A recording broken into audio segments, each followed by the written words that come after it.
Check, check. Hello, Bitcoin. Good morning, everyone. How are we doing? Welcome back to Baltic Honeybadger Day 2. Hello as well to the live stream. Good morning to you guys. I hope you're looking forward to another day of Bitcoin education and information. Now, apparently, there is a way to say good morning in Riga, in Latvian, and I was going to ask you to all say that with me. Anna, help me out, please, because I've just forgotten it.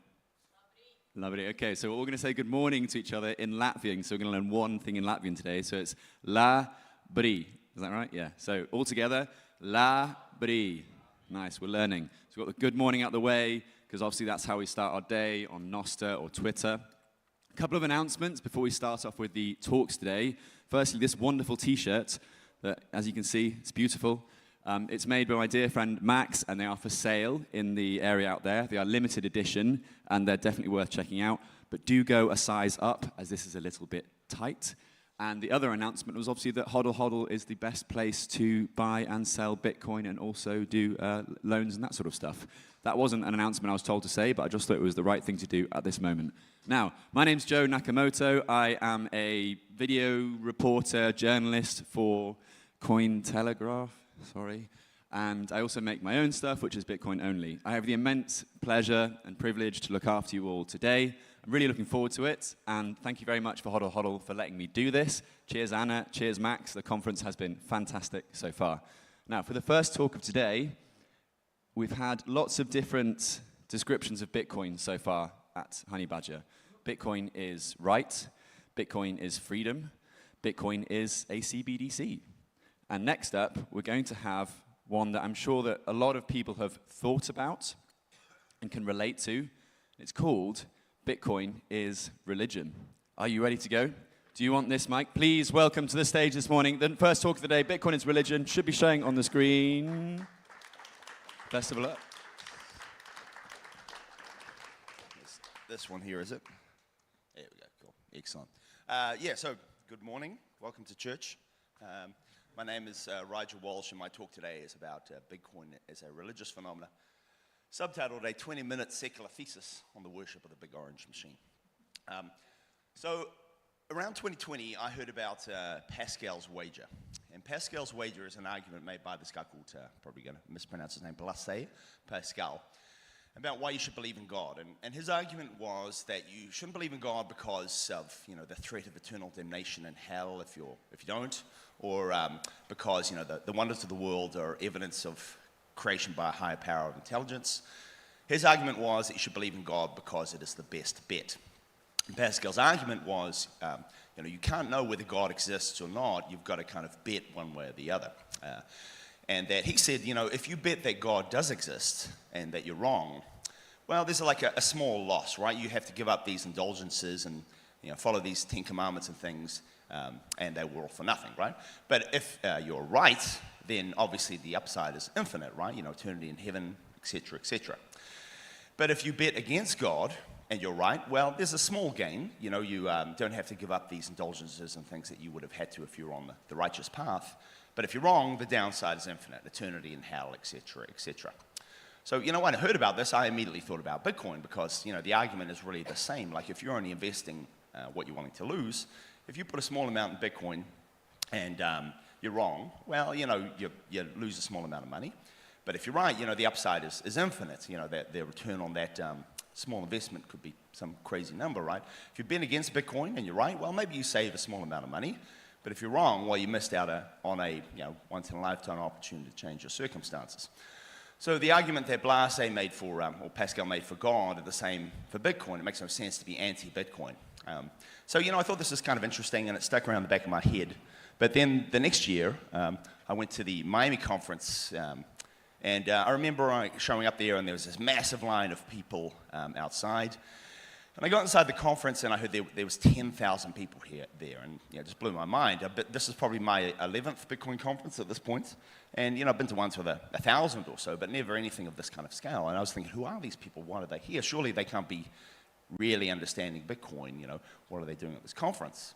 And then I went inside in the main speaking room, and I saw these talks from Nick Szabo and Michael Saylor, and there was 5,000 odd people, 5,000 young people in this room listening to these crusty old guys talk about money, right? And this just made no sense to me. I was ticking over my head for days after I can't reconcile what I've seen with some sort of other similar social phenomena.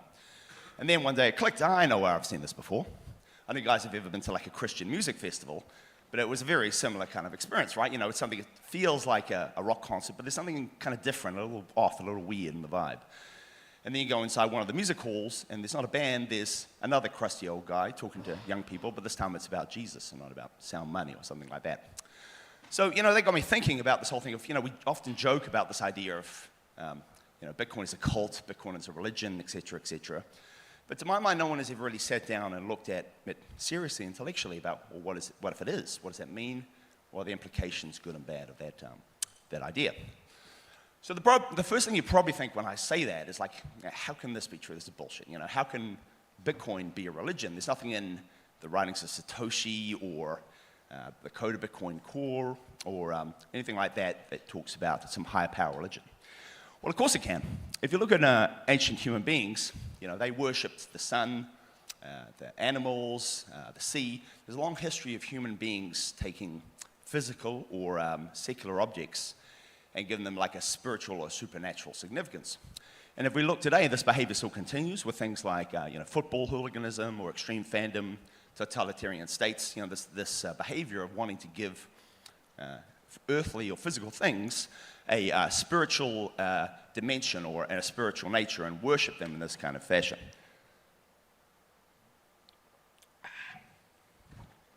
So there's actually a body of study about this thing. It's called implicit religion. And that says that, regular human behavior or things that are not inherently religious can sometimes be better understood by looking at them through the lens of what we know about religion, that there are often common behaviors, patterns, and methods of belief which follow in things which aren't necessarily religious in nature. And so implicit religion really looks at religion more as like a social technology or something which is an integral part of society. Because if you look at all successful civilizations, religion has been a very important part of them. Most of you, I guess, are probably familiar with this Maslow's hierarchy. The idea is that once you get past that base level of human civilization, we have things like agriculture and people are fed and that kind of stuff. What people need to achieve that next level of success and satisfaction and unity is these kind of things here, social connectedness and self-actualization, reason for existing, all this kind of stuff. And it's probably important here to make the distinction between religion and spirituality, because spirituality really is the pursuit of a spiritual truth. And it's something that you've got to kind of find on your own, find your own subjective answer to these kind of questions. And it's not something that you can draw inspiration from other sources, but it's something you've got to really find your own truth. No one can teach it to you. You've got to find your own answers. Whereas religion is quite different. It's a social edifice. It's a pursuit of religious truth in conjunction with other people. There's no such thing as a subjective spiritual truth. There are very clear objective spiritual truths that have come from God or some priest or something like that. And that, you don't find this yourself. They are taught to you by this religious institution. So again, religion is an important social technology to reinforce society. It's really the idea of implicit religion. And it says that religion provides four key or core functions to do this. So the first one is social connectedness. The religion provides a way for people to feel, to relate to other people, to build a community, to satisfy a need to feel connected socially with others. And what you get at the end is a sense of being united with other people in the pursuit of a common goal. The next one is meaning making. The idea that, our life isn't merely simply being born, reproducing, and dying, that there's a higher purpose, a higher reason for us being here on earth. Generally, it's the disciplined pursuit of some pure ideal with the end goal of something along the lines of bringing heaven on earth in some way or other, right? And what that gets us is a coherent philosophy and purpose, our outreach to orientate our lives and gives us a clear meaning to orientate that, but also with other people. Rules for moral action. So religion has the idea that there are clearly ideas which are clearly objectively moral or immoral, and that there should be clear guidelines and rules for people to know what those are. And what that gives us is this translation of that purpose into clear rules and guidelines about which we can follow on a day-to-day basis to achieve that meaning that we just looked at in the previous slide. And really the core one, the most important one about religion is this concept of creating the sacred amongst the profane. The idea that the world that we inhabit is evil, is wrong, is sinful, is bad. And that what religion provides is a space like an oasis, a life raft that we can retreat into, and we can find solace, we can find direction, we can refresh ourselves with the influence of all these good things, and then go back out into the world and fight the good fight and try to make the world a better place. So if you look at these four, and you look at what we see currently happening today with Bitcoin culture or the Bitcoin social layer, whatever you want to call it, the people stuff around Bitcoin, I think you really clearly see these things going on. We get social connectedness. where things like conferences, meetups, online communities like Twitter, they provide this function right away for people to relate to other people. You have this intense passion for this idea that maybe your significant other or your friends don't quite get. Through these communities, you can meet other people, where you can feel this sense of social reinforcement, and you can cooperate with others in pursuit of this common goal.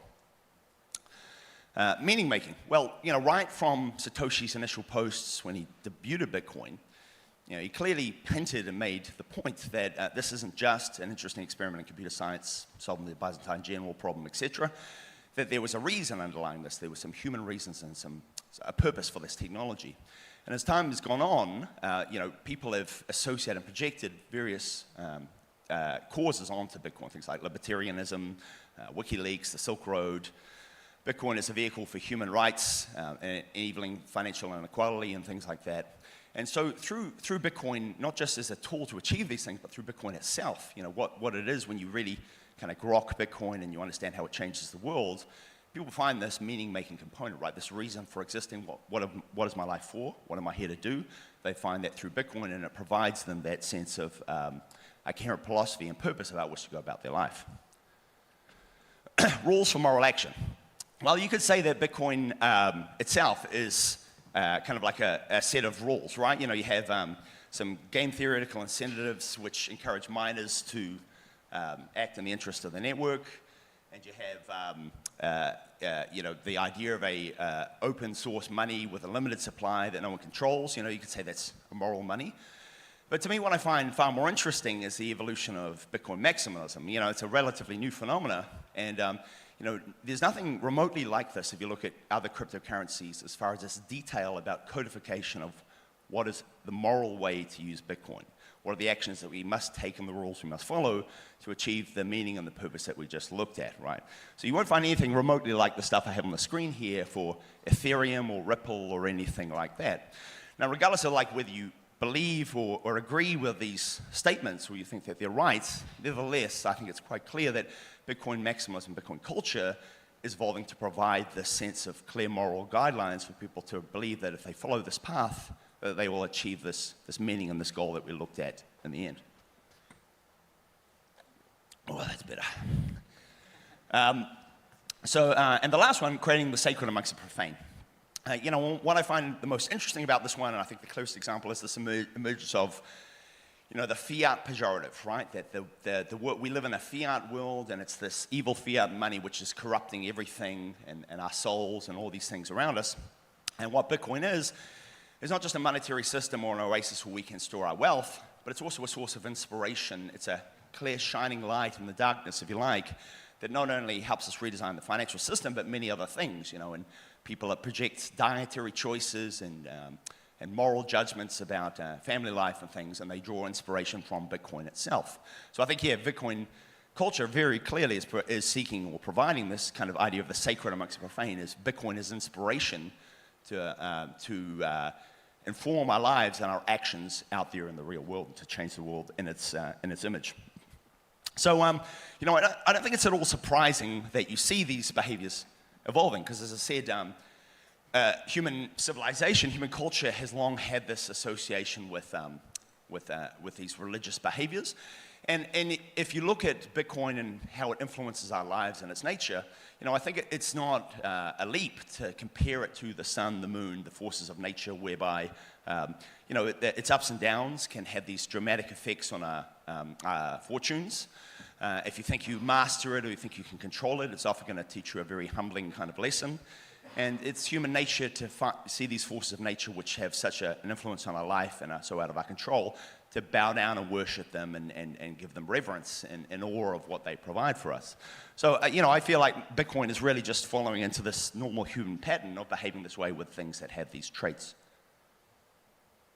So if that's true, if everything I've said has a ring of truth to it, then I think it's important for us to look at the good and the bad of religion, right? Because if these behaviors are going to become more and more prevalent, if Bitcoin culture is going to take more and more of a religious tone or nature on board, and we want Bitcoin to succeed, we need to understand why religion is beneficial, why people like to indulge in religious-like behaviors and what the benefits they receive are, but also what the negative is, how religion has been not beneficial for society, how atrocities or bad things have come out of religious belief.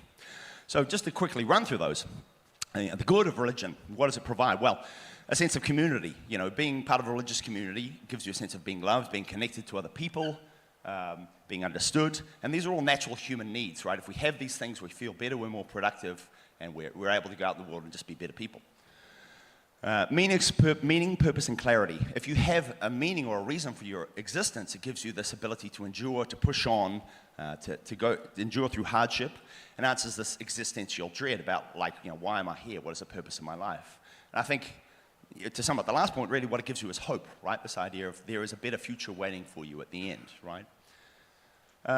Common framework. So if you have people who believe religion, and they can come from disparate backgrounds, disparate ethnicities, different groups, different countries, and things like that, and it gives them a common framework about which to relate around the world. We agree this is good, this is bad, this is moral, this is immoral, therefore X, Y, Z. And it's also motivation to encourage those people to work together. Disparate groups who otherwise wouldn't work at all, or wouldn't at all see any eye to eye or any reason to work together. It gives them that motivation, that reason to shake hand and cooperate and be more productive through that cooperation. Virtuous behavior. Generally speaking, religion encourages virtuous behavior, right? By minimizing your vices and focusing on the good things, low time preference behavior, if you like. And generally that's beneficial for you and for the people around you. And lastly, structure and ritual. Religion really provides us these kind of clear, unambiguous role models and stories. Like, if you're talking about the Bible, it would be the actions of Jesus. Give you very clear pictures about what moral actions are and what they are not. It makes it simple to follow and understand about what I should do on a day-to-day basis to achieve these things. And religion also provides us a structure or a ritual. The idea, for example, again, return to Christianity. Sunday is the Lord's day, so therefore, you should not work. And that gives everyone kind of like a unified calendar and provides the space as well for you to be able to reflect and focus on things other than your worldly duties. It avoids work taking over your life. So what's the bad? Okay, so ostracism, the first one. If you're extremely religious, you can be seen as a bit of a freak, a weirdo, because of the unconventional strength of your devotion, and that can lead you to being stigmatized or discriminated by other people. Zealousness and contempt. So the flip side of that is, people who are devoutly religious, or devoutly believe in Bitcoin, they can look down on non-believers as being profane, or casual people as, kind of lacking conviction. And that can create a bit of friction with people who may be interested in the idea. They may come across, the thing and be interested in it, but they're put off by the participants. I like the idea, but I don't know about these religious people. They kind of put me off. They're a bit weird. Something's off here. Dogma and groupthink. So obviously religion is a kind of like a top-down relationship to truth. You don't find the truth is given to you by experts, by religious leaders.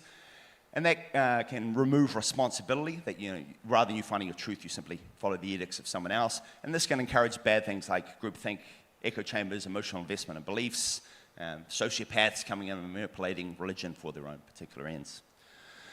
And the last one at the extreme end is, it's going to work, justification for violence. So, people who are extremely fanatical and religious can see religion as justification to indulge in things like bullying, intimidation, or even physical violence because they're acting in the will of God, and that justifies these kind of actions. So, to conclude this all and kind of bring it round to the end, I think religion is obviously a very ancient technology. It's something that we understand very well, and it's very well drilled into our behavior. But Bitcoin is something quite new, and it's something that I think we are coming to understand is more than just a monetary unit or a technology, but it's also an idea. It's a cause. It's a principle. And that idea is an interesting philosophy in and of itself. Often when we promote Bitcoin, we try and present it as an investment, right? You should pay attention to this thing because it's going to go up in value and you're going to get rich. But I think, if you take what I've looked at today, there's very clear, tangible benefits to Bitcoin, the idea itself. There are common human needs that everyone needs to have fulfilled, which Bitcoin, the idea, provides. And I think is another element of why Bitcoin has this appeal and why we see these religious behaviors evolving in Bitcoin. Because, really at the basis of it, Bitcoin is an incorruptible source of truth, right? And that's, a very good basis for a monetary system, but this is also the basis of all religions, is the idea of an uncorruptible system of truth, right? And so, it's no surprise that you see these religious-like behaviors shown in Bitcoin because, we see it as one and the same kind of thing, right? So, are these religious tendencies, is this thing good? Is it bad? Is it going to be something which is going to work in the favor of Bitcoin or against it? I think it's probably a bit of both. But I think the real question that we should probably be asking ourselves is the same one that Pascal did. If you have the existing financial system, or you have an alternative, that not only is a better monetary technology, but also provides you a clear sense of belonging, of purpose, of connection with other people around you, the sense of being part of something supernatural or something which is far greater than anything else that you're going to achieve in your life, which way would you wager? Thank you.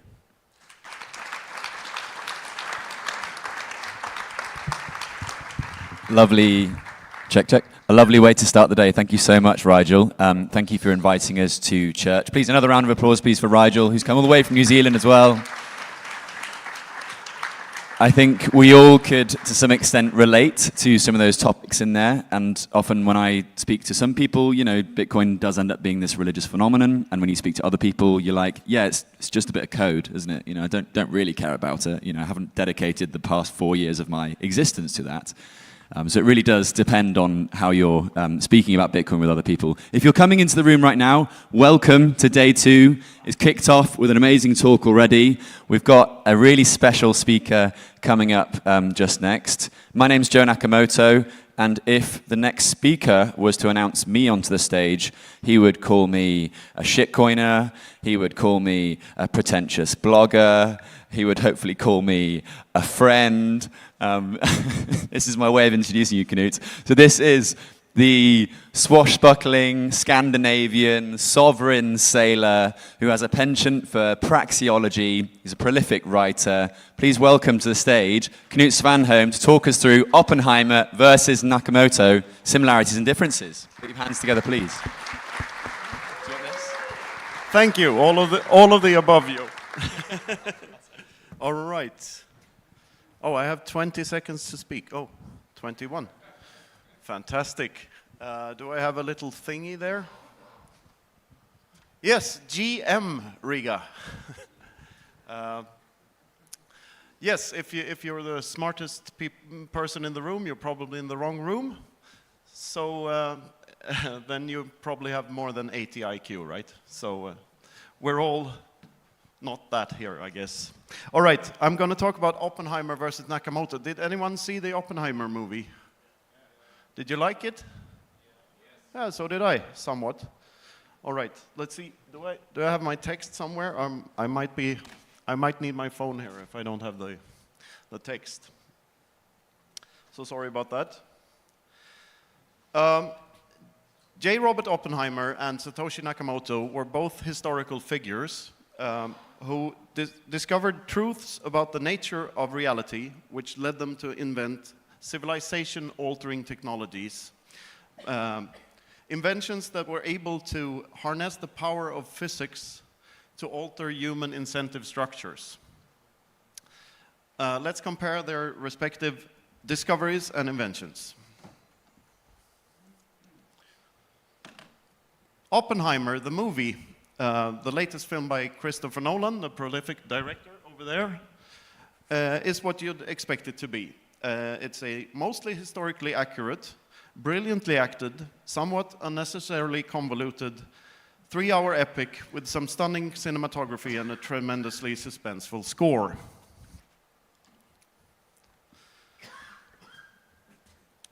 The film is about the life and adventures of J. Robert Oppenheimer, a brilliant physicist who receives somewhere between a shitload and a fuckton of taxpayer money from the good people of the US government to build a little town in a desert called Los Alamos and conduct a little science experiment there with some of his friends.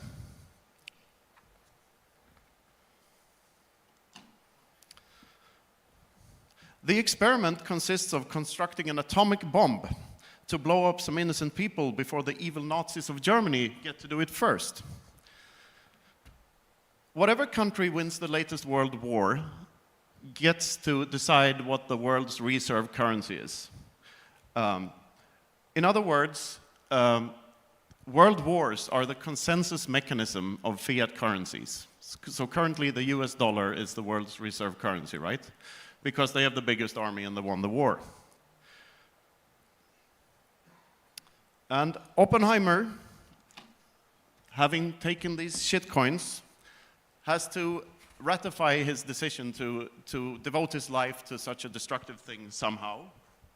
So in the movie, he reasons himself to the conclusion that if he builds the biggest, baddest bomb ever, he would send the world into a sort of perpetual Mexican standoff, what you can see here on the picture, where no one would dare to bomb anyone ever again, especially not the US, since that would be a somewhat suicidal move.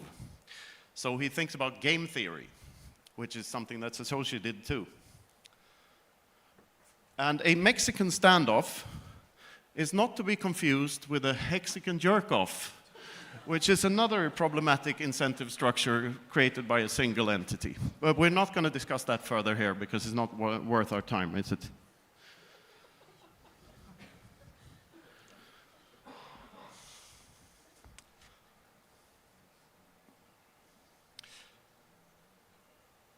When the bomb is finally tested and ready for shipping, some people with medals on their jackets decide not to show the devastating power of the bomb by blowing up some military target, but to blow up two mostly innocent Japanese cities instead, to make a bigger bang for the buck, so to speak. At this point, the evil Nazis have already lost the war. But no worries, the good people of the US government have been at war with Japan for more than 4 years at this point, so they deserve to be blown up as much as anyone, right? So they decide to blow up two cities in Japan instead.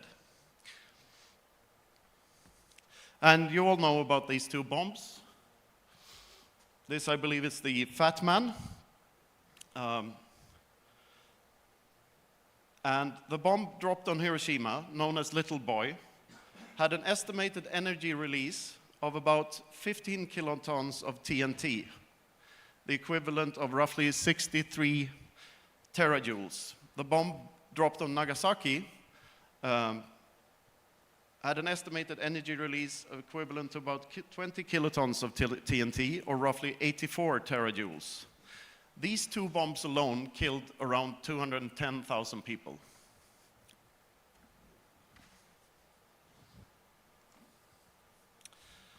Oppenheimer viewed himself as politically neutral, but he had some friends during his youth who were big fans of Karl Marx.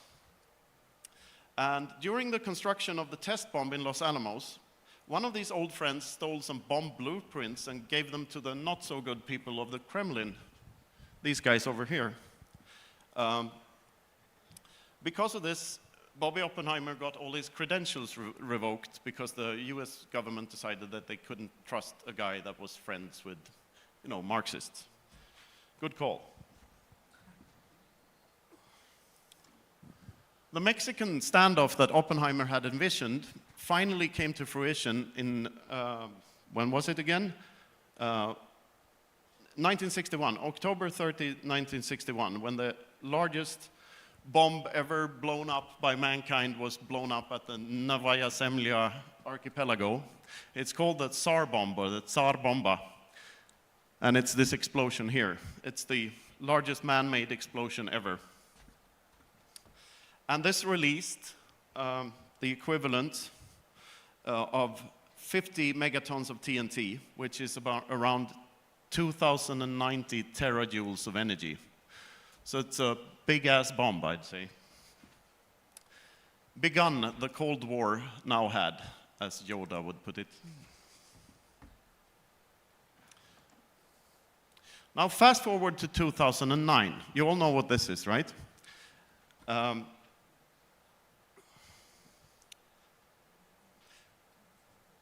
The Cold War is over, and the US is printing dollars like mad. They're having a swell time doing so. But some cracks in the world's monetary system are starting to show, And to prevent the 2008 crisis from becoming a full-blown depression, both the Republican Party and the Democrat Party in the US decide that, more money printing is the apparent cure-all for all economic diseases, so they keep on printing like mad. Effectively kicking the can down the road or rolling the snowball down the hill, so there's a bigger crash is about to happen at some point in the future. A shadowy cypherpunk named Satoshi Nakamoto, or probably named Satoshi Nakamoto, highlights these cracks in the financial system by releasing a white paper and bootstrapping the Bitcoin network and inscribing this news headline, 3rd of January 2009, Chancellor on brink of second bailout for banks in the Genesis block of the Bitcoin time chain.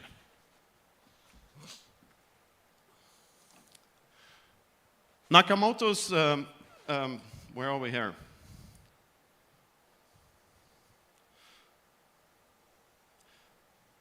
Nakamoto's system introduced a new consensus mechanism to the world called proof of work. Proof of work is effectively a system that is more expensive to try to cheat than playing by the rules. What this allows for is a monetary system with a fixed supply cap that no one on earth can ever tamper with. And in my opinion, this makes world wars and atomic bombs somewhat obsolete, because regardless if you're an individual or a country, when you cannot know how much the other person owns, how much the other person owns, and you cannot really take it by force, because if you kill them, the bitcoins disappear, the more profitable way of interacting with the other person than try to steal from them is to just trade with them and do things voluntarily. So Bitcoin is now born. And many fear-mongering conformist, for lack of a better word, midwits, they criticize this new consensus mechanism for consuming too much energy. In doing so, they fail to realize the energy usage of the old consensus mechanism, world wars, which is, a different thing, a different beast altogether. The Bitcoin network has displaced around 1,890 terajoules of energy so far, or up until last week. Probably a bit more now. But still, it's less energy than the Tsar bomb alone displaced. That's a thought to ponder, isn't it? All this energy has gone into securing the network, allowing for a free market, global, sound money economic system to exist. An economy where all transactions are voluntary, without any leakage into the hands of these greedy third-party institutions that build bombs and such.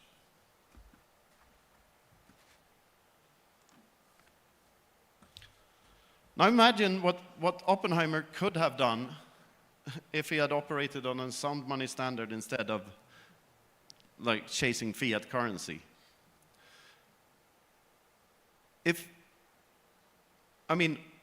The energy wasted on the fiat monetary system and the resource misallocation that comes with it is simply immeasurable, especially if you take in, exponential growth that is being left out of this system because people are being hampered by money printing and taxes and whatnot. So it takes a special kind of ignorance to criticize the solution without first understanding the problem. The kind of ignorance that only decades of propaganda can instill into people's brains, regardless of if they have 80 IQ or more.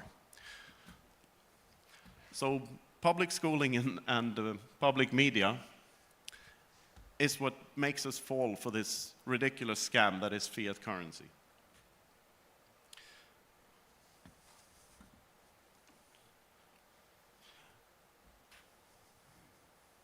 So imagine what Oppenheimer could have done instead of constructing bombs.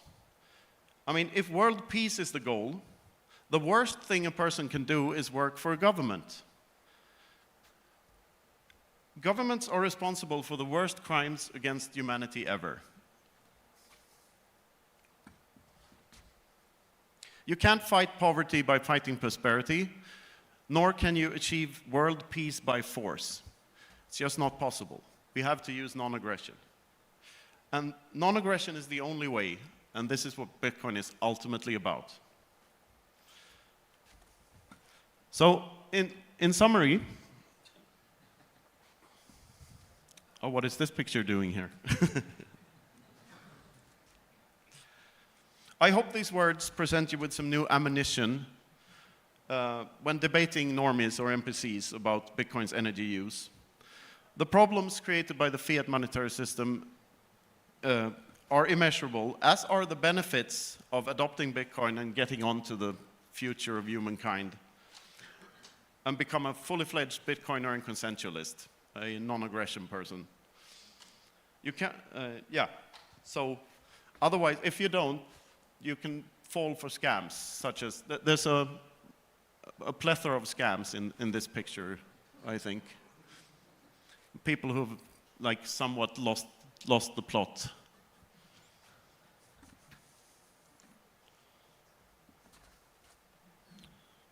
So in summary, Oppenheimer was right in thinking that changing people's incentives by harnessing the power of physics was the way to achieve world peace. The crucial thing he left out of his argument was his own incentives. He couldn't see the bag of American shitcoins dangling in front of his eyes for what it truly was: bait. Science propels humanity forward, but powerful discoveries can have devastating effects in the hands of the wrong people. And Satoshi Nakamoto discovered a way to remove those hands from the equation entirely. Bitcoin is peace. Thank you.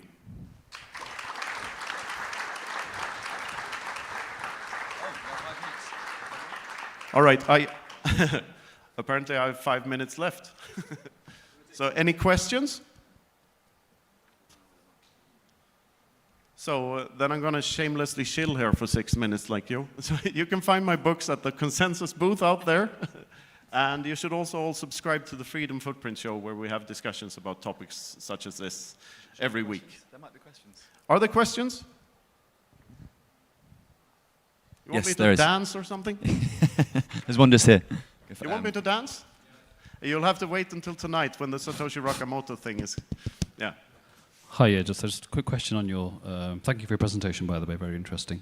In terms of world peace, which is a very interesting idea, don't you think it's complicated by the fact that it's a bit like a Cold War? You only will do that if everyone else does that. And because, so if all nations and all powers adopted Bitcoin together, that could usher in a period of, peace. But if let's say Russia doesn't, then other people won't as well, or China doesn't. So it's like it has to be an effort where it's done collaboratively. If one person goes first, they put themselves in a weaker position because everyone can print money and create a bigger army than them. So no one wants to do it because everyone isn't doing it together. Yeah, I know this is a bit over-optimistic and there's a lot of hopium in here, so to speak. But I view that in a slightly different way, because I don't think nation states can really own Bitcoin. Because what is owning Bitcoin? If you boil it down to its essentials, it's basically just keeping a secret from someone. So all of these nation states that own Bitcoin and all of the big corporations that do, most of them use custodial services, which means that they don't really, they may own the Bitcoin legally, but some guy actually has the Bitcoin, actually has control of the private keys. And that's what changes the whole map here, and who's benefiting from attacking who, and like what defense means. I mean, some guy is going to change the world, and some other guy too, because like the people who actually control the Bitcoin are the important players in the future, and not these institutions. Because a nation and a government is nothing but a group of people. And Bitcoin is pure information. It's in our heads. We are the network. So the way I see it, like the nation state is just Fujifilm waiting to be obsoleted at this point. So of course, these predictions go far ahead into the future, and you could make the argument that nation states will still have the incentive to attack one another for resources. I mean, that's what world wars are mostly for. It's not to steal the other person's money, it's to steal their resources. But by adopting Bitcoin as individuals, we not only free ourselves from the clutches of these things, but we also demonetize them. This is defund the police, literally. Like if we're on a Bitcoin standard and we know how to use them privately and securely, that's how we, bypass all of these parasitic institutions, and that's how we free humanity from at least we can make world wars much more costly, because you can't fund them by printing money anymore if people know that Bitcoin exists. Awesome. How are we doing for time now, Knut? 2 minutes? Is there any other questions? Anyone feeling curious? Yes. Ariel. Okay, following on what he said, don't you think that perhaps in the future Bitcoin will bring like monarchs because they hold the keys themselves, and it's in the best interest to hold them long term and like that? Yeah, I mean, monarchy is, from a Bitcoiner's perspective, is superior to democracy in the fact that they are inherently more low time preference, because a monarch actually has an incentive to not just grab whatever he can for 4 years and then get the fuck out of there. But they have the incentive to build for future generations. The problem with monarchy is that you can get Joffrey Baratheon at one point and he will just chop people's tongues off, and that's no good, I guess. So I say monarchy and democracy are both flawed systems. They have their pros and cons. But in the end, freedom is, you can't achieve more freedom by obeying what someone else says. You have to take it.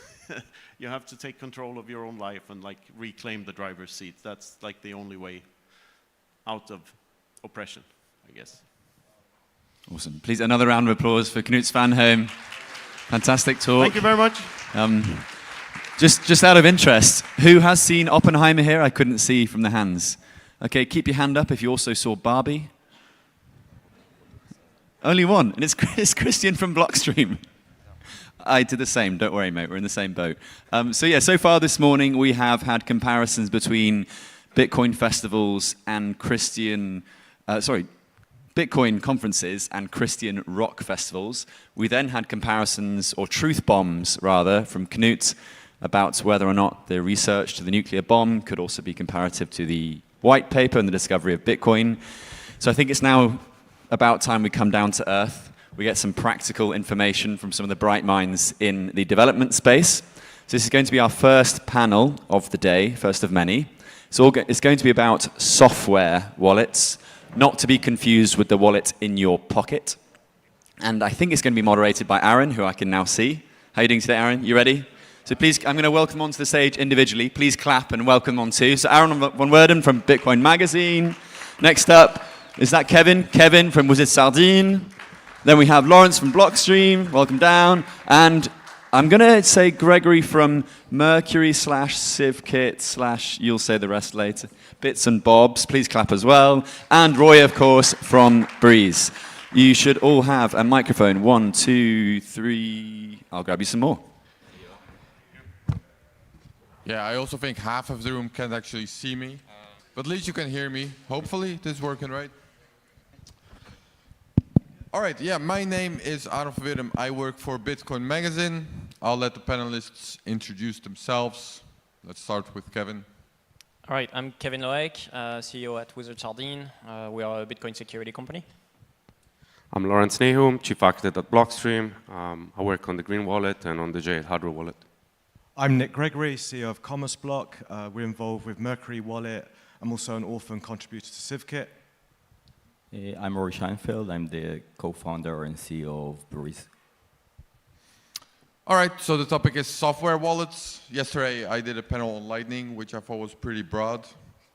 software wallets is possibly even broader. Maybe next year they can give me a panel that's just called Bitcoin. So I'm just gonna throw some topics out there and I'll let you guys discuss. And we got half an hour, right? Yep, all right. First, how do you guys make money? All your wallets are open source, I think. Is that right? So what's the monetization? Maybe before we kicking this panel off, maybe let's talk about definition. What is a software wallet? Oh, you want to get on your soapbox about what? I really hate the term. Okay, go for it. Wallet. Go for it. So I'll grant you that pleasure. Money is not important, right? Okay, let's talk about the important stuff. Definitions. We need to talk about what is a software wallet. A hardware wallet also have software, right? So that's one problem I have with the title of the panel. The other problem I have, and that's the biggest problem I have with the title of the panel, is the term wallet. What is a wallet? I guess you have an answer, right? Well, I have, yeah. I think about the term wallet. I don't like the term wallet, definitely in the context of a Lightning wallet, but also in the context of Bitcoin, like on-chain. The function of a wallet is to store money or to store important information. If the function of a wallet is to store money, wallets, like Bitcoin wallets, don't store money, right? What do you mean? They store. How so? They store private keys. What's your argument, Roy? What's your point? Where are we going with this panel? Well, we have 30 minutes, Aaron. Like, unless we have a more important thing to cover, I think it's important because essentially what I'm trying to say, I want to abolish the term wallet. Okay, so what should we call it? What do you use in the fiat space? Do you use wallet? I have a wallet. You have a wallet? No, I mean digital wallet. In your mobile, you have a wallet app that you use. Apple Pay is a wallet. Someone is calling Apple Pay a wallet or Google Pay a wallet. Google has a wallet with your credit cards in. And they removed the term wallet from Google Pay. They used to call it a wallet. Now they stopped calling it a wallet. And wallet is the app that stores small pieces of information. But I don't think the term is relevant in the Bitcoin space. And now I'll shut up. Would you call it keychain or something? Yeah, what do you want to call it? So there are two functions. Let's talk on-chain, okay? So in the on-chain space, in the on-chain domain, there are two functions. One is to store the private key. For storing the private key, I think the term keychain makes better sense. That's one. And the other function, I think the more important function is the signing. So I would call an on-chain wallet a signer. Yeah, go ahead. Can I argue? Do you have any? I agree on part of this, but at the end of the day, the wallet does a lot more. It has the private key and it signs transaction, but before it even gets to that point, it needs to know like your balance, which transactions you received in the past. It needs to connect to the rest of the Bitcoin network, either directly through full nodes or through third-party servers or things like that. So there's a lot more than just a keychain and signing. I agree. So it's a Bitcoin app. Yeah, but I mean... What I'm trying to say is the future I want to see is that people are using Bitcoin naturally or as part of their day-to-day experiences. And if we'll keep using the technical term of the wallet and kind of differentiate Bitcoin from the reality and how people interact with money right now, I think we'll stay on a technical ground that is kind of not appealing to the masses. That's what I'm trying to say. The term wallet is not appealing to the masses? No. Literally everyone has a wallet and knows... It scares normies. It scares users. What words would you use? I would use an app. Like for general purpose app, if we're talking about like interacting with the chain, it's a Bitcoin app. Okay. Kevin, Nick, do you have anything to say about this? I get where Roy's coming from, but a lot of the wording in Bitcoin is used for retail. Like, we have Bitcoin mining. We all probably agree we don't really mine Bitcoin. We timestamp it. So, you know, I think it is, wallets are key management devices, but then so could be Bitwarden, for example. I dare say there are people who keep their seeds in Bitwarden and then, you know, download that, use that to serve. But I'm okay with the word wallet because that's the language we do need for retail. I mean, that's what I think. That is the mainstream approachable term. Anyways, so my first question was, I'm curious, if we're all developing open source software, what is the monetization model? How are you guys thinking about this? How should wallet or app developers think about this? Yeah. Let's start with Kevin. We haven't heard from Kevin yet. Cool. Hi. Also, I think this was your suggestion to bring it up. Yeah, I guess it's super hard to monetize wallets, apps, whatever you want to call them, just because we're not used to that. Most of you use whatever Bitcoin wallet software and don't pay for it, right? Especially if it's open source. So you have a few actual wallets that monetize. So typically, you know, Wasabi and the other like that, where you pay for a service, right? It's really, you want to use their coordination server, and so you pay for this service. But you don't have to use it. You could, you know, set up your own, whatever, but it's just convenience. And so when we're building software that's like open source, that's pretty much what we can explore. It's not really charging for the work we've built. It's not like the thing we've already done in building the software. Now it's trying to find what kind of services are people willing to pay for without thinking, you know, oh, I'm paying for a wallet, why would I? And so, yeah, it's just pretty tough to always like have to think about, oh, what can I do as a service for users that they kind of need me because it's just too annoying for them to do themselves, but without also, you know, backing up from, we don't want to do KYC, you know, we want to respect the privacy of our users, et cetera, and it's really hard to find things you can monetize without sacrificing things like, yeah, privacy, KYC, things like that. Yeah. Yeah, I agree. It's very hard. There's a number of services that you can offer where you can have referrals or things like that, up and down ramps, buy, sell Bitcoin. In our case, we also have hardware wallets, so that's also part of the reasoning. And I think there's other things that people can do. I mean, co-signing services that add, you know, added value in terms of security, and yeah, that more or less what he said. Yeah, I mean, you want to keep your wallet open source because it's hard to prove you're non-custodial if you don't. But like on Mercury Wallet, you know, our wallet's open source, anyone can look at the code, but we do run back-end services. Now they're open source as well, but they run on proper hardware, HSMs, they have to be failover, redundancy, and we charge a fee for that. And that's similar to the Lightning model. So in our world, we run a state chain server. Anyone in theory could run it, but there's a lot of complexity in running an HSM, making sure it's got failover, redundancy, resilience. And that's why we charge a fee, and I think that's the kind of model which I think most wallets will probably have to go down. It's hard in general to monetize consumer applications, not just in the Bitcoin domain.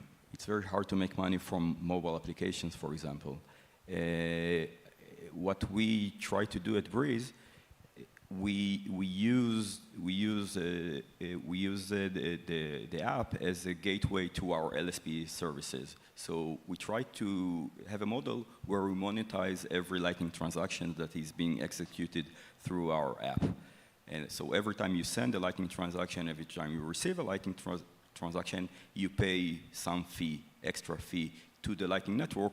We want to provide you services as part of the Lightning Network, for example, inbound liquidity, good routing, and we want to make our users choose our LSP service. So the paradigm is a bit different than on-chain mining fees because users need to choose actively. They need to choose the route every time they're executing a Lightning payment, and we want to provide a good Lightning service. So we monetize the backend, the LSP service. One of the interesting challenges with wallets, well, I mean, I guess the most interesting is that you're the only one that has access to your money, right? How are you guys thinking about problems like inheritance? So there are cases where you actually want other people to access your money when you're not around anymore. And I think some of you have interesting approaches to that problem, is that right? So what's the way to sort of solve that seemingly impossible problem? Yeah, so I can talk for on-chain stuff. So layer one, that's one of the focus we have with our Liana wallet, which is we're using something called Miniscript, which is just basically an easier way to do complex scripting in Bitcoin. It's not like new features, it's just a better way to standardize that and use it. And with that, we can have time locks and actually use time locks. We're not the first, because Lawrence here was probably the very first wallet, or at least the green address was probably the very first wallet that used time locks. But because of the lack of tooling at the time, you couldn't do all the cool stuff like adding the keys of your family that are going to be valid only if I stop using my wallet for 1 year, things like that. And so that's what we do now with Liana and other wallets. So when like you say stop using, what does that mean specifically? Yeah, so you have different types of time locks in Bitcoin. One of them would be like basically defining a specific date in the future, like 1st of January 2024. And at that date, your other keys would be valid. That's not what we use. What we use is a relative time lock, and so it starts the counter at the creation of the Utreexo. So basically, when you receive a payment, when this transaction is mined, that starts the counter. So if the time lock you defined is 1 year, if you don't move this Utreexo for 1 year, then you have another set of key that also become valid to spend it. So the issue with that is that if I'm a user and I never use my wallet, then it's kind of useless to use something like Liana. But if you can use it at least once a year, then every time you use it, it kind of reset this timer. So as long as you're alive, or as long as you still have your keys, the other keys are not valid, right? So then if you lose your key, or if you die, or whatever, your beneficiaries can just wait 1 year, and then all your UTXOs are valid for them to spend. Wait, so one more question from me, because this is new to me. So it sounds like you're saying if you receive one UTXO, the contract applies to other UTXOs in your wallet? No, it's per UTXO. Yeah, that has to be, right? Okay. Lawrence, what are your thoughts on this topic? So I think inheritance is very similar to social recovery. Social recovery is the concept of let's get away from backing up mnemonics and having complex and potentially dangerous backups around on paper or QRs or whatever.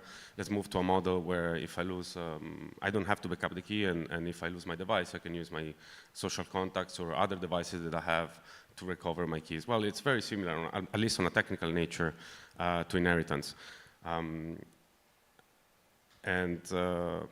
One of the issues I have with the current set of features that enable inheritance is that it's very costly. The time lock starts when you receive an address, a new UTXO. But if that time lock expires, they can take your funds even if you're still alive, right? So what you really want... Just to be clear, are you currently talking about green, or are you... I'm talking about inheritance using the model with time the model locks. that Kevin was talking about, yeah, okay. Which is very similar to the recovery mechanism that you have in green, because green provides extra security, but in case the service disappears or gets shut down or whatever, you can still recover your funds. The concept is very similar. There's time locks for that. The problem is that you basically have to move the funds before the time lock expires. Otherwise, this recovery or inheritance becomes possible even before the time where you really need it. There are ways, but not currently part of the consensus or part of the Bitcoin network yet, to make that free, so that you don't have to, we call the term redeposit. You don't have to move the funds every so often just to block someone from taking the funds. That's problem number one. Problem number two is also privacy. You don't want them to know how much you have until it's time. And so that I don't know yet exactly how it can be solved. But there's a few problems that still need to be resolved for inheritance to work really well, excluding third parties or notaries or bank boxes or anything like that. And I think you mentioned you don't like the backup seed model that's currently being used. I like it. It's just it's a poor user experience. People finding hard. People lose their funds quite often. They lose the piece of paper. They don't remember where they put it. They write it down wrong. They don't write in the right order. They write with bad calligraphy. I mean, there's all sorts of issues. But green still uses it, right? We do, because that's the best you can do right now. Mm-hmm. But I'm hoping in something better in the future. Also, keep in mind that even more important than this, I think it's interoperability and compatibility. If one wallet disappears for any reason, I want to be able to take my funds and move them to another wallet without having to be a geek or a developer or anything weird. And so interoperability is very important, and we need to kind of move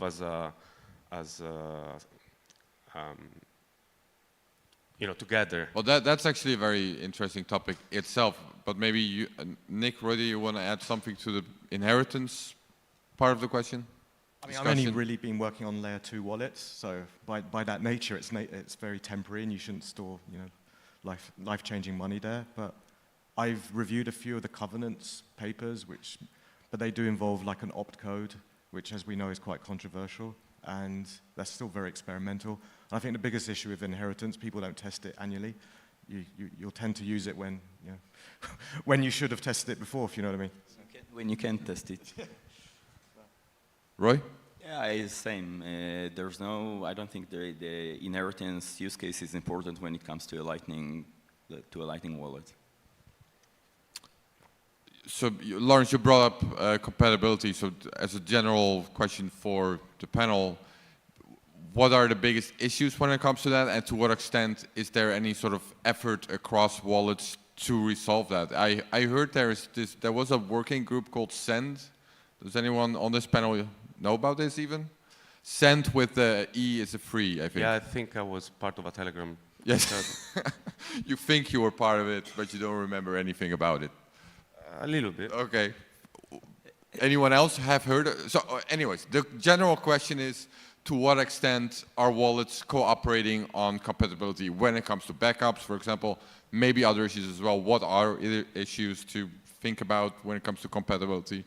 Shall we move in the opposite direction this time? Yeah, let's start with the you. Lightning space. The interoperability is it's a difficult problem in Lightning, because every Lightning implementation, and there are 4 major implementations right now, LND, Core Lightning, LDK, and Async, they're not interoperable. You can't move from one node to another. It's impossible, because in Lightning, you need the channel state. You need more information than just the on-chain information. You can close your channels, of course, but if you want to maintain your channels and move to another implementation, that's impossible right now. No one is working on it. I think it's an issue. I think it's a vendor lock issue. We need as an ecosystem, we need to focus on. So currently, it's a challenge. What we try to do at Breeze is to provide a standard way for you to offload from Breeze to the underlying implementation. Currently, we use LND in our app. We have an SDK offering that is based on Greenlight. So you'll be able to offload you are able already to offload from the Breeze app to any LND node, and you're able to offload from the SDK, from our SDK. Greenlight provides you a way to offload to your own self-hosted environment. So we're doing our best, but implementations are not interoperable, which is a challenge. Right, yeah, I mean, this sounds like something you are doing at Breeze, but it's not something you're coordinating with other wallets. They don't want to coordinate. It's even worse. Like we try to initiate the discussions. Why? Do you have a... Vendor lock isn't a problem for them. Nick? I mean, on the state exchange side, there's no one else building one, so we're pretty much on our own. But on other work I've been doing on CivKit, we're building it on Nostra, and yeah, Nostra, I think, are doing quite a good job on the NIPS. So they actually reached out, some of the Nostra guys reached out to us when we released the CivKit paper on how we could integrate it into the NIPS, and that's been quite progressive. Although it's a bit Wild West at the moment, but there are attempts, like we're building a reputation system, so we've done a kind of a reputation NIP, and that's proactive so far, but none of this is live yet, none of this is being used in anger, so there's always that fear that we'll diverge at that point. So I would argue that with Lightning, because of the amount of money you have inside Lightning channels, but also because of the nature of the complexity around Lightning, I don't think it's as important to have interoperability at the level of recovery, at least. Obviously, you want implementation to be interoperable in the sense that I want to be able to send money to you and you back to me and so on. But being able to move from one implementation to another, I don't think it's a priority for anybody right now. It would be nice, sure, but also, Lightning is quite complex, and I think there's still a lot of innovation going on. And even if you look back in the days in the beginning of the first few wallets, I mean, private keys were private keys, but generally they were not interoperable. And everyone was trying their own thing. Armory had its own derivation things. Electrum had its own mnemonic thing. And then Trezor came along and created BIP39 or Slip39, which is the classic mnemonic that everyone knows today. And that's the thing that sticked.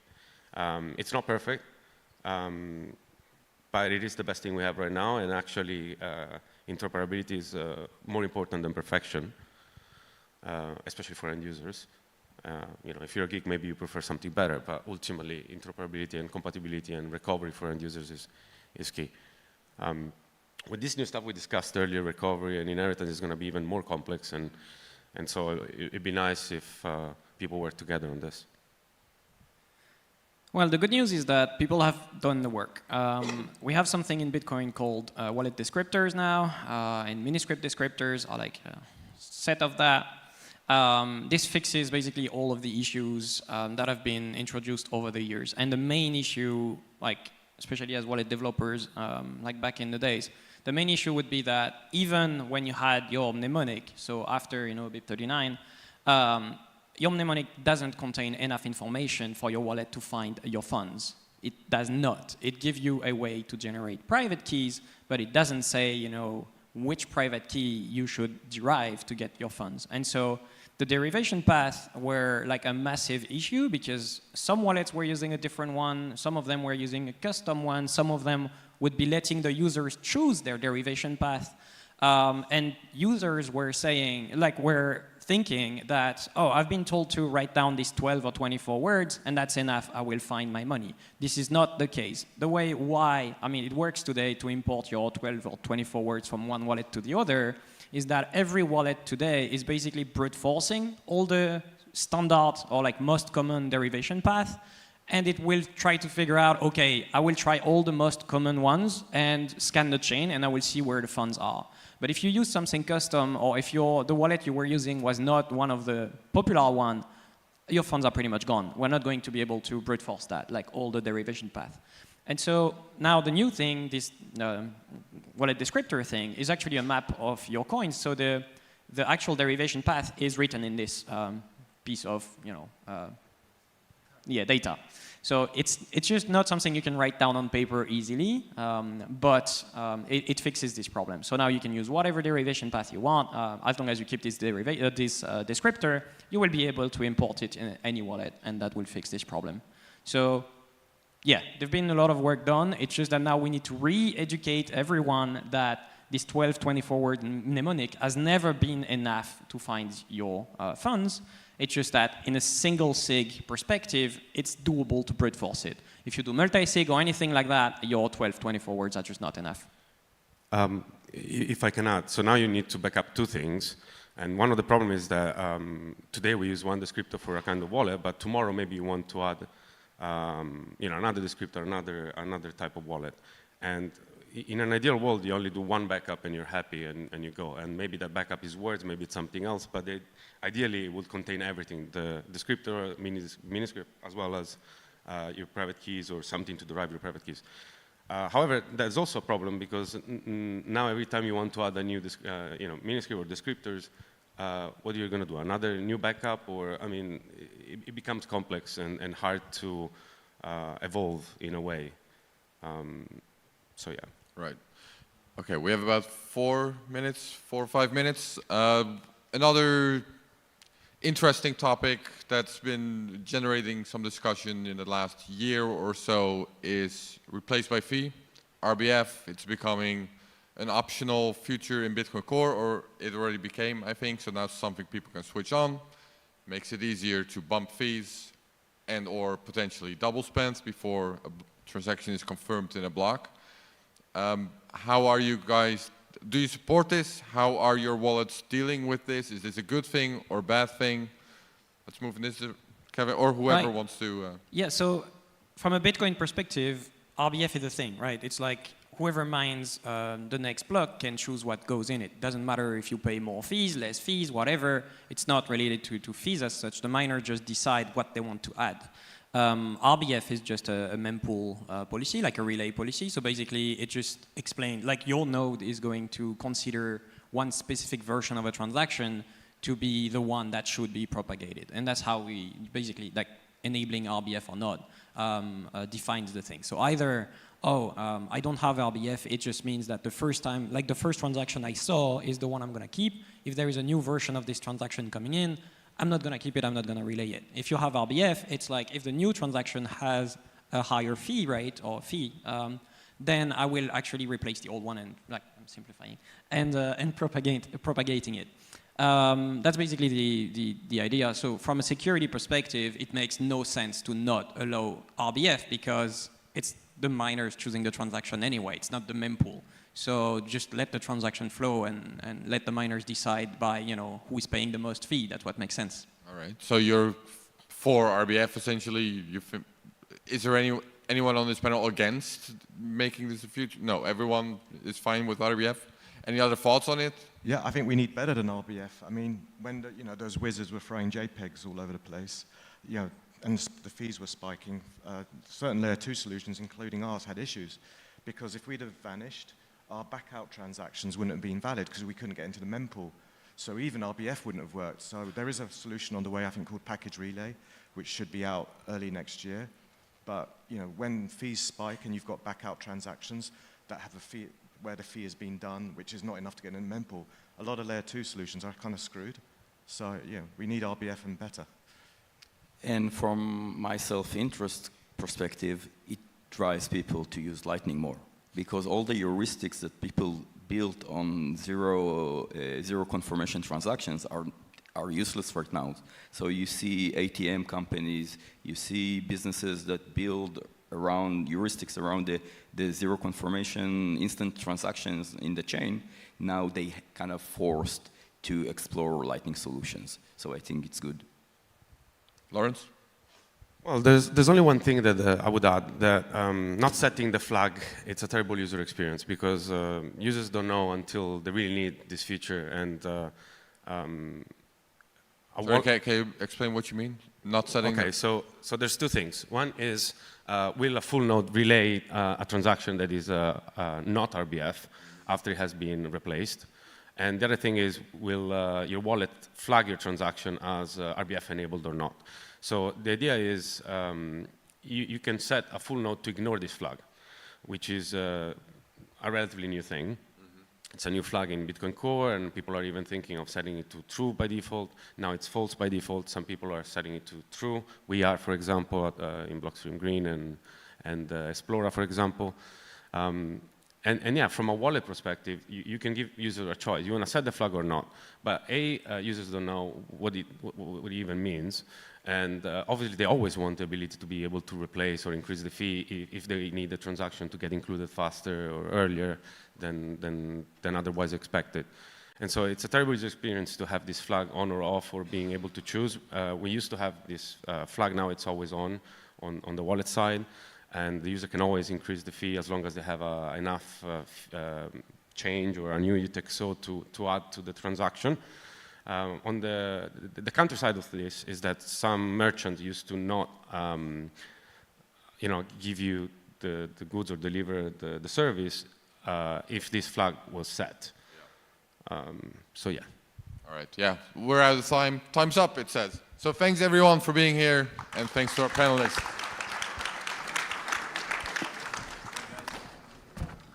Fantastic talk, guys. Thank you for talking us through wallets. Well moderated, as ever, by Aaron. That was great. All about, software wallets, the importance of them, Lightning, inheritance. I hope you're learning lots and lots today. We're now going to completely change topic. We're going to Africa, one of the places that I love to write about, I love to report about, and make content about. I mean, just this year, I've used Bitcoin in Cape Verde. I've used Bitcoin, sending Bitcoin to Algeria, despite the fact that Algeria banned Bitcoin and banned Bitcoin mining. And I've worked on a documentary from West Africa, Senegal, as well as South Africa. That's upcoming. Just in the past 2 weeks, there are some stories that have come out of Africa, including a man who recently climbed up Tanzania by being zapped on Nosta and Twitter all the way. Sorry, not Tanzania. He climbed up Kilimanjaro. He's from Tanzania. And he zapped himself up there along the way to announce an educational initiative. There's now a Bitcoin conference taking place in Benin. There's one taking place in Dakar, Senegal. There's, of course, the Afro-Bitcoin conference in Ghana. And now next year in January, there's the Bitcoin Akazi. Am I right? Yeah, there's the... Bitcoin is in Cape Town. Is that the official name? I know that Bitcoin Akazi, the township project, is part of it. So there are numerous stories coming out of Africa about how Bitcoin is empowering Africans and how Africans are empowering Bitcoin. That's my segue to the next talk, by the way. So yeah, it's a fantastic topic that's growing a lot, and who better to talk us through this than Anita Posch, who of course is the founder of Bitcoin for Fairness, Crack the Orange, and a wonderful educator across Africa. So please welcome Anita to the stage for a talk today on Bitcoin in Africa. Up to you. Thank you. 1, 2, 1, 2, test, yes. Hi. Yeah, Bitcoin empowers Africa and Africans empower Bitcoin. Where is my click-see? Here. Thank you. So it's great to be here. I'm here the third time I was here in 2019, and I was interviewing people like NVK, Jameson Lopp, Jan and Pavel from Brains. And after quite some travel to the Global South and different countries, I want to bring you my learnings from these travels and my work there.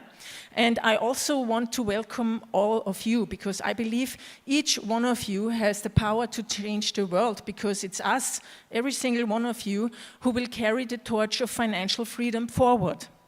And so you might ask, why did I start my whole travel and journey? Why did I leave my family, my friends, my home to travel the world and share my knowledge about Bitcoin with the people who I believe need it the most? Well, my grandmother's name was Nilichka. She came from Bohemia at the time when the Kingdom of Bohemia was a part of the Austrian Empire. And as such, the countries had the same currency, the crown, and the crown went into hyperinflation after the Austrian Empire fell apart. So that's part of the history I got to know through my grandparents. And also, they told me a lot about the time when the Nazis came to Austria and the power structures suddenly changed, and what happened to their Jewish friends, and that they were listening to BBC radio instead of the Nazi propaganda, which could have brought them into an Arbeitslager. And on top of that, I'm a lesbian. So for the first 30 years in my life, I was discriminated by Austrian law, by rules who were set in place by human rulers. And these kinds of things, of course, made me question equality, fairness, and authority. And so in 2007, when I heard the second time about Bitcoin, because in 2011 I heard about it, but I dismissed it because I thought it's just another PayPal, and who needs that, I decided to put all my work and efforts into trying to learn about Bitcoin, and then also started my educational story or work. In 2018 with my podcast, then I wrote Learn, Earn Bitcoin, a book for newbies and people who might still have their Bitcoin on exchanges. It's mostly about self-custody, why we need Bitcoin, and how you secure it the best. 1.5 years ago, I founded my non-profit initiative, Bitcoin for Fairness, with which I traveled to Ghana, Zimbabwe, Zambia, South Africa, and spent the last, in total 12 months in these Southern African countries to bring Bitcoin grassroots adoption and education to the world, to the people, let's say like that.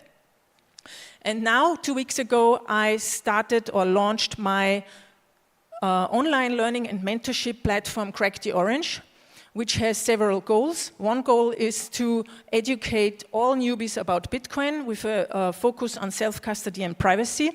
And it's also a scholarship program for aspiring educators from the Global South, but more to that later. In early 2020, I visited Zimbabwe the first time. It was just right before the pandemic hit, and I just came home to Austria before the borders were closed. Because I wanted to learn how the system is corrupt. Why is there so much inflation? So from all the things I learned in these years, I want to tell you how I believe that Bitcoin empowers Africa. If we take a look at the map of the world, we can see that 55% of the global population have to live under authoritarian rulers or in a hybrid regimes. That's the orange and red countries. And you can see most of them are in Africa. And there is a correlation, because also the wealth map shows this pattern. From the Russian Federation down to African region, the darkest red countries are the countries which are the poorest. And this is something that definitely goes hand in hand with, because keeping the people poor is also a strategy for the autocrats and dictators to stay in power. Because if your money loses value day by day, if you need every day to just hustle and to survive, you don't have the time or the resources to educate yourself, to build resistance, and to stand up to your dictator. And in the Bitcoin space, we are always talking about how a hard asset money like Bitcoin is a solution for inflation, which is true, it is. But we don't know how it really feels. I mean, these years we also have like 10% inflation in Austria now. So people experience themselves what it means. But it's still something different in a country like Zimbabwe. This is a typical Zimbabwean bread. Everyone is eating that. And in 2018, early 2019, it cost $1. And over the last months, the packaging has gotten smaller and the price skyrocketed. Why?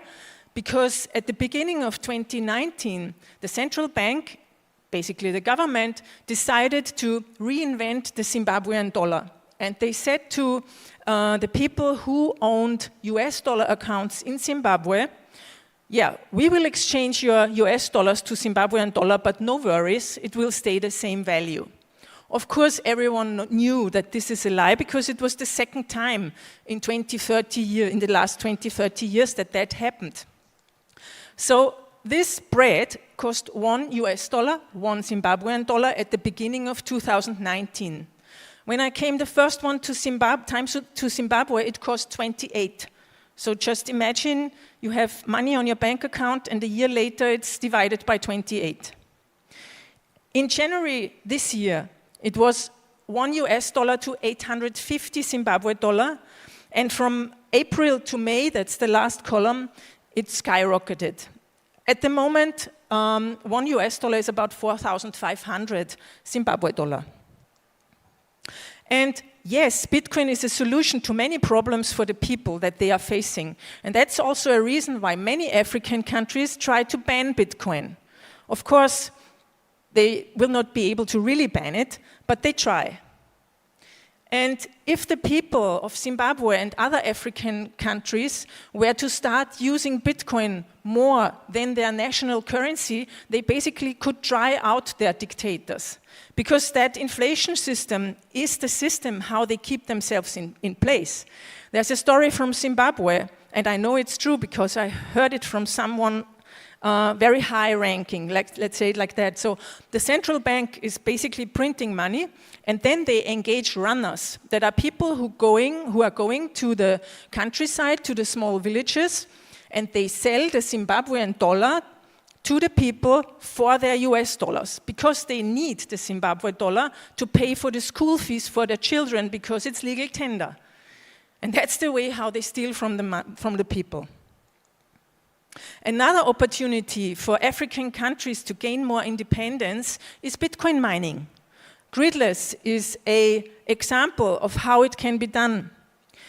Many African countries have vast resources, also hydropower, and instead of selling out their rare earths, their minerals, their gold, and indebting themselves with Western countries and China, they could start mining Bitcoin and also stabilize their solar power grid and power grid in general. Banking. Banking fees in South Africa are higher than in Germany.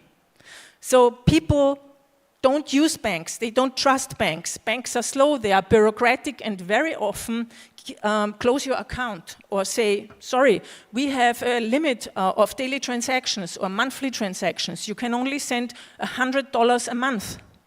And so I know people in Zimbabwe who have unbanked themselves, and they are now using Bitcoin, and when they need US dollar, they exchange it peer-to-peer. Bitcoin enforces freedom of speech and also freedom of association. And this example is from Nigeria. During the EndSARS protests, the Nigerian Feminist Coalition supported the demonstrators with donations they got into your bank account, in their bank account. And when the central bank shut down the bank account, they remembered that there's something called Bitcoin, installed a BTC Pay server, received donations in Bitcoin, and were able to support the demonstrations. But this, of course, is all only possible if you use your Bitcoin in self-custody, if you have the keys to your Bitcoin. Sadly, most Africans have their coins on Binance, for instance. So that's, of course, not uncensorable. This is also a magic number, I would say. 20 is the medium age of African people, whereas 43 is the median age in Europe, and about the same in the US. Where do you think will people adopt new technologies more? In a country or in countries where the need is higher, where the people are younger, they are more encouraged to use new technologies in the face of the problems that they have. So it's a no-brainer for me that they will do. And how is it the other way around? How do Africans empower Bitcoin? At the moment, that's a graph from Bitrefill.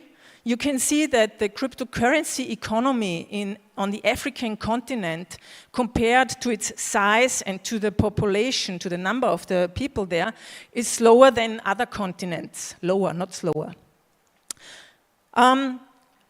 Most transactions in African countries are done peer-to-peer without KYC, which is great for privacy and for financial inclusion.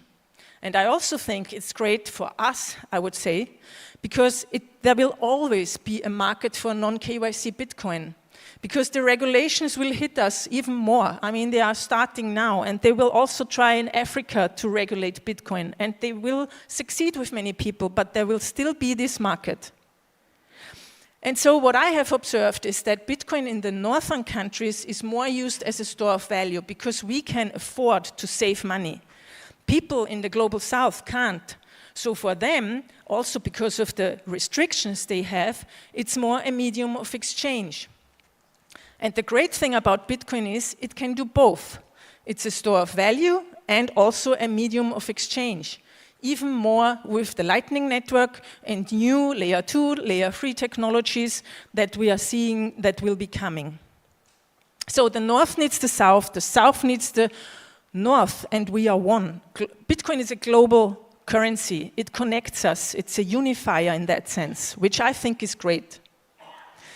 This is a map, some of you might have seen it yesterday, from African Bitcoiners, which is also an educational community. And when I came first to Zimbabwe in 2020, I only heard about Botswana, the Satoshi Center from Alakanani Itirileng. It was the first education center about Bitcoin that I have heard of, and I visited her. And now you can see how the ecosystem has grown. Now we have Bitcoin cowries in Ghana, Bitcoin Data in Kenya, Bitcoin for Fairness in Zambia, the Bitcoin Innovation Hub in Kampala, Uganda, which was opened yesterday. And that's a picture from Bitcoin Ekasi in South Africa. And one by one, people in Africa will learn how Bitcoin can help them, how it can empower them, even when there is no internet. You might think, how should that work without internet? Well, there's a young South African guy. He developed a solution for phones, regular phones like the old Nokia ones. because many people only have those phones, and they have access to sending text messages. And that's actually a system that in many countries they are already using. You might have heard from M-Pesa in Kenya, mobile money. In Zimbabwe it's called EcoCash. So it's like you get like a menu, a text menu on your screen, and by pressing numbers, you are pressing a menu. And that's the way how you can send Lightning Bitcoin in 7 or 8 African countries at the moment. So what you also can see is that it's important that we have developers in Africa, from Africa, who know about the problems on the ground and who will build resilient software solutions for using Bitcoin in these countries where they are facing basically dictators. And so they need to build for the worst case. And Carla is one of the programs who is developing African developers. They are supporting and educating African developers. And what I have learned from my work on the ground is that the talks I gave, the workshops I gave with Bitcoin for Fairness, the communities we started, that's all great to build trust, because that's the most important thing at the beginning, because everyone has been scammed or knows someone who has been scammed. They know what Bitcoin is. In that sense, Bitcoin is something to make money fast. And so I always start at that point, yes, it's legit, no, it's not a scam. Yes, what you got, this WhatsApp message, yes, that's a scam, but this is different. Let me tell you how. So it's great to onboard people, but then in a dynamic environment like Bitcoin is, with new wallets coming out all the time, I think you also need to build sustainable educational possibilities. And that's why I started Crack the Orange, which the main goal is to offer scholarships to aspiring Bitcoin educators and community builders in the Global South who otherwise would not be able to afford such kind of education. So in a sense, that what Kuala is doing is the goal that maybe some people, even from my education, then can become developers. And it's an online course that you also can gift to your friends or family. And at the same time, the people who are in the scholarship will earn a certificate of completion at the end. And then they also can do the certified Bitcoin professional exam, which gives you a certificate, a professional certificate that proves your knowledge. And my idea is that they can then take this certificate and apply for a job globally in the Bitcoin space. And Bitcoin is not there yet, let's say it like that. The communities are growing, the need is growing, the need is there. But what we need is more privacy to protect individuals and human rights activists against surveillance, and scalable solutions to scale Bitcoin, so that really the first, let's say, billion of people can use it. And I'm simply not enough to do that, so maybe one of you wants to educate your peers, like become a podcaster, become an educator. Bitcoin doesn't have a marketing department. We all have to do it. And if this is not something that you want to do, I'll ask you, please support the work we do, support Crack the Orange. Either you join a membership, or you gift a course to your friends and family, or you can donate to the scholarships we're doing, and you will find all the possibilities at anita.link/donate. I'm now at the book booth outside, so if one wants to buy a book signed book and chat with me, I'm there, and thank you very much. Well done, Anita. That was amazing. Such a great talk, Anita, and it's always, I might give you a hug actually. It's always lovely to share the stage with Anita, someone in Bitcoin who I really look up to. So far this morning, we have had talks about Bitcoin and religion, nuclear bombs, inheritance, wallets, and now African empowerment. So thank you so much, Anita. Of course, do check out the book, check out Crack the Orange and Bitcoin for Fairness. Did anyone here go to Bitcoin Prague? You did? Okay, cool. I'm going to play a really quick game because it's quite cold in here. It's day 2. You're all a little bit hungover. So before I invite Sam onto the stage, so when I say bit, you say coin. It's very simple, okay? But it's really important as well. So you understand the rules of the game? Even at the back, you understand how to play? Okay, so bit, coin. Bit, coin. Bit, coin. Bit, coin. Doge? No. No. Kenobi's like, get out. Good, because if you did say Dogecoin, I would have to have words with you. You wouldn't be invited back to Honeybadger ever again. But do you feel a bit warmer now? You ready for a presentation on Lightning, something we haven't had much discussion about today, despite the fact that it's everyone's favorite shitcoin, isn't it?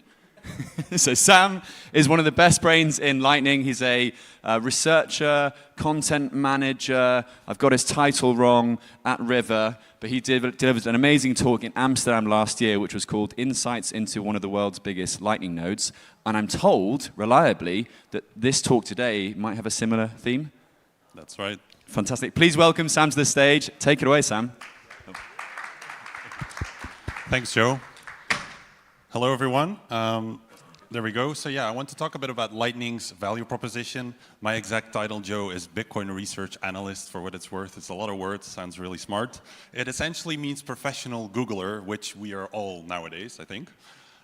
So yeah, I did research last year on Lightning, and you may have seen some of these reports pass by. I did one on our insights from running some of the largest Lightning Network nodes out there. I did one on mining, and now recently also did one on the global payments industry. And basically, there's always a link between what I do for research and what River, the company, does, which is based in the US and offers like a range of services in mining, in brokerage, and in River Lightning, which is mostly the context of today. So what I'm essentially doing at the moment, like sort of around this conference and over the next month, is working on the Lightning research, essentially refreshing that with new research, new data from this year. Also more data from different companies that have graciously shared their information so we can provide far more interesting insights. So in this talk, I want to share some of my early findings around that with you.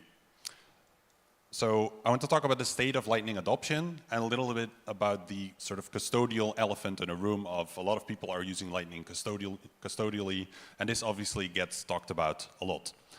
So first I want to start with the question of who is using Lightning, and it's not for you to raise your hands, because I can make an educated guess here. Actually, I already found the answer online on Twitter, where everyone's saying basically nobody's using Lightning. This is supposedly a meme that goes around, and I have my fair share of experience in making bad memes. And I recognize this is a terrible meme because it's just not true. There are some interesting comments in there, like the one at the bottom left who goes like, don't come back with some shitty chart showing how it has 4,000 Bitcoin in it. That's a failure after this many years. And it's like, okay, that's a pretty, there's some truth to that. You could argue like, yeah, ideally we've got some more Bitcoin on there than there is today. But it's not so strange coming from someone from sort of an Ethereum background who's very used to the TVL, like as the guy who's commenting there, the TVL logic of like the total value locked on a layer 2 solutions on Ethereum. That's how they measure success, like how much money are people locking up there to be able to do staking and all of those kinds of things. But that's not what we're building in Bitcoin. That's not the point of the Lightning Network. And in fact, at River, we're doing the opposite. We are reducing our capacity. So in the past week, we actually we did a small announcement about it because in the previous month, we also lowered our capacity, and people freaked out because they thought that there was some kind of problem as the total capacity of the Lightning Network reduced a good bit. So we reduced it by 48%. Why? Well, the money is in a hot wallet when it's on the Lightning Network, so you're internet connected, and that puts funds at risk. So why would you put more in there than you need to? So that was essentially our conclusion. Like, we don't need this much capacity to route the same or more transactions than we were doing before, and it's not going to affect our payment success rate. So we simply did an analysis and came to the conclusion we can do the same thing and more with less. So I would say like it's really easy to get hung up on the capacity, but if you look at some of the underlying data, there's actually some interesting stuff going on in Lightning, I think.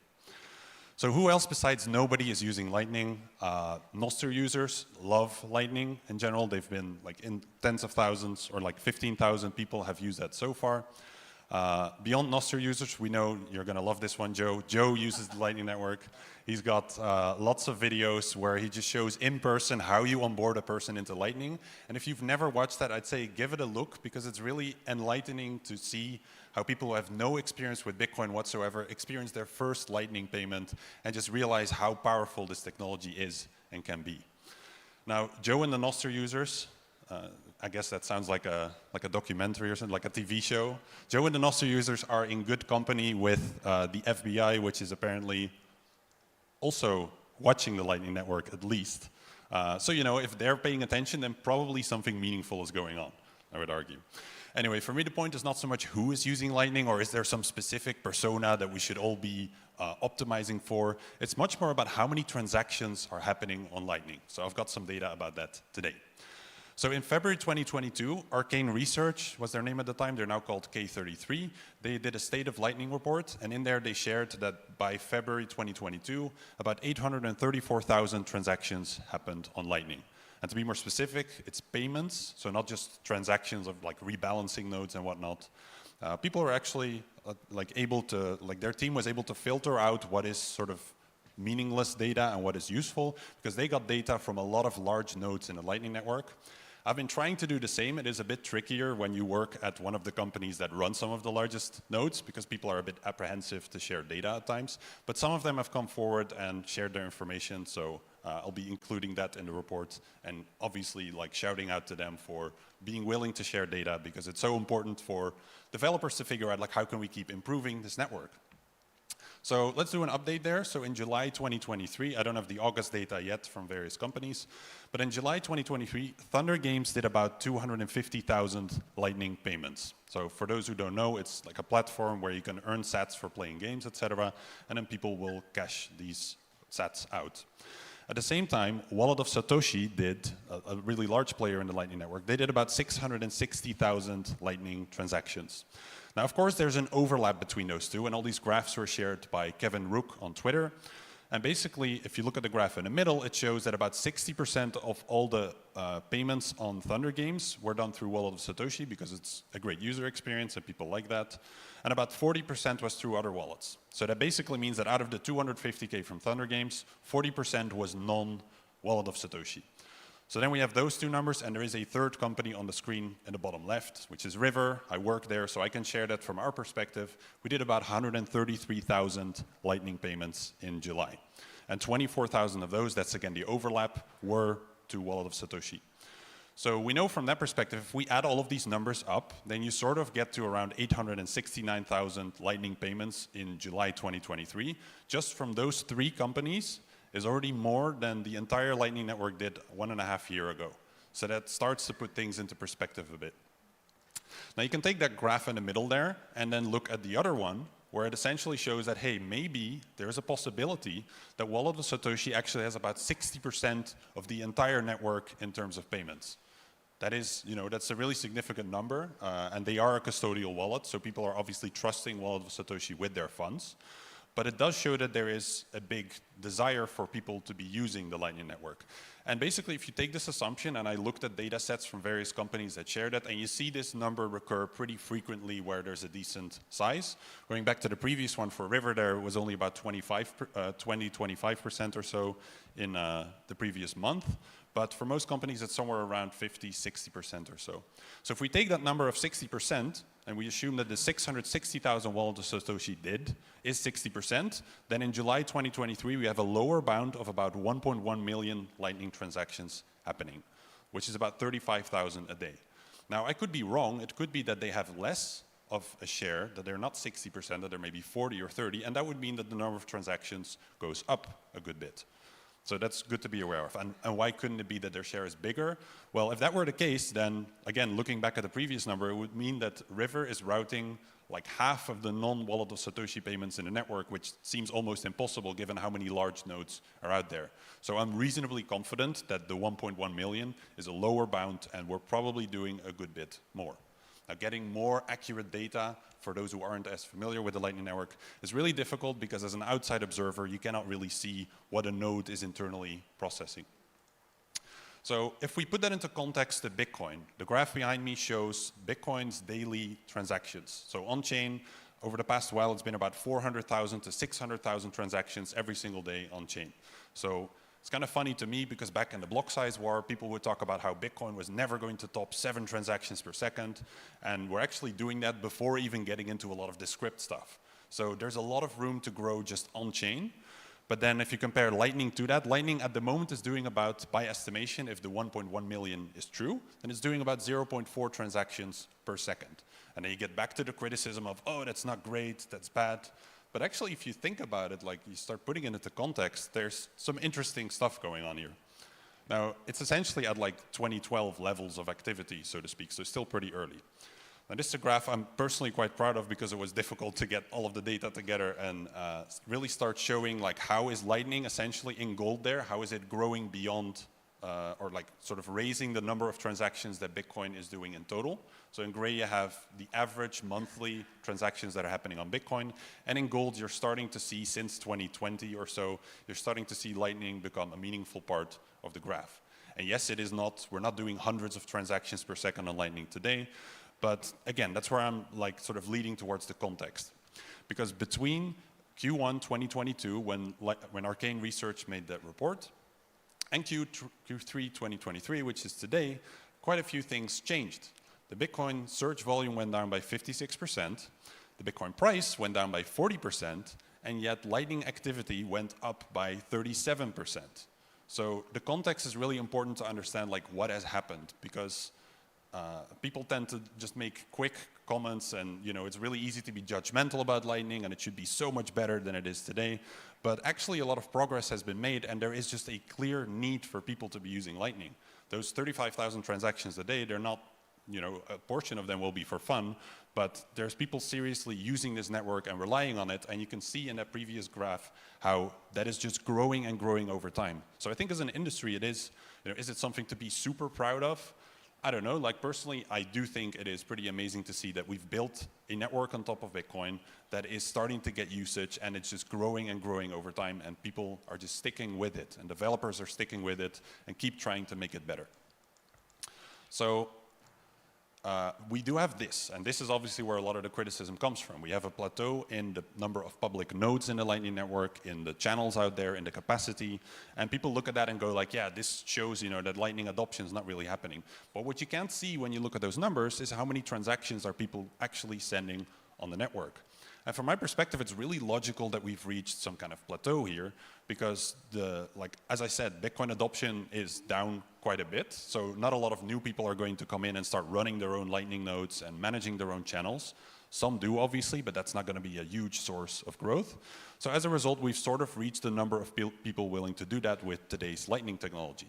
And a lot of improvements will be made there that might make people more eager to start using it non-custodially themselves.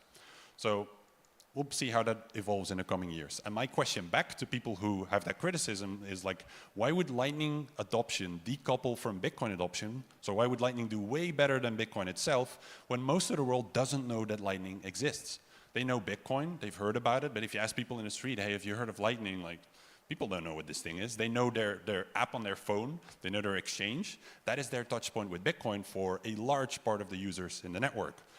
And when you look at this graph, it shows this overview shows all the exchanges that have adopted Lightning over the years and integrated with it.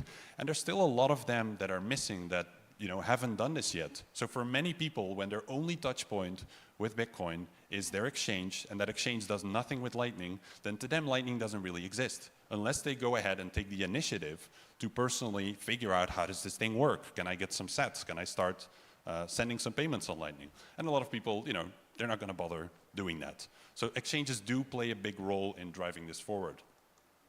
Now, this is a really good graph from Bitrefill. I guess we're all using graphs from Bitrefill today.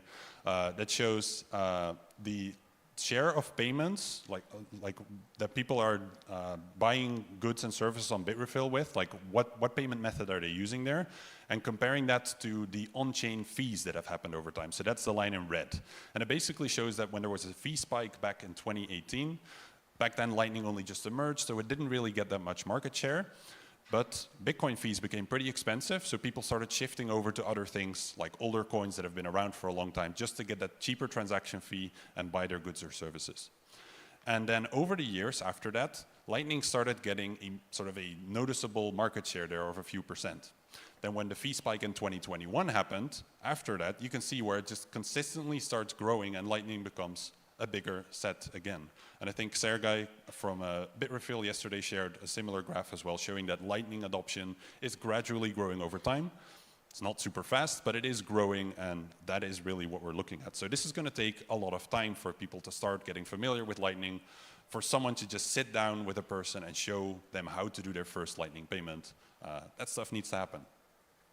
So I also wondered about this question, like we know who's using Lightning today, but who will be using it in the future? So normally seen, most Bitcoiners, if they would have a crystal ball, they would look into the future and figure out what the price is going to be on a certain date. I have a crystal ball, and I looked into the future, and I actually found this tweet about who will be using Lightning. So this is a tweet from cbdcethereum.eth on the 30th of March 2031, and he says, still nobody is using Lightning. It's all bots, AIs, and LSPs wash trading because Bitcoiners are jealous that governments didn't build their CBDCs on Taproot assets. Basically, my point with the very lousy joke is, you know, there's no pleasing some people. Even if Lightning volumes were huge right now, then people would probably be saying that it's all fake and that it's all set up. So there's no pleasing those people. I don't really like the meme, nobody's using Lightning. Let's talk about the actual sort of mature discussion of most Lightning users are using custodial solutions today. Now, Bitcoin itself is mostly custodial. It's really important to keep in mind. People overlook this simple fact and think that Lightning is going to be fundamentally different in its form today. But if you look at Bitcoin, data by Glassnode shows that roughly 33 million on-chain entities exist, meaning people who have interacted with the blockchain, or like a company that has interacted on behalf of users with the blockchain.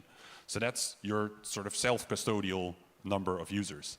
And then by my estimation, roughly 49 to 98 million people are holding Bitcoin on exchanges today. It doesn't mean signed up for an account once and then never returned or anything like that. It's actually holding Bitcoin at an exchange. If you're curious in the methodology behind that, that's in the previous report that I wrote. But regardless of whether you think that number is 300 million, which I believe is vastly overstated, but gets shared around a lot, I think it's somewhere between 80 and 130 million-ish. But a good portion of that is just simply is custodial. So they are trusting their exchange, etc. And it is the same in Lightning. So then I have to ask the question, like, why was Lightning created? And this is sort of where you get to the crux of the question. Because back in 2016, when Lightning first emerged, or with the white paper, etc., people were talking about making Bitcoin scale. But nobody specifically said, like, Lightning is going to be built so that everyone can self-custody. That was not what people were talking about at the time. Everyone was very focused on how can we ensure that we can do more transactions per second. So the question is, like, scale how? Or the modern version of the question, like, where does the scale come from? Because there is always some kind of trade-off. Like, there's always some way where you are having to make some concession. So framed another way, like, why was Lightning built? Was it built to keep Bitcoin payments affordable? Or was it built to enable more users to self-custody? And it is the first one. That's why Lightning was primarily built. But as a result, if more payments move off-chain, you open up a little bit of space, like how much is hard to quantify, but you open up some space on-chain for more people to affordably self-custody. So that's good. But then you have the other side of it. If Lightning becomes really popular and all of the transactions start being like opens and closes of channels, then there's actually less cheap space for people to self-custody. So you could even make the argument that Lightning, in a way, could be a step back in allowing more people to self-custody, because all of a sudden we all start using the Lightning network, and that just takes up a lot of space. Now, like, that's not really the point of the discussion, but it's more like, why was Lightning built? Like, it was mostly to keep Bitcoin payments affordable, and it wasn't a big promise to allow everyone to self-custody. A lot of people just project that onto it because we are, you know, we're Bitcoiners and we want what's best for the world, etc. So that's just something to think about, which we're now kind of realizing. So if this is Bitcoin, I don't know why I gave him arms and legs, but there you go. And then one of the goals is that everyone in the world can self-custody and transact in Bitcoin. Say that's a goal. Then Bitcoin has to go through this, which some of you might recognize as Dante's Inferno, the 9 circles of hell, which in Bitcoin land is filled with all kinds of fun things that we are all so familiar with and enjoy very much. And Bitcoin asks the question, like, seriously, I have to go through that? And the answer is basically yes. Like if you want to get to the bottom there, if you want to get to the ultimate goal, then that's what you'll have to go through. But Bitcoin doesn't have to go at it alone anymore, because now we have Lightning, who is going to be there on the journey with Bitcoin. And my point being is essentially that Lightning has become part of the scaling puzzle. It is not promised as the solution to everything, but what you're starting to see is that everyone is coming up with new kinds of scalability solutions. They're all looking at how can we interact with Lightning, how can we be interoperable in some way, and just build on what is already there and the network effects that it has. So it's very likely going to stick around. And really what it did is it bought us another very scarce thing besides Bitcoin, which is time. It bought us time to start figuring more of this stuff out. And yes, even if a lot of people come in and they use Lightning custodially for a while, at least they are able to transact in Bitcoin, and they don't just all have it on an exchange, and it's only able to really sit there. So what I also have is this graph to show that companies are, and especially venture capitalists, investors, they're starting to really see that activity in Lightning, the momentum that is going, that keeps going, because it's really critical for them in investment decisions. And in 2022, over $420 million was raised by Lightning companies across 27 rounds there. So a lot of that capital, it's been raised, but it still needs to be deployed. That's going to take time. So that is also going to help move the network forward in some ways, while there's still plenty of issues to be resolved. And finally, from River's perspective, we're also seeing really promising growth on the number of transactions routed by our nodes. We had an all-time high in August there with over 300,000 transactions routed. It is, of course, good to put into context. If that's an outlier, if you ignore that last bar, then you still see gradual growth over time. There's no slump where we're going down and activities kind of tapering off. It just continues to grow gradually over time. And that's really what you're looking at when, we have a really hard problem to solve as a decentralized community, which people hate the word, but I guess that's what it is. So part of the reason why it's gone up a good bit is because of what we're doing with River Lightning. So we make it really easy for companies to integrate with Lightning without having to run their own nodes, manage their own liquidity, etc. It's just through an API, so they can dip their toes in without having to dedicate a whole team to it. And then if they like it in the long run, they can always figure out, do we want to further professionalize this? So this has been part of the reason why volume has been growing on our end. So companies, we're just having conversations with an entirely different sort of tier of companies, size of companies, that are starting to take this thing seriously, and that's really meaningful. So if you're curious about whatever else I'm going to be finding out over the next month, you can follow me or River on Twitter and see the report that's going to come out, hopefully in October. Thank you very much. I hope you found it interesting. And if you have any questions for me afterwards, please do come up. Have a great time at the conference. Awesome stuff, Sam. Great talk. I think that was actually better than the one you gave in Amsterdam, but just because you shilled my work. Do you accept payments in Lightning by any chance for that sort of thing? Yeah. You do? Good. Just checking. It was a crap joke to buy some time before the next panel. So today, so far, we've heard about Lightning, on-chain, nuclear bombs, Africa, inheritance, wallets, and we've missed out one very crucial topic to the Bitcoin ecosystem. But just firstly, hands up, who here has used Lightning? I know Sam didn't do it, but I'm gonna do it now anyway. Who here has used the Lightning Network? Is every hand in the room up? You, sir, I'm gonna find you later. I'm gonna get you to download a wallet called Phoenix. We're gonna open up a channel, and you're gonna become a bank in your pocket. But it's way better than a bank, because your bank might rug you. Okay, and who here has tried to mine Bitcoin in general? Keep your hand up if you successfully mined Bitcoin. Oh, good. So we've got an educated, mining level room with us here today. That was my segue into the next panel, which you might be able to guess is about mining. I can see the panelists are all here. It's going to be moderated by the wonderful Stephan Livera. Please welcome him onto the stage, followed by Mr. Kenobi. I think I spied Dr. Adam back over there. Come on down. And there's also a couple of others to join them, Jan Capek and Alejandro La Torre. Please give them a warm round of applause. And you'll have microphones, 1, 2, 3, 4, 5. In which case, I might also say hello to the people on the live stream at home. If you're leaving comments, please make them nice. Don't call me a scammer like you did yesterday. You all ready to go now? Fantastic. All right, here we are at the mining panel. So let's get into it and have a discussion. I think, yeah, maybe just everyone, just quick intro, just for anyone who doesn't know you guys. Just a quick round of intros. So I'm Adam Beck, and my initial connection to mining is inventing the Hashcash proof of work. So I got some kind of instant claim to fame when Bitcoin became widely known.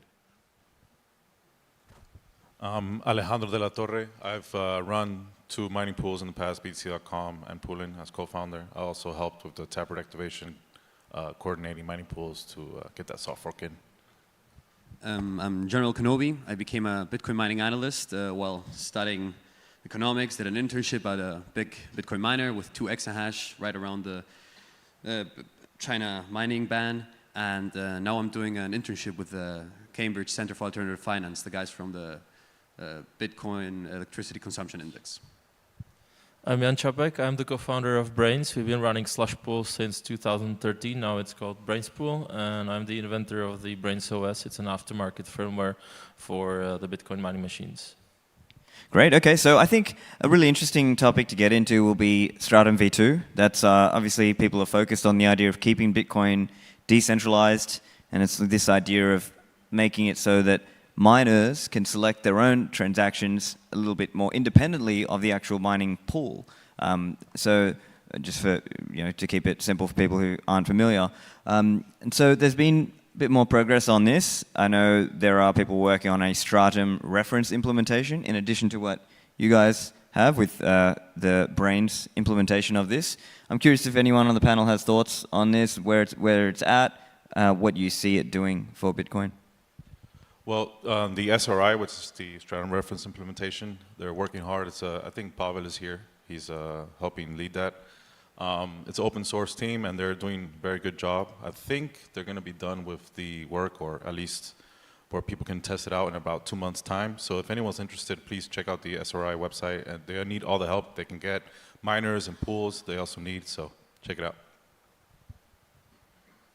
Back in the day when we invented the Stratum v2 as a follow-up on the Stratum v1 together with Matt Corello and one of my colleagues with Pavel, essentially the motivation to come up with the protocol was to look at how inefficient the current implementation was. Basically everything plain text, no encryption, no security. So that has been tackled by the protocol, and I'm like super happy that the SRI sort of took over the initiative, because it wouldn't be a very good situation for the mining community if just a commercial company like us would be behind the protocol. So we actively consult the protocol decisions, and I think guys are very close to finally closing up the spec. So that's pretty good. We have been running the previous or the prototype implementation of the protocol for like past 4 years because we use it for collecting the dev fee from our firmware. Yeah, I mean, I think the main interest from my point of view and the part of the concept of Stratum v2 under previous names like BetterHash, which was Matt Corello's prototype, and OpenHash, which was something that Blockstream built an alpha version of a few years before, was to have the miners themselves choose the transactions that go in a block. So to propose their own blocks. The way today that almost all of the hash rate is directed is the mining pool itself chooses the transactions in the blocks, and there are far fewer mining pools than there are miners. And there's some reasons for that, which is to be a mining pool, you're providing variance reduction, and so you need some kind of minimum rate of hash rate, maybe 3%, 5%, in order to provide much variance reduction. Or you need to do pay per share, which is risky to do with low hash rate. And so it's very difficult, you wouldn't expect maybe more than 20 mining pools, so that's a kind of limit on decentralization. So if the miners can choose their own transactions, the sort of relative centralization of mining is ameliorated a bit by that. And with that point, I think I was just looking at the numbers today, and I think 2 KYC pools, Antpool and Foundry, one is in China, right? China, and the other one's in the US. I think have now more than 50% of the hash rate, and even though I don't really care, because they're pools, at any point if they do something wrong, all of the miners can just turn off, or in 20 seconds point to another pool their hash rate. But still, it would be great to have like this alternative that Stratum v2 has, that the miner itself chooses what transactions go in and the template of the block instead of the pool. So I think it's a good development in the right direction. It also encrypts the data between the pool and the miner. And I think it's very important. A lot of people don't realize, but there was a attack once by the Chinese telecom officially, but we all know who's behind that, where they did a man-in-the-middle attack, poison-catching attack, and they took off all the mining pools in China. Basically, all of them were gone offline. That was only because the data between the pools and the miners is unencrypted. So that's a very important thing that we need to also consider. Yeah, I mean, there's also, apart from that, the possibility that 1 to 2% of your hash rate is being stolen just in a man-in-the-middle attack, which, when you're talking about bear market mining, every cent, every percent, every margin counts, especially when the prices are going up on electricity and prices going down and difficulties going up. So 1 or 2% of your hash rate in a bull market doesn't really matter. But when it comes time to, do the real mining during the bear market, then it gets important to have that data encrypted. So, yeah.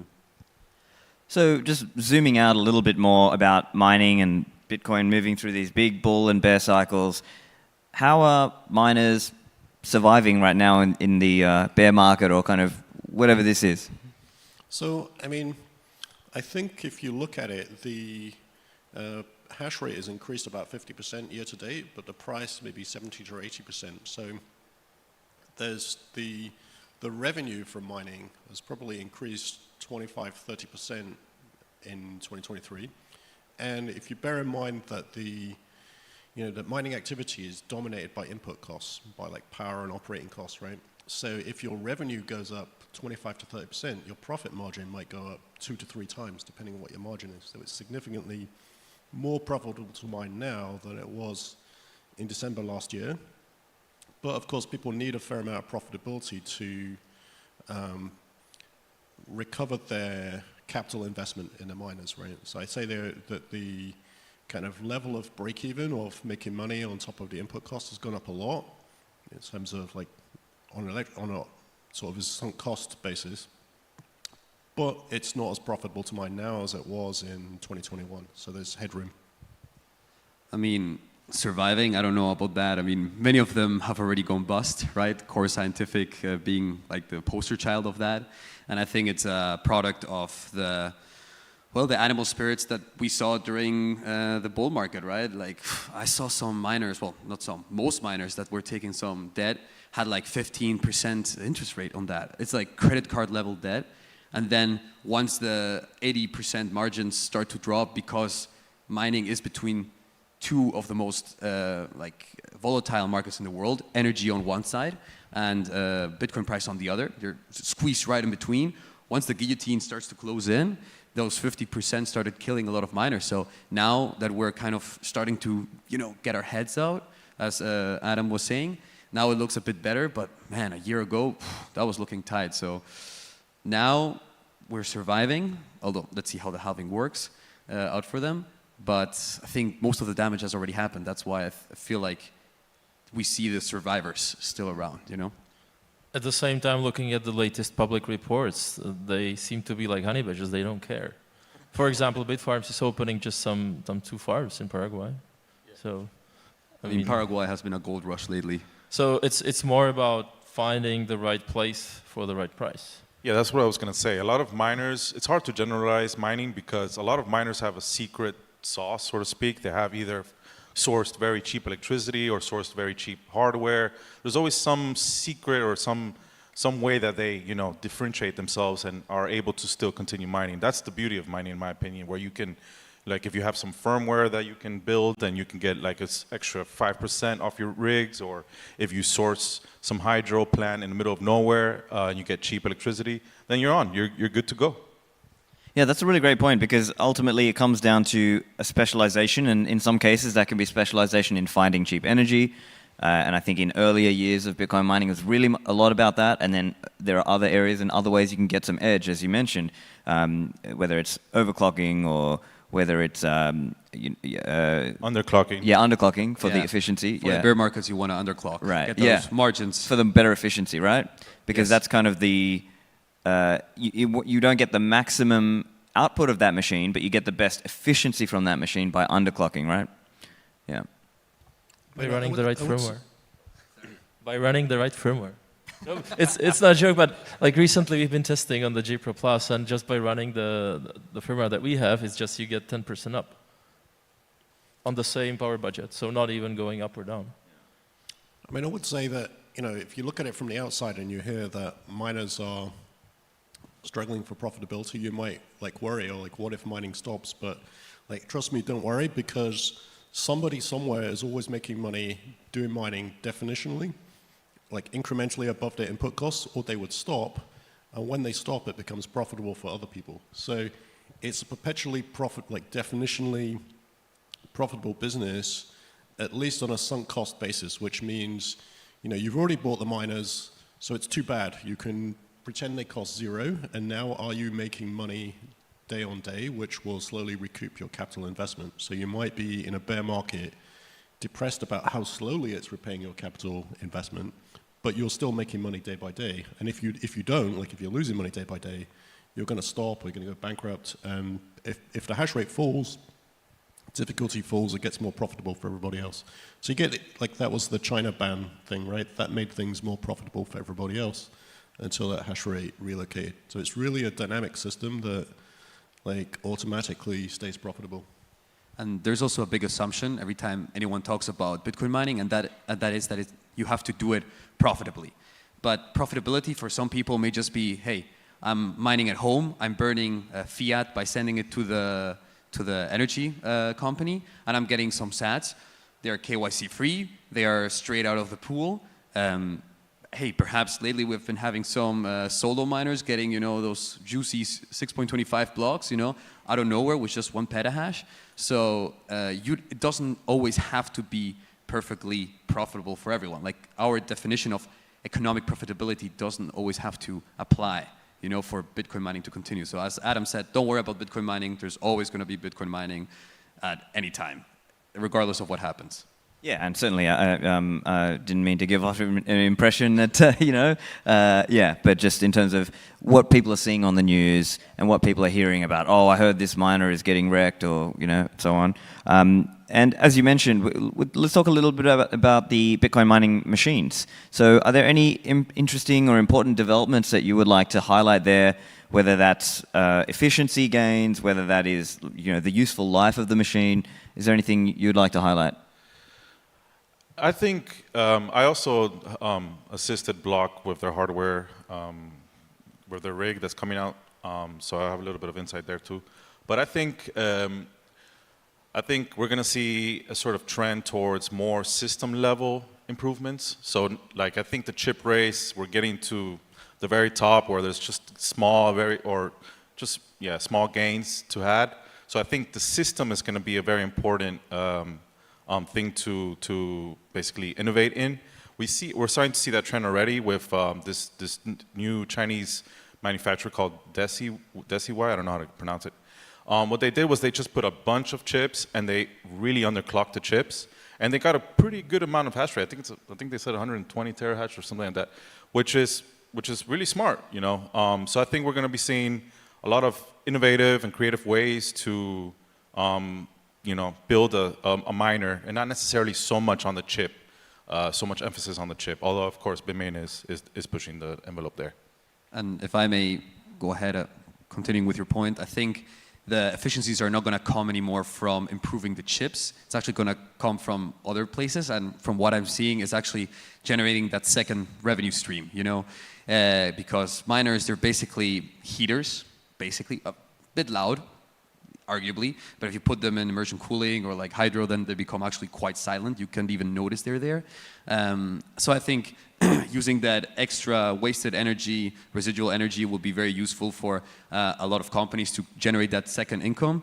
And otherwise doing curtailment. I mean, I think it was Riot who got more revenue last month from curtailing than from actually mining. So I think getting that second or even third revenue stream is going to really help push this industry forward. Continuing up on that curtailment thing, for that you need some adjustments in the firmware so that it can react quickly enough. But going back to Decibel, what I find very interesting is the confidence in like building, because after seeing like so many types of machines throughout the development of the firmware, what is interesting, the whole device is fairly simple in its concept, but the problem is that the massive scale, the amount of chips, they cause a lot of issues placing them on the PCBs. So them being so confident that they can place as many chips to reach, I don't know, 200 terahash, the question is how sustainable such a machine is going to be on the long run, if it's going to have any hardware issues. And second aspect that I find very interesting is the economical model, because what is actually making like 50% of the chip, almost regardless of the technology, is the packaging, like the plastic thing that with the pins. So by that, even though you're reaching certain efficiency because you need to compete with the other chips that are on 4 nanometers, you would still pay the base fee for just producing the chips even on lower technology, but with the packaging. So the question is, what is the manufacturing cost? As a prototype, it's a very nice idea. I mean, we used to have these ideas many years ago, but it goes back that the efficiency of the chip, so eventually the efficiency of the machine is only one dimension. What you also care for about is the hash density on the PCB. So placing 1,000 chips, that's a nice prototype, but I'm wondering like how this is gonna be sustainable and scalable and durable in the long run. Yeah, so Blockstream has entered the ASIC manufacturing space, so in late 2021. So since 2022, really, we acquired Spondylis, which is an ASIC manufacturer that's been manufacturing machines since 2013, 2014. So they had, I think, 3 different machines with different ASICs in market, you know, going back to 40 nanometer, 28 nanometer, and so on. And so through last year, we've been working on an ASIC, and we have actually a shuttle run in process at the moment. So roughly by end of year, we should have the results from a shuttle run. People don't know a shuttle run is a kind of test run of a small segment of ASIC that you stick on a wafer with hundreds of other manufacturers of different chips, and they give you back a sample, and then you can stress test those chips and figure out if what you've done needs to be tweaked a bit for reliability or for other reasons before you mass produce a full-size chip. So in a Bitcoin space, because time is money, people usually skip the test chip and just go straight to mass production. Because of the bear market, we figured we might as well do a test chip, and there are some advantages to doing that. So, you know, later next year we should have a full machine actually. And Spondylis used to make rack mount machines, and usually most of the miners today are like shoebox sized, so they made like a 1.5U and a 2U miner. So what we've made now is a 14U miner, so it's you know, a U is a unit of data center rack space, so a 14U miner is like about a 2-foot cube, and so you fit 3 of them in a standard height data center rack, and then each cube is a blade server, so it has 10 blades in it, and each blade is roughly similar to, you know, 100 terahash miner. So the units are about 1 petahash per unit with a shared control board across them. So, and it's really a quite power dense form factor. So about 3 times as dense as the typical shoeboxes in terms of how much megawatts you can fit in a 40-foot shipping container with airflow. And part of the reason is because it's hard work to manage airflow of the shoebox design, because you have to basically put blanking around them to control the airflow so that they don't, you know, so one miner doesn't suck in hot air from another miner. That's quite challenging. Whereas with the data center rack, it's designed for airflow management. The air doesn't get through the rack, basically. So it should lower costs a little bit at the container level and make things a little bit more efficient at a system level, which is one of the topics we've talked about on the panel. So, you know, it's, and I think the other differentiator for us is we would be, you know, effectively the first non-Chinese centric manufacturer, and there is just a small concern because China is like at times banned different parts of Bitcoin. Apparently they've now in the last few days said that Bitcoin is legal as property to own, but I believe they're still banning mining officially even though unofficially some mining is unofficially, continuing. right? Yeah. But yeah, that's one thing I wanted to add. I think Blockstream's coming out. Well, Blockstream's coming out with a new rig. Block's coming out with a rig. So we're going to see a whole different landscape out there starting next year, and I think that's very good. And competition's very good, especially now that it's not the manufacturers are outside of Asia. That's good. And hopefully Intel also gets back on the game. I mean, right? Yeah. So they sort of announced, was that during the ball, and then they kind of they're dropped out. it. They're out. Yeah. Yeah, and I think that's gone. We're also slowly getting in the game with the brains control board and components, so we'll see what's going to happen next. All right, yeah, so the ASIC market is heating up, guys. One other question around useful life. So this is an area where you hear from manufacturers, oh, okay, it's 5 to 8 years. But then when I've spoken to some miners, they've said, actually, in practice, maybe it's a bit less than that. I'm curious if you guys have any comment on this, on actual useful life for Bitcoin mining rigs in practice. Well, we have seen a tremendous lifetime for the S9s, right? They went out of business basically last year, and I think there's still some left over. So what has been pointed out already is that currently the chip technology being used, we cannot expect like half the efficiency or basically doubling the efficiency in the next few years. Because we have hit the plateau. We're at what, like 4 nanometers? Now I think TSMC announced 2 nanometers, but still you cannot expect that we would get to sub 10 very quickly. So the expected lifetime, in my view, if the hardware design is proper, not like some experiments in the market that we have seen in the past, like the X17s, for example, that was a big failure, basically tested on the miners, then we can expect, I don't know, 5+ years in my view. If I may, it also depends on where you are. As we were saying before, the number one cost is energy on an operational side, but then from a Capek side, it's the dollars per terahash. And I still remember back in 2019, S9s were basically being given away. Just pay the shipping fee and we will send them to you, right? And if you're in Venezuela and you're paying 1 cent per kilowatt hour, and you just have free energy, you can get a few S9s. S9s, even now, are still profitable, right? And I was talking yesterday to Javier from Venezuela, and he was telling me that their average or minimum salary or something was like $30 a month in Venezuela. So you send a few S9s, you have free energy, they would still have a life. So at the end of the day, it depends. If you're a European miner, yes, your rigs only have 3, 4, 5 years of life. But then you can ship them on to places with cheaper energy, and they have a continued life. It's important as a miner to take care of your equipment. If you have a container, you have to really understand the airflow, as Adam was saying. And if you do a good job in maintaining your hardware, it can last many years. For example, I had a small operation using pig poop. It was a pig shit to mine Bitcoin, and it was on the pig farm. It was like right in the pig farm, and it was a container with airflow, and we had to clean those rigs like every week because they were full of shit all the time. So just a word of advice there. Nice.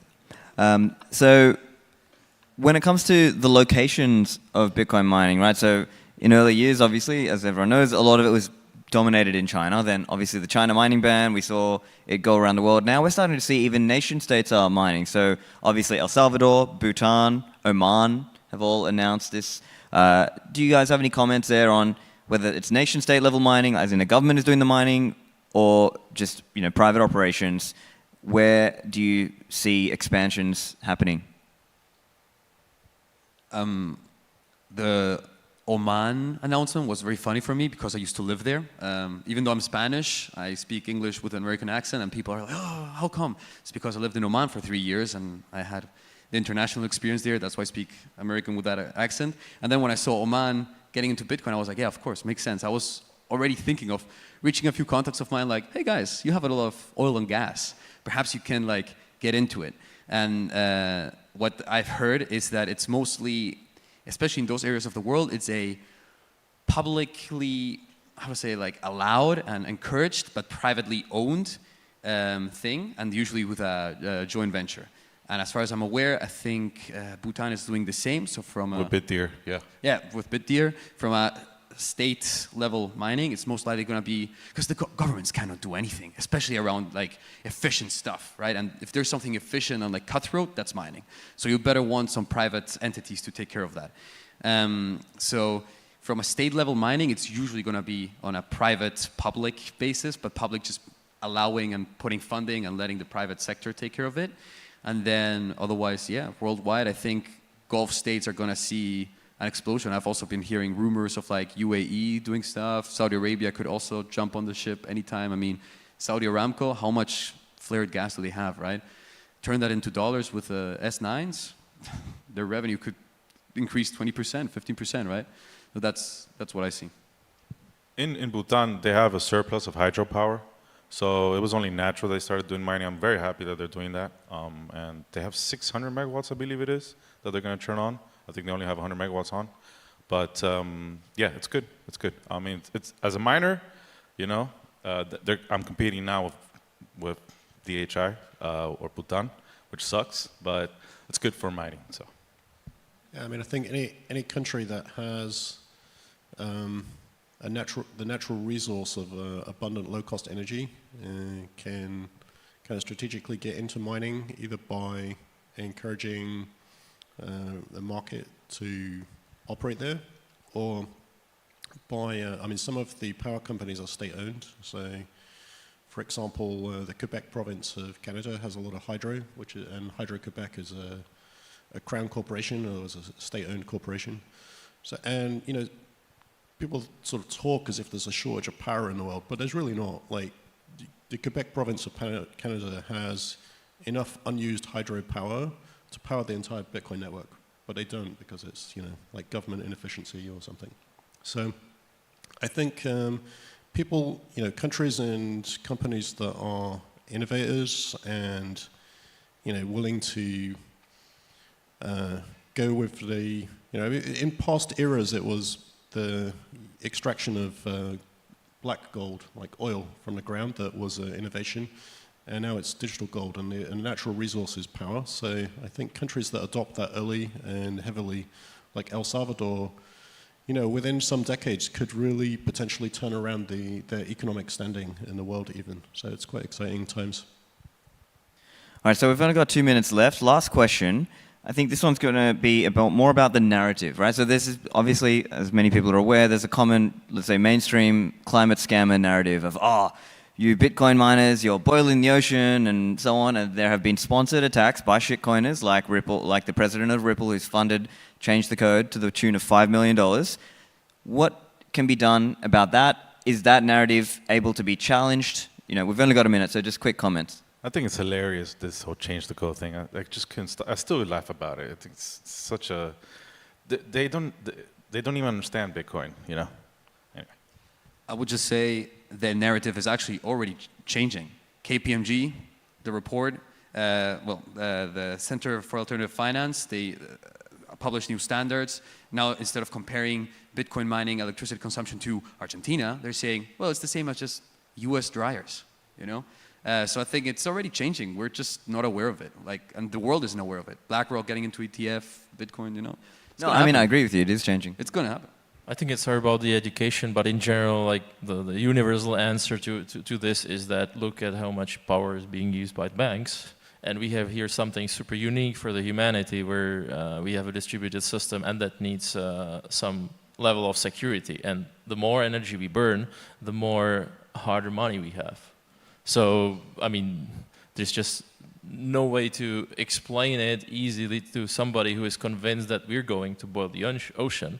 But then it's important to look also at the aspects of the regular financial system, how energy efficient it is. Yeah, I mean, I think Bitcoin is actually a source of financing for expanding the power infrastructure.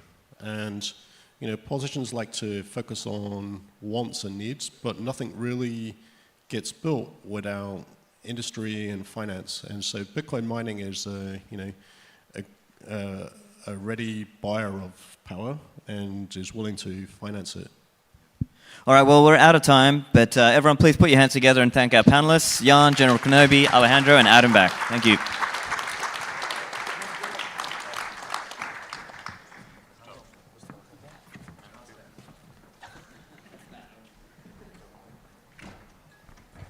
Another awesome panel, gentlemen. That was really insightful, well-balanced, and a really good way of getting to grips with what is going on with the mining world right now.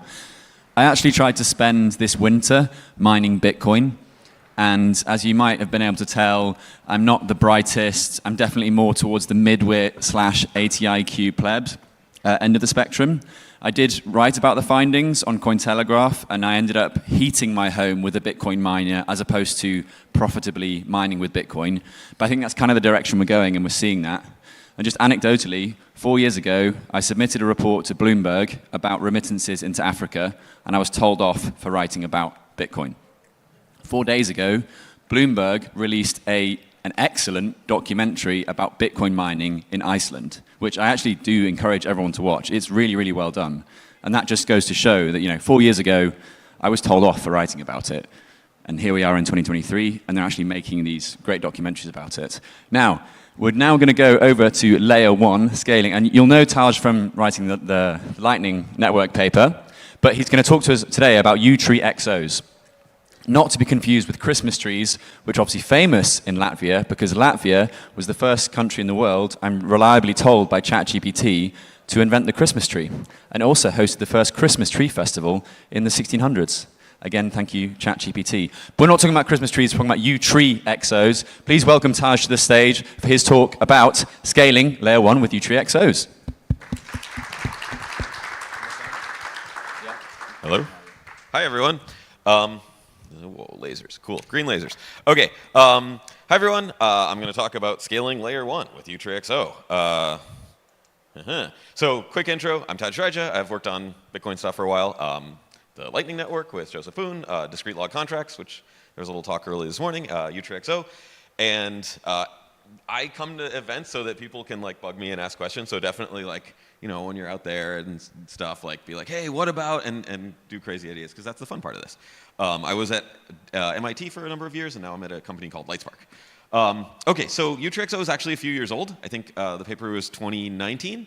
And I actually have realized recently, I wasn't going to do this talk. I was doing a different talk, and I sort of moved it to Friday, so sorry if there was a schedule mix-up. I think we got the website right. Because I realized nobody knows about it, and I think it's because I didn't really talk about it, because I wrote the paper in 2019, and then I gave one talk, and then well, you know what happened. There weren't really events for a few years, so hopefully this is news to some people. So yeah, Lightning Network is sort of about scaling, and the idea is it's like a layer 2. It's on top of Bitcoin. And I think Utreexo is more a layer 1 kind of scaling thing, where it's just changing how Bitcoin works itself.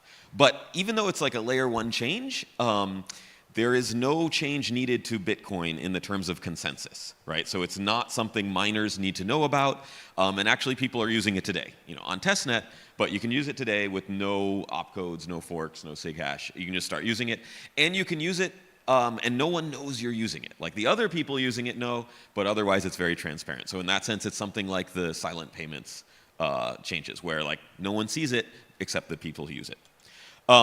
So I'm going to say some unpopular things as sort of motivation for this, inspired by the talk that is in a few hours, that we're not done, right? So Bitcoin is still sort of, it's really cool, but it's not done.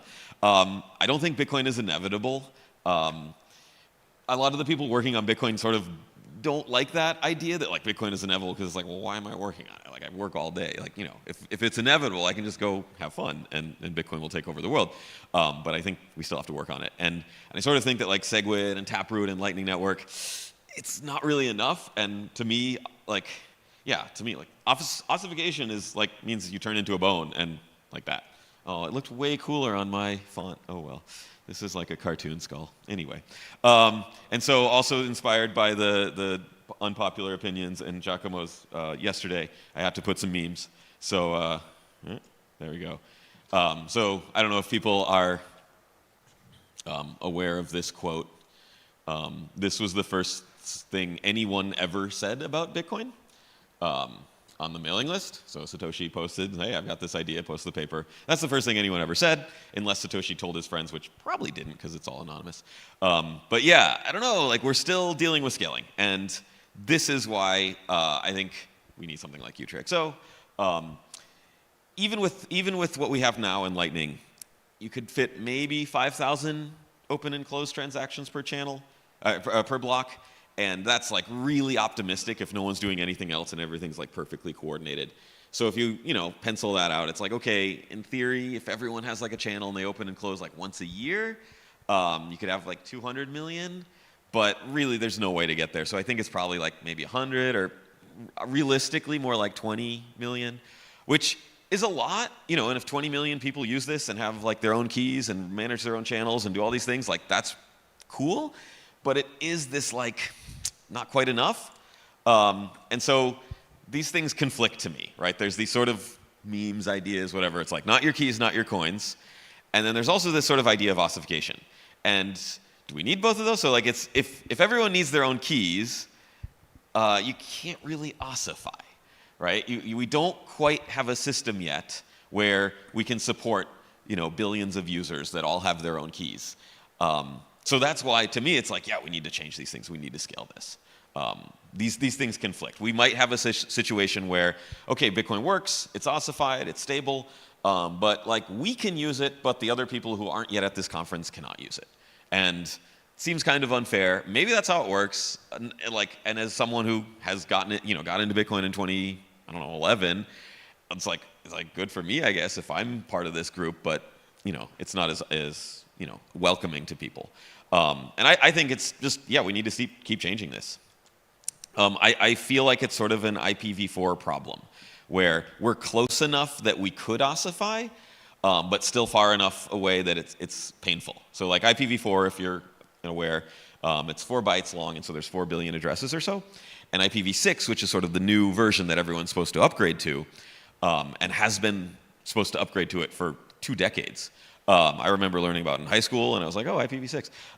It has 2 to the 128 addresses, so it's like basically as many as you want. 20 years later, yeah, I've never had an IPv6 address. Maybe in Europe you guys do, because you have like PAL and CCAM and 240 volt plugs and all this like fancy high tech stuff. But over in the frontier of United States, I've never seen IPv6. But you can sort of see this happening, where the adoption sort of IPv6 doesn't happen. It's too big. It's ossified. It's the internet. You can't just change the internet, even if most people agree. And maybe IPv4 is good enough, right? And so I sort of think, well, what if you had IPv3 and it was like 3 bytes and you only had 16 million addresses in the initial version? That would have been switched away really quickly, right? That by like 95, 96, everyone's like, no, this whole internet thing needs more address space. And they would have switched to something like IPv6 or something with enough scalability. And so that's why I worry with Bitcoin. It's like, yeah, we're kind of close. Like I can see, it's not the end of the world. If it ossifies and you're stuck with like the current block size and the current opcodes, you can use that. That's like a viable system, but it's pretty limited. And yeah, so anyway, there's a ton of ideas about scaling, coin pools, ARC, Prime, a lot of talks here. Drive chains, LN symmetry, factories, rollups. Most of these, almost all of these need some kind of change to layer 1. And then there's also the thing that like nobody talks about anymore, but it's like block size, right? And yeah, there was a lot of PTSD from a few years ago. And no one can mention it because of all these like, other coins that sort of departed. But I don't know, like I hopefully that's changing, because like there's a lot of ideas that come from other places, like rollups sort of came from Ethereum world, and I think people discuss that. So hopefully we can talk about these parameters without getting too sort of religious about it. But yeah, why are big blocks a bad idea? What are the constraints here? And not just a sort of ideological reason, like from a technical point of view. And yeah, there are downsides, right? The technical downsides are it's hard to sync and hard to run a node. And not your node, not your coins. I guess people don't say that, but you really need to verify everything. And there's economic downsides as well, where if you have really large blocks that are empty, there's no real fee pressure. And so long term, that could be like chaos for miners, where they start fighting each other and like reorging. And we don't have a lot of research on how this is going to work in general. Like, that's something I'm really interested in. It's like, okay, what happens when new blocks are done? Why do miners keep mining? Like, how is this really going to work? And so you kind of have to deal with these anyway, even with the current block size. So if you look at the current UTXO set and you look at current, like, running a node, it's growing. This is a problem even today. So if you look, run your Bitcoin, you go and you press like du-h. I don't know if there's an equivalent in Windows.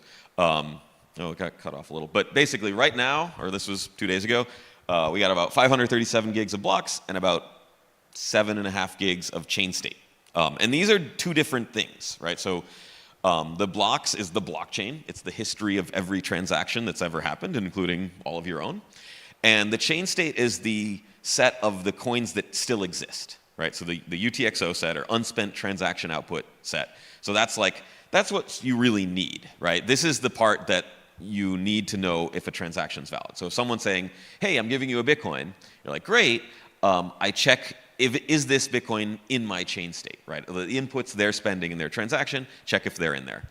And currently in the Bitcoin Core software, you can get rid of this, right? You can pruning mode, and you can mostly get rid of the blocks folder, but you can't get rid of this, right? The chain state is the thing you need to validate. And also, they're growing at different rates. So like a year ago, block size, the block folder is growing 100 gigs a year or so, but the state size was about 5 gigs, and now it's getting a lot more really fast. I'm not sure why. People have said like ordinals and stuff, but I'm not sure, right? Because ordinals, I would assume it does the opposite, because they're a large transaction with a very small contribution to the UTXO set, right? You've got this like 200 kilobyte JPEG, and then the output is still like a regular taproot output. So I don't know what's happening, but it's very noticeable that like this can go up very fast. And the growth of this is bounded only by the growth of this.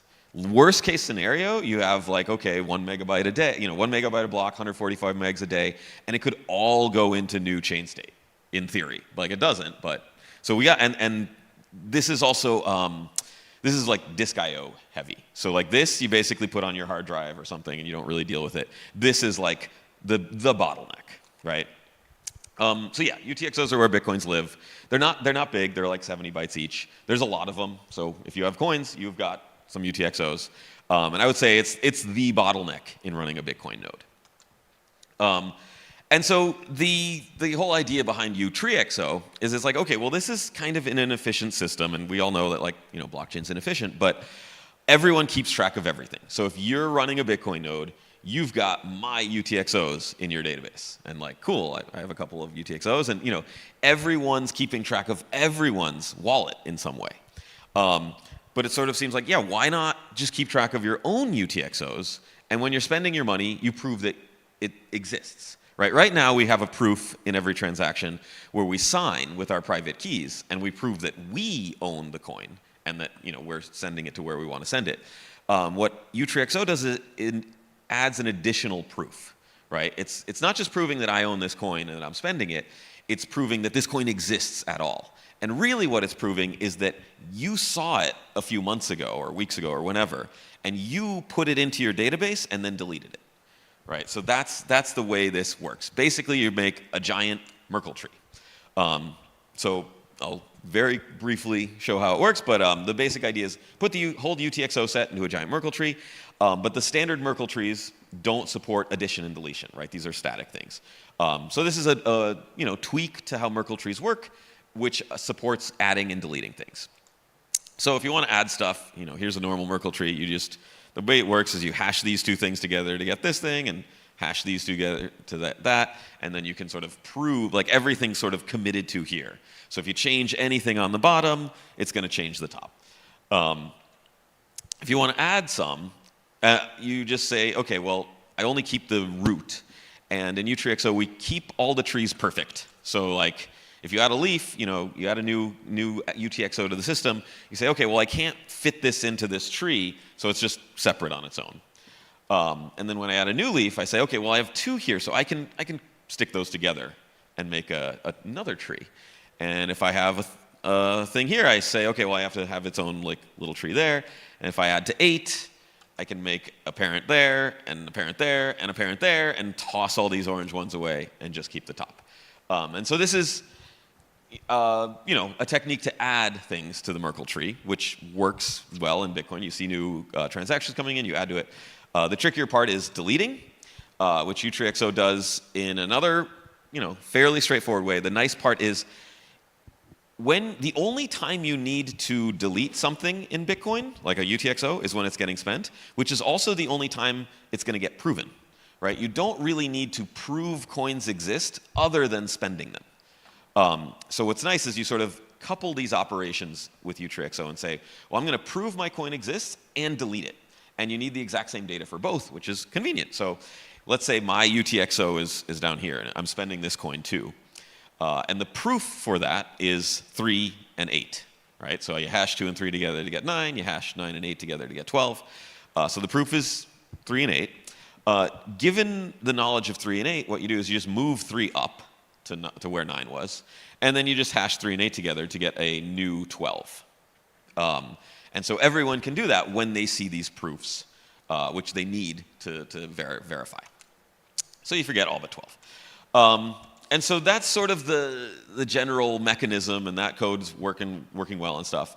One of the issues with Utreexo is the idea being, oh, why don't we all keep track of just these roots and we prove each other's transactions, is how do you bootstrap this? So if you're the first node doing this, and you say, okay, I've got proofs for my wallet, and when people spend money, they need to prove that their wallet exists.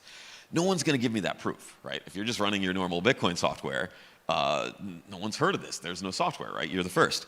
So if I'm the first node, I won't be able to validate. So what we do need to do is have a bridge node that can prove everything. And this is sort of in theory, a temporary thing, but probably permanent, because you're never going to get everyone to update. It's not a fork or anything. So you will need to run these nodes, and that is, some people worry about it, it's going to be centralized or something. You're depending on these external nodes. But I don't worry too much about this part. It's not really trusted. It's sort of, to me, like downloading blocks, right? If you want to sync up a Bitcoin node, you got to download blocks from somewhere. And there has to be nodes out there that give you that data. And they can try to lie, but it's not going to work because it's cryptographically secure, same as this. And there's no real incentive to run a node that serves blocks, but it's really cheap, and people sort of want Bitcoin adoption, so they run it. So I think it's sort of like this. It's like an extra 10, 15 gigs or something. So the general architecture would be like, okay, you've got your regular full nodes over here, some kind of bridge node in the middle, and then these little nodes that deal with proofs on the side. And in practice, you'll have a bunch of bridge nodes, and the way we're doing the code, the bridge nodes aren't identifiable. You can't tell someone's a bridge node. So if you're in this side, this looks like a normal connection, and these look like normal connections. Yeah. So, okay, I have 3 minutes. Yeah, there's no reward. It's not that hard to run.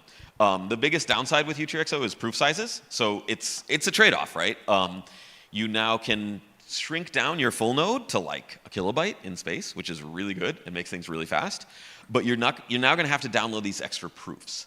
And so a lot of the work, maybe some premature optimization, is how do we get this proof size down? Worst case, it seems to be about triple the data download, which, if you think about it, is really bad. It's wait, I have to download 500 gigs. Now I'm going to have to download 1.5 to 2 terabytes. I don't know. It depends. And so I think if you have a good computer and a bad internet connection, this doesn't really help, right? But if you have a okay or crummy or old computer and a decent internet connection, this makes things way faster. And there's ways to reduce this proof. I like this chart that I made for working on Utreexo. Because the blockchain is all known ahead of time, we can optimize really well because we know what's going to get spent and what proofs are needed statically. And so this is sort of a graph of UTXO lifespan histogram kind of. So most transactions are spending UTXOs that have only existed a very short period of time. So I didn't put 0, but the most common is something gets, someone sends to an address and then that immediately gets spent. That's the most common thing that happens. And then there's this long tail of, Satoshi's coins wouldn't even show up, but things that wait for years before getting spent. And then there's a spike at 6 because everyone thinks you got to wait 6 confirmations and then spend your coins, but whatever. So this really helps with heuristically caching to make it a lot smaller. Yeah, current hashing. Oh, parallel IBD. So you can even run faster if you want to IBD. Download and sync to the chain with multiple computers or multiple threads. That's much easier to do now that instead of a large 8 gigabyte database, you just have like a 1 kilobyte thing in RAM, so you can run like multiple parallel threads. Yeah, so the basic idea is it can make running full nodes very small and fast and encourage more node usage. It reduces the technical limitations on on-chain scalability. So it doesn't help with like economic things. There's still tons of questions, but I think this is a really powerful step in like unlocking maybe someday the conversation that like, yeah, if we have these things, we could safely have larger blocks in some situations, or sidechain or extension block or something. And the other thing that it might make the code a bit simpler. A lot of the scary code in Bitcoin deals with the database, and in this case, you don't really have a database. Okay, so yeah, it's in development. I sort of want to pitch it like this is a total open source thing. There's no company or anything. We have like an IRC channel that no one really uses anymore. I don't know. IRC kind of died when they moved from Freenode to, yeah. There's GitHub. We have weekly calls, generally so in this time zone, it'd be like Monday afternoon. And we're developing it and stuff. So yeah, come ask questions, try it out. It's on GitHub, there's papers and stuff. And thanks for listening. Awesome stuff, Tadge. Thank you so much. Do take him up on his offer. Ask him questions, please. Thank him as well for enabling us all to use Lightning, which we're going to use to pay for our lunch with today. My little announcement now is that Anna and the Hodl team are giving out the, you might have seen them yesterday, the Honeybadger Lightning Bolt cards. So they're at the main entrance. You come in on the right. But do bear in mind that they are a little bit experimental. So please be patient. There might be some minor teething issues, but there is about 19 euros worth of fiat, or I think 60-something thousand sats on there, depending on the price of Bitcoin right now. Okay, so that was a wonderful talk about Utreexo's scaling layer 1 solutions. Next up, by the way, can you hear me at the back? You can, yeah? Can I get like a rock on from the back? Rock on? Rock on, yeah, great, cool, yeah, nice. The reason I'm doing that is because the guy I'm about to invite onto the stage is a bit of a rocker. He's organizing Satoshi Nakamoto. I'm also trying to scan the room to find out where he is. Oh, there you are. Sorry, Mike. Please give a warm welcome onto the stage just to the wonderful hair, the most wonderful hair in Bitcoin, one of the biggest rockers in Bitcoin, and also the founder of Lightning Ventures. Over to you, Mike. He's playing tonight at Nakamoto, too. He's definitely playing. All right. How's everybody doing? We're not talking about bips and bolts. No watchtowers here. No splicing. We're going to take the most boring thing on earth and try to make it fun for like 20 minutes. Okay, so if you're like a lawyer, you've been doing this before, this might not be for you. This is for some people who might not know some of these things. And we're going to take a tour around the venture universe, the funding galaxy. All of these people that you might meet through the life cycle of building your company. Because in real estate, it's location, location, location. And with this, it is people, people, people. And a clicker, clicker, clicker. All right, the venture galaxy. Let's take a look here. Who do we have? Let's start with limited partners, okay, or LPs for short, right? And they're limited in what they can do. Really, they provide the capital that makes this whole engine work. That's really kind of where the money comes from. So those limited partners, they come in many different Star Trek type of characters. You have the individual LPs who invest in funds. You have family offices, which manage on behalf of a family or close to a family. They have more money. You have institutions. You have pensions. You have endowments, all sorts of foundations. They can come in a lot of different sizes, and that's really where the money comes from. And they take their money and they place it with the venture capitalists, or the general partners, are also referred to as GPs. They're actually the capital allocators. They're the ones making the investments. It's also important to note that really the venture capitalists don't make any money until those limited partners get back their money. That's kind of how the incentives work. So if there's a $100 million fund, they have to return $100 million before they make anything, okay? And those VCs come in different sizes too, right? There's little micro VCs, small emerging fund managers, like myself. There's sort of stage focused, where maybe they only invest in pre-seed to Series A. Some are late stage, right? Pre-IPO, on a higher time preference. Towards the end of a company. They don't keep their money illiquid for quite as long. You have sector-focused funds, right? Maybe they just do biotech. We're sector-focused, right? We only do Bitcoin. So stop emailing us about your medical device company, okay? Because that's not what we do. All right, so then we have the angel investors. Angel investors are individuals. They're investing their own money. There could be former operators or executives or people with specialized knowledge in a certain area.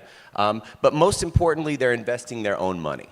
Sometimes they band together and they form syndicates, which I hope we'll talk about in a minute.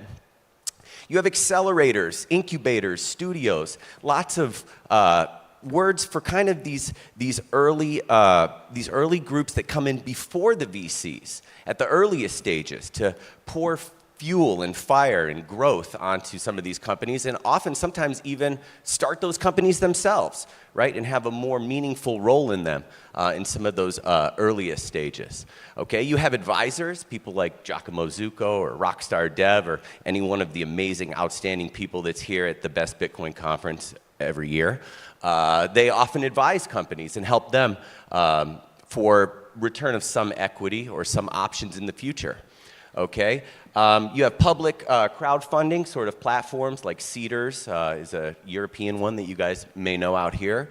You have founders. You have the people who are actually building these companies, right? You have the talent that they attract as they're hiring and scaling. And most importantly, you have customers, their customers.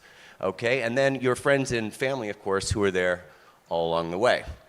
All right, this stuff is super boring, but it's worth just mentioning, and we want to have fun here with the rest of our time, so I don't want to spend too much on this. Incorporation types, geographies, where, how. Is it a Delaware Sea? Are you a Seychelles entity? Is it a BVI sort of company? Do you need multiple jurisdictions? What are you even going to be doing? How are you going to handle the fiat rails with wherever you are? These things matter, and if you don't do them right, you'll just have to redo them again.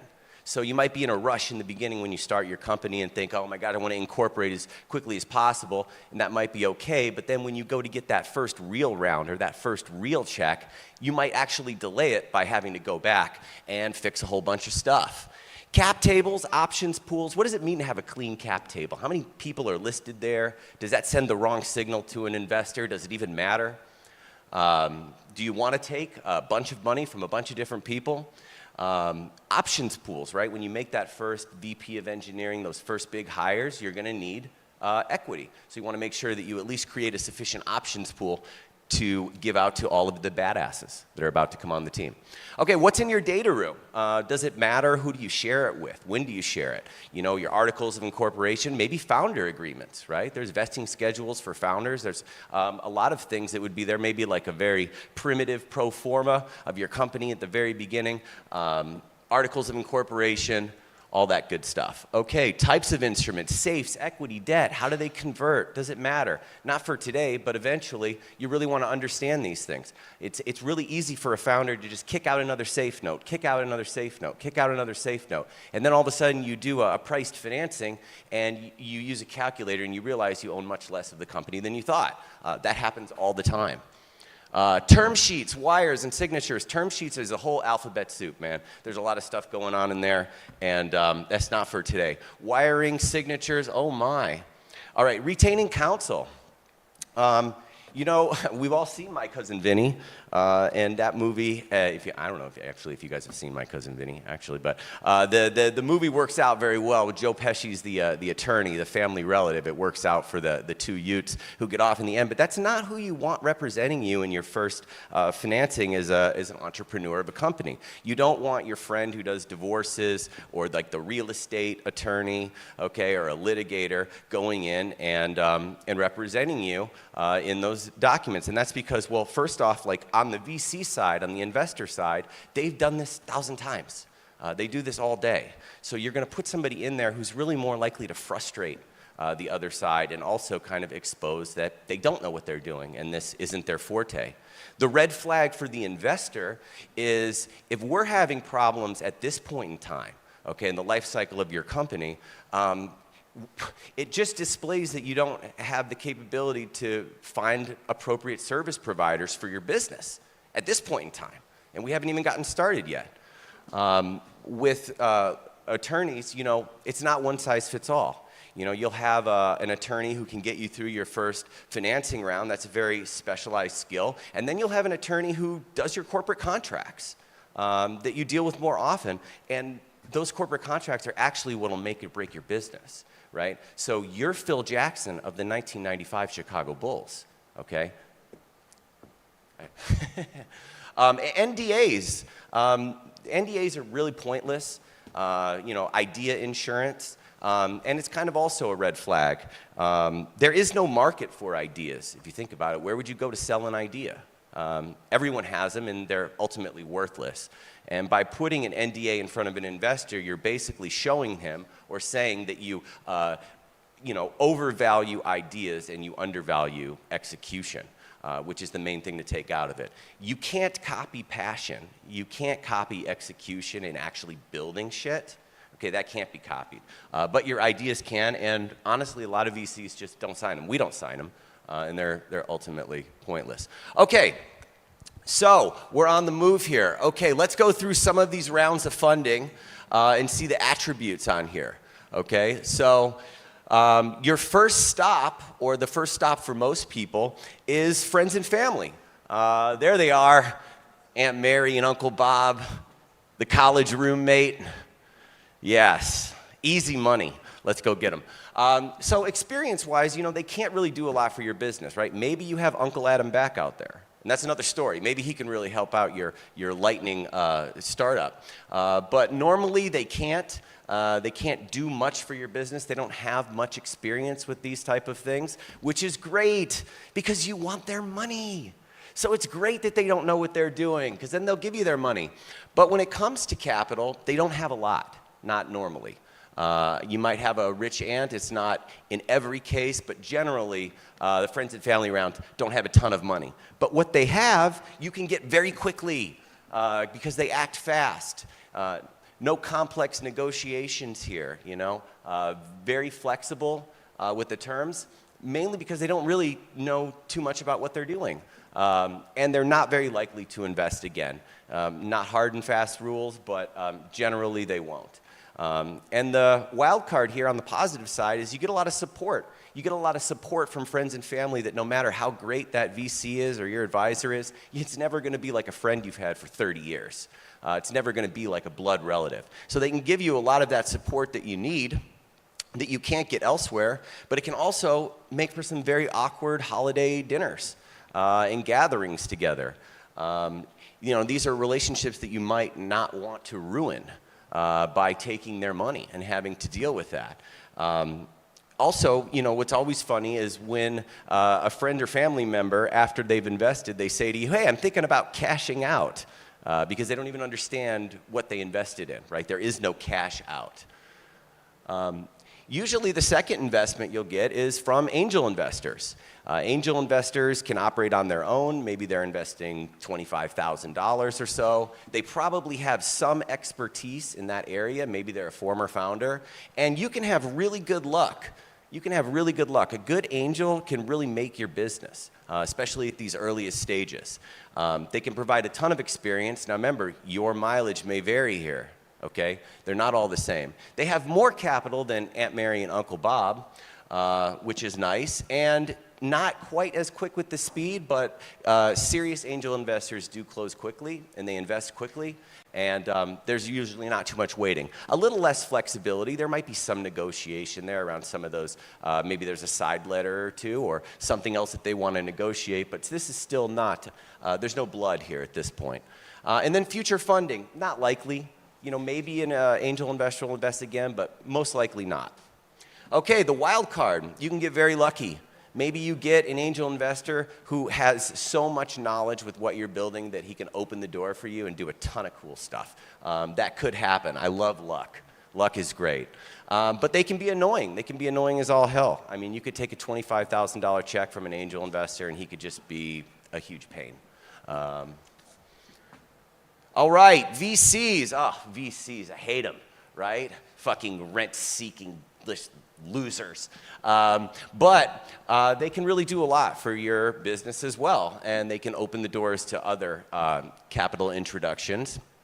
They also likely work in the industry that you're in. So they can help you, right? Especially if they're focused, right? If they're focused in the Bitcoin world, maybe there's a lot of symmetry with some of their other investments.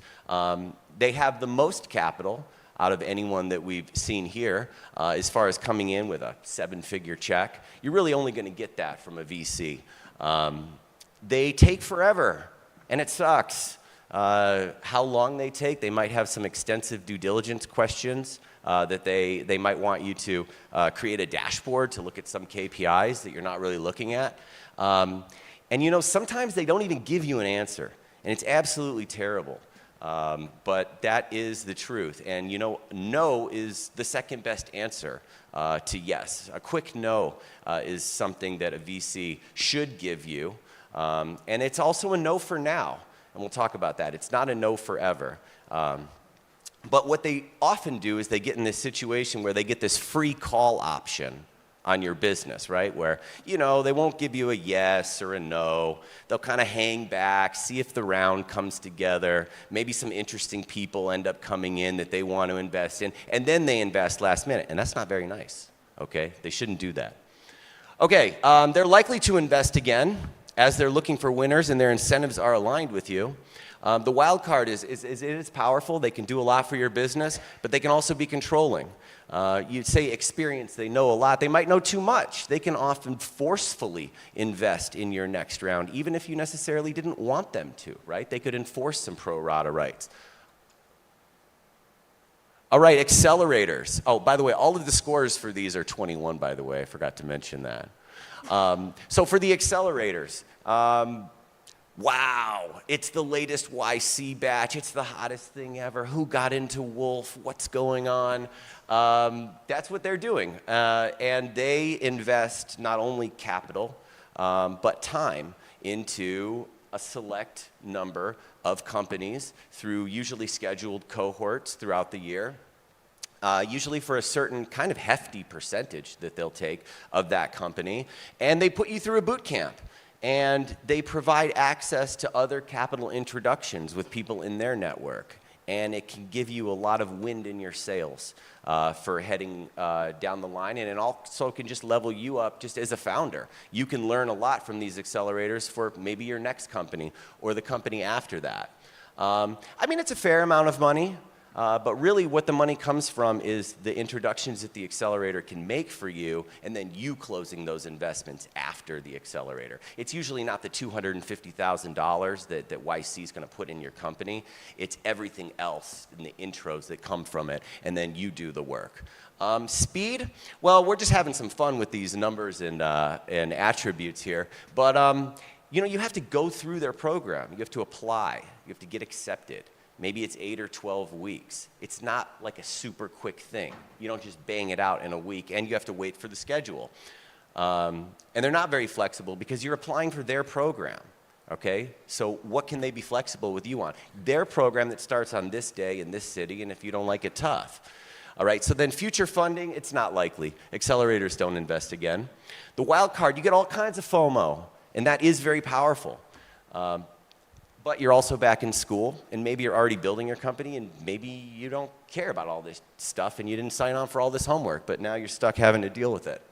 Okay, syndicates, woo, my favorite, okay? So it's like those angels, but when the angels band together in a group, it creates a syndicate or an investing group. Sometimes they're focused on maybe the Miami tech angels or the Israeli Bitcoin angels, or wherever they are, they're either focused geographically on a sector or an area, and they kind of come together because everyone has their own superpowers in life, and can potentially really do a lot. I mean, if you thought that an angel investor can do a lot, a syndicate can really do a lot more, especially if there's communication, all right, and frequent investor updates, and, you know, again, your mileage may vary. You can get a lot of capital from syndicates, not in this market, because this market is pretty terrible, but you can raise 7 figures through a syndicate. You can raise $500,000 in a matter of a couple days. You can, from start to finish in 10 days, you can have 500K closed through a syndicate for your company. So in the right market, right, when the things line up, it's great. Not too much flexibility. There might be a few things to kind of discuss, some supporting documents and things, but there really isn't a lot. And then future funding, they want to invest again. Syndicates want to keep investing. Okay, they want to keep investing and supporting those companies, so they are likely to invest again. The wild card is it can be a turbo boost. It can be so fast. I mean, you could do $500,000 in a couple of days and have it wired and have a great syndicate and the guy that's running it and a good network of people that are actually impactful and could mean something for your company. That is very possible. You could have terrible results too. It's possible. And crowdfunding is good for some. Substack just did one. I think they raised $5 million. So when you're in the right position to go out and have your audience of enthusiastic fans invest in your company, it's pretty cool, right? If there was a Lightning Labs one or maybe a Blockstream crowdfunding campaign, I'm sure that all the plebs would invest. And so if you're in that area, it can be very good. You also set the terms, okay? You don't have to deal with another VC. You don't have to come to any sort of agreement. There is no negotiation. It's your company. You want to do a crowdfunding campaign. You say this is the valuation, and you open it up for everyone. So you're completely in control of that. But, I mean, you remember Aunt Mary and Uncle Bob that invested as the friends and family. Now you got like 3,000 Aunt Mary and Uncle Bobs, and they're all in there, and they all invested like $90. Don't worry, they won't have your email and they won't email you directly, thank God. But it is a much larger group of people that are not very loyal in terms of their investment because they're ultimately waiting to sell, right? We're talking about a $100 investment from somebody who's a fan of your company, right? We're not talking about like a VC or an angel who put in a fairly substantial amount and is going to build that with you and work closely with you. These are kind of more fair weather fans. Very flexible because it's on your terms. Future funding, you can always go back to this well, but you may not want to. You get a lot of eyeballs on your site too. That's kind of baked in from some of these platforms. They're going to send you out to all their people. You're probably going to get more traffic than you've ever gotten. And then the platforms are going to try to sell you a whole bunch of marketing and other stuff, which smells like a scam, and a lot of times that it is. What happens is usually a company that's not ready for anything like this, that can't raise any venture funding, goes to a crowdfunding platform and has a bad experience.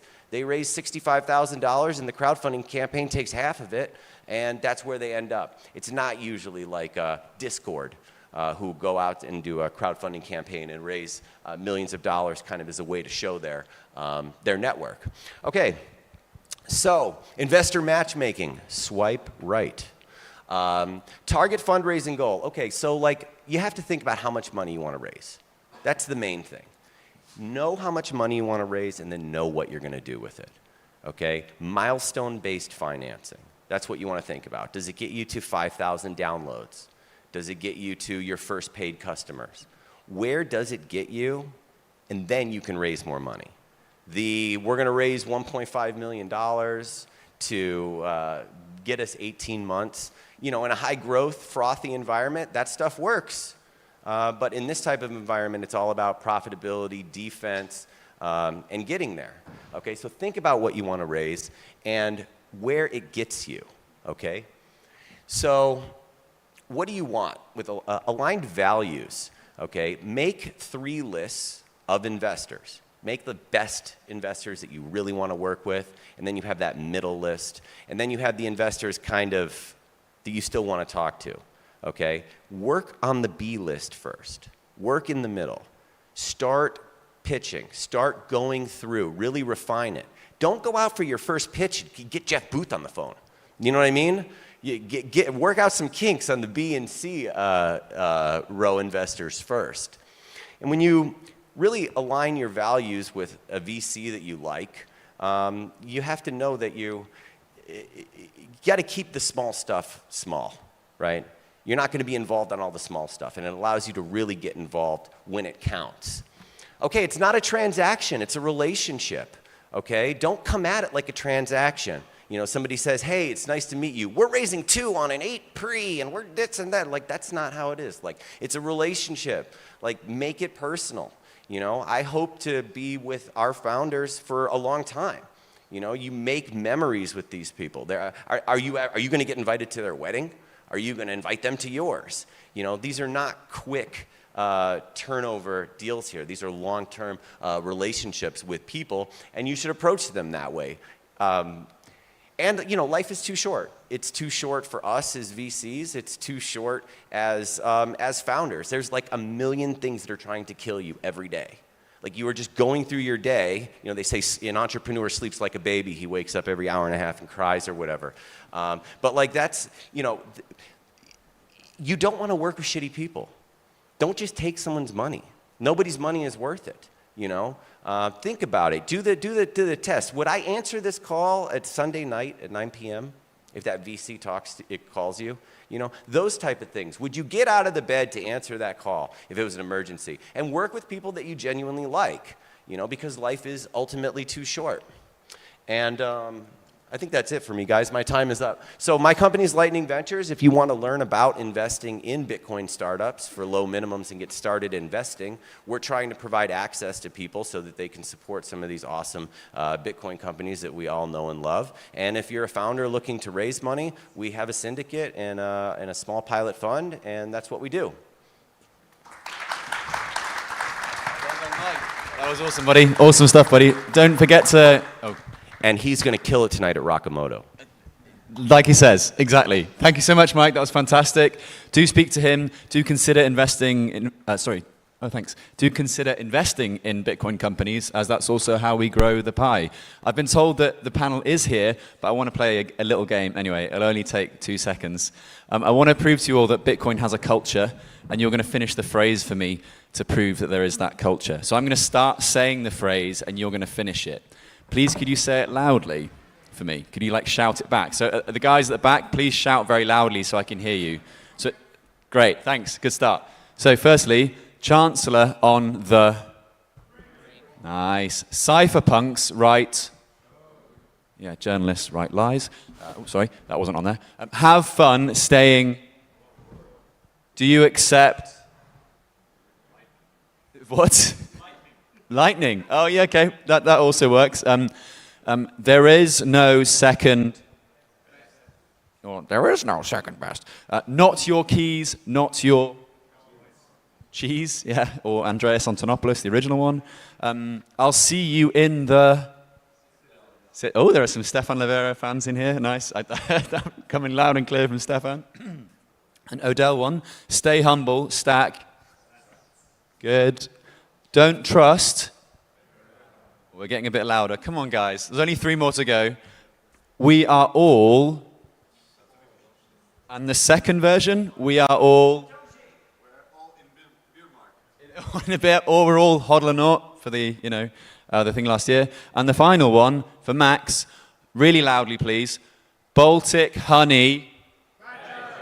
Wicked. Okay, Max, it's your panel now. Over to you guys to talk about Bitcoin utility, chaired by Stephan Livera. Please give them a warm welcome to the stage. And a welcome on in the following order. Stephan, who's up now. Sergej, where are you? Come on down. Max Kei, Becca, Amilee, and Ben Prince. Over to you guys. I'll give you the mic first as well, Stephan. Thank you.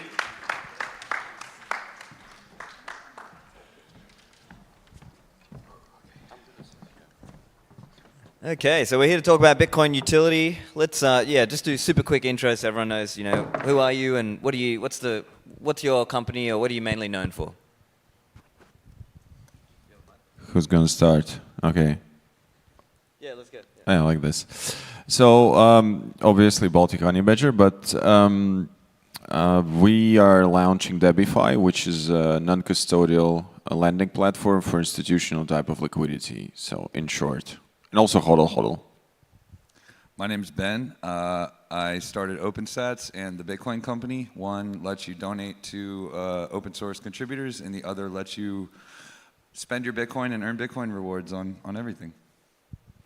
Hi there, I'm Becca Amilee Rubenfeld. I'm co-founder of AnchorWatch. AnchorWatch is providing insurance on Bitcoin, and we're also the maker of Trident Vault. Trident Vault is a cold storage multi-sig wallet enabled by Miniscript. My name is Sergej Kotliar. I'm the CEO of Utreexo. We're the #1 place to spend your Bitcoins and buy things in the real world. But Sergej, hodling is using. I'm kidding. It is until one day your hodl is over and you're ready to come to us. Of course, and I'm kidding. Of course, I spend with Bitrefill. I use vouchers often. Burn him. Sorry. Burn him. No, I'm getting cancelled. Okay, so yeah, let's talk about some of the different. We're talking about Bitcoin utility. Obviously, there's all kinds of ways you can use Bitcoin. You can hodl it, and I think you can borrow against it, right? You can spend it with vouchers. So let's talk about some of the different uses. Maybe we can start with the hodling and talk a little bit about what you can some of the services that work around that, right? And I think maybe this is a good spot to get Becca in and talk a little bit about in a little more detail. How's it going to work with trying to make hodlers able to have insurance at the same time? Sure, so insurance itself isn't the utility. Like, you don't have insurance just to insure it, right? So what is the purpose of insurance? Insurance is actually there to provide confidence, really. So if you are trying to incentivize somebody, make somebody feel more comfortable about using cold storage, one, you can use ultra-secure methods of storage, and so we're doing that with this Miniscript-enabled vault.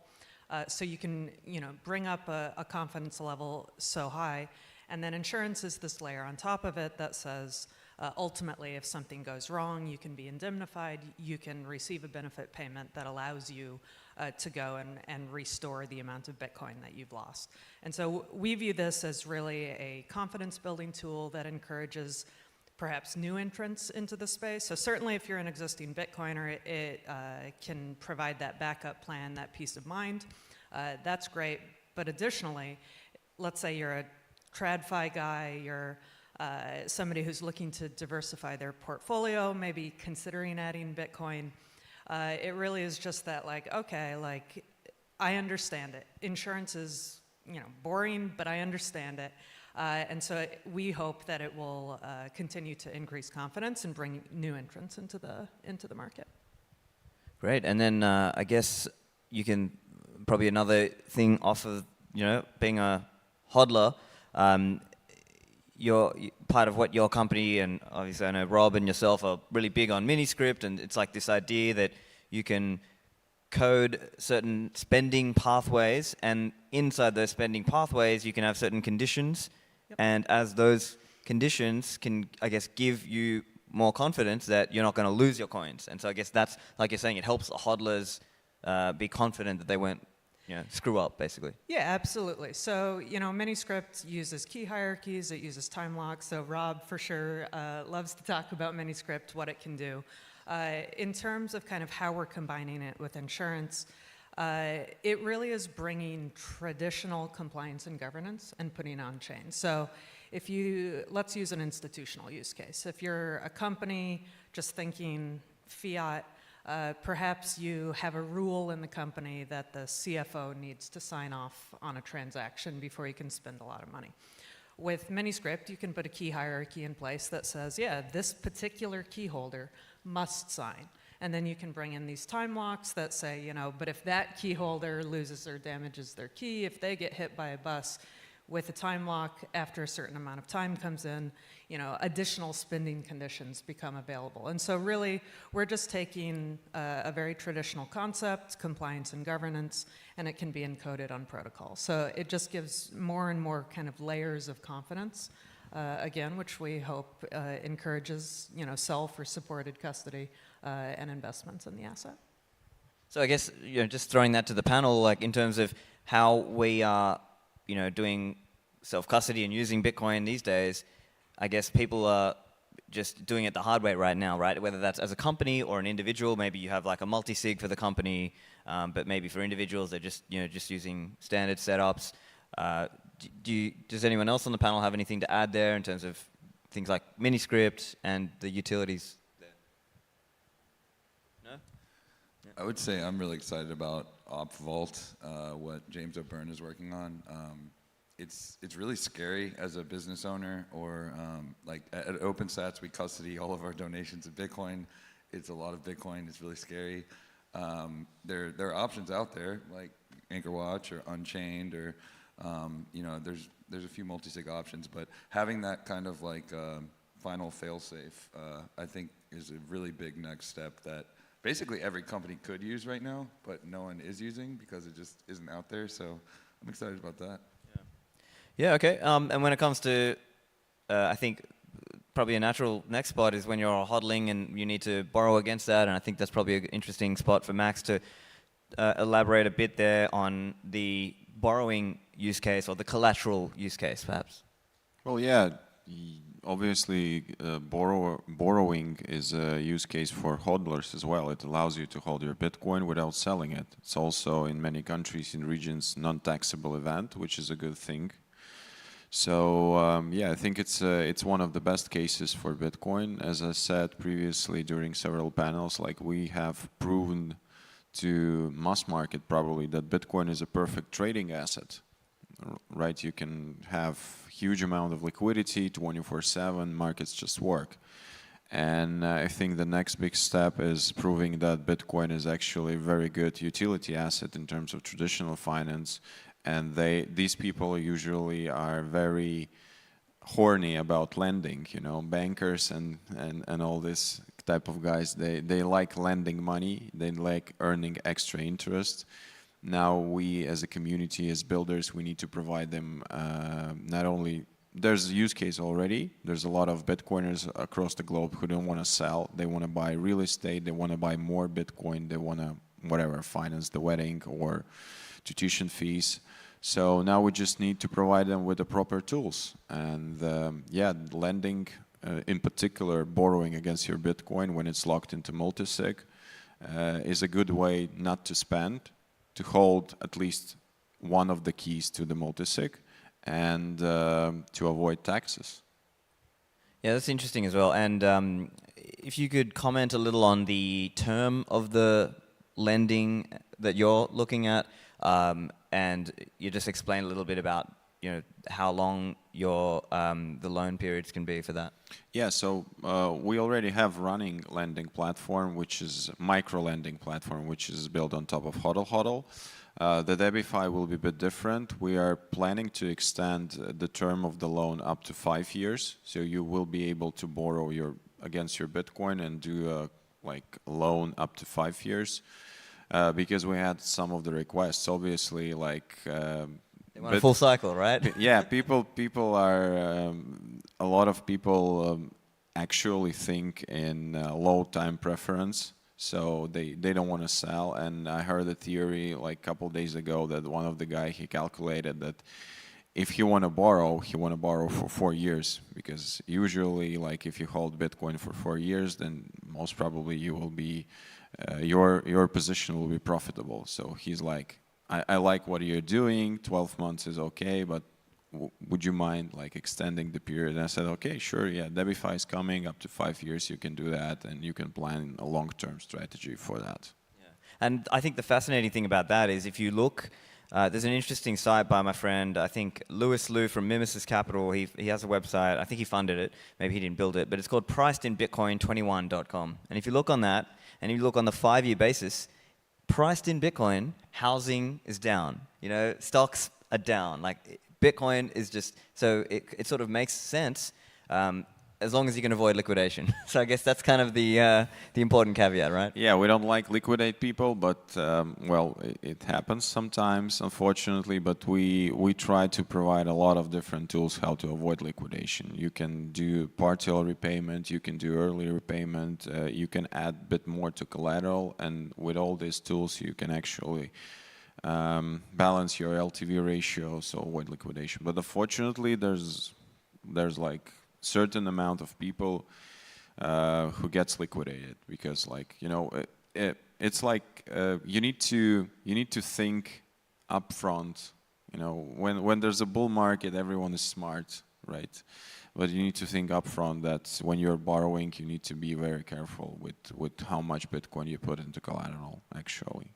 Yeah, and I think that's the important point, is to be conservative about that, as in a portion of your stack, and make sure that you have, you know, certain mitigations, that maybe you have income to pay that down, or aspects around that. But done correctly, I think there are ways that you can do this, and in a way that you know, gives you maybe a tax benefit, or, you know, just an overall benefit in retaining exposure to Bitcoin rather than into fiat. Okay, so let's talk a little bit about some of the spending stuff. So obviously I know Sergej and Ben, you probably have some interesting insights to share in your experiences building Bitrefill and the Bitcoin company, respectively. You're both offering vouchers, so people can spend Bitcoin and get vouchers for a range of things.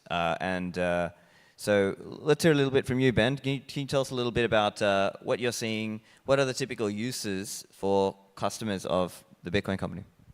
Yeah, so the Bitcoin company, it gives you an easy place to spend your Bitcoin. I think one of the biggest challenges when, like, if you succeed to onboard someone and they're like, I have Bitcoin, I successfully made a purchase. Now, like, what do I do with it? I want to go to the coffee shop and buy an espresso, and they don't accept Bitcoin. And so what you can end up doing is bartering with them and saying, like, you know, please accept my Bitcoin. You could potentially, and then there's basically two other options. There's, if you're lucky enough to have like a Starbucks gift card, if you're at a big chain store, or, you know, potentially like a MasterCard or Visa card, you can exchange your Bitcoin for one of these kind of like intermediary like monetary devices that are accepted at the storefront, and your Bitcoin becomes like usable at, you know, hundreds or thousands of locations that otherwise wouldn't accept Bitcoin. So really what we find is a lot of our customers are living on Bitcoin, and they're using us as a tool kind of like to bridge, basically to not have to convince every single person they come across to accept Bitcoin. And we're like a nice intermediary step. And the nice thing is it's a low touch point, low friction. You don't have to talk about it. You can still use your Bitcoin. You can cash it in right away. And one of the amazing things for a company like us is, even though it's a digital good, it is like transacted and settled like completely. So there's a lot of fraud, like in the credit card industry, if someone were to make a purchase on a mobile app. But when you pay me in Bitcoin, I can give you a digital good like a gift card or a Visa card and be totally confident that I'm going to be paid because my Bitcoin is here. So I feel comfortable kind of like handing over my dollars to you. And that's that might sound kind of weird, but it's very unique in the space, and very important to a merchant that they can be confident that their money is not going to get like yanked back away from them 2 weeks later. So Sergej might have some more to add about that. I'm sure he's seen some issues. Yeah, well, I mean, I think the Bitcoiners are changing the gift card industry. Like, that's the sentiment that we're getting, is that it used to be, what are these? What are these weirdos? And nowadays it is like, would you like to come to our party, dear weirdos? Kindly. So I think it's becoming a meaningful thing, and it is, like you said, like it's a better experience for, like, frankly, even compared to a basic e-commerce experience. You know, with filling in your credit card and your address and this and that and the other, and 15 steps and 3D secure and blah blah blah blah blah blah blah. Like, you know, you get a gift card, copy the code, or have a nice deep link or something, and you click it, and then it's just done, and you get whatever you want. And we see more and more people doing that. I mean, it's also, like, compared to, let's say, selling your Bitcoin on an exchange, usually you're not paying any conversion fees. Sometimes you even get a discount or SATS rewards. It's faster, and it allows for privacy, because we're just a store. We're just selling, you know, relatively low denomination codes, and it's not a financial service and so on. So it's like you don't even need to sign up. Like you can just go on the site, click, click, click, pay with Lightning, and then you're done. And a lot of people are doing that. Okay, so more of a broader discussion. Let's chat a little bit about this concept of the circular economy. I know Sergej, you're big on this, and probably everyone here on the panel is sort of interested in this idea in some way. Who are some typical people who might be a part of this circular economy? Are we seeing that circular economy slowly growing, or what's been your experience? Yeah, I think the people are people who have income in Bitcoin, right? And this can be different ways, everything from trading or doing some DeFi something or whatever. But it can also be just like the work market in the world is becoming very globalized. Most jobs are just typing on a keyboard, producing some kind of information, and it doesn't really matter where in the world your keyboard is located. And so there is a growing group of people that are working remotely. Some are even like living like digital nomads, and getting paid from a country that has high wages and living in a country with low cost of living. And living it up, and we have a lot of such customers that live on Bitcoin, live on Bitrefill to a large extent, and pay for accommodation and travels and many of the other things that we have. But I think the travel segment is very interesting. It kind of shows that there is this nomad community which appreciates the benefits and the freedom that we're providing. Anyone else with a comment there? Well, I think insurance has a way to participate in this as well. So if you think about the way insurance works in general, it's providing a service, it's providing that confidence. How do you give that confidence? Generally, there's capital behind you as the insurer that's saying that if a loss occurs, we've got this capital in place that comes in and takes care of you in the case of a catastrophe. So if you've got Bitcoin-denominated insurance, in order to be ready to cover a catastrophe, you need the capital to be denominated in Bitcoin.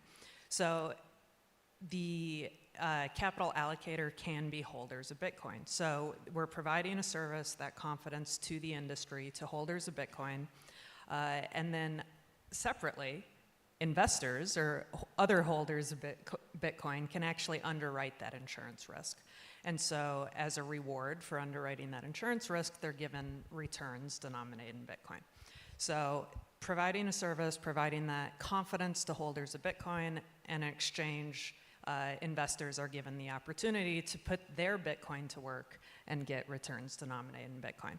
So ultimately, it's a force multiplier that just encourages really the industry and the holders to all kind of participate together and again, just increase confidence and win for all holders. And so would it be right to say that your company might have a lot of business customers who are kind of in the hodling side?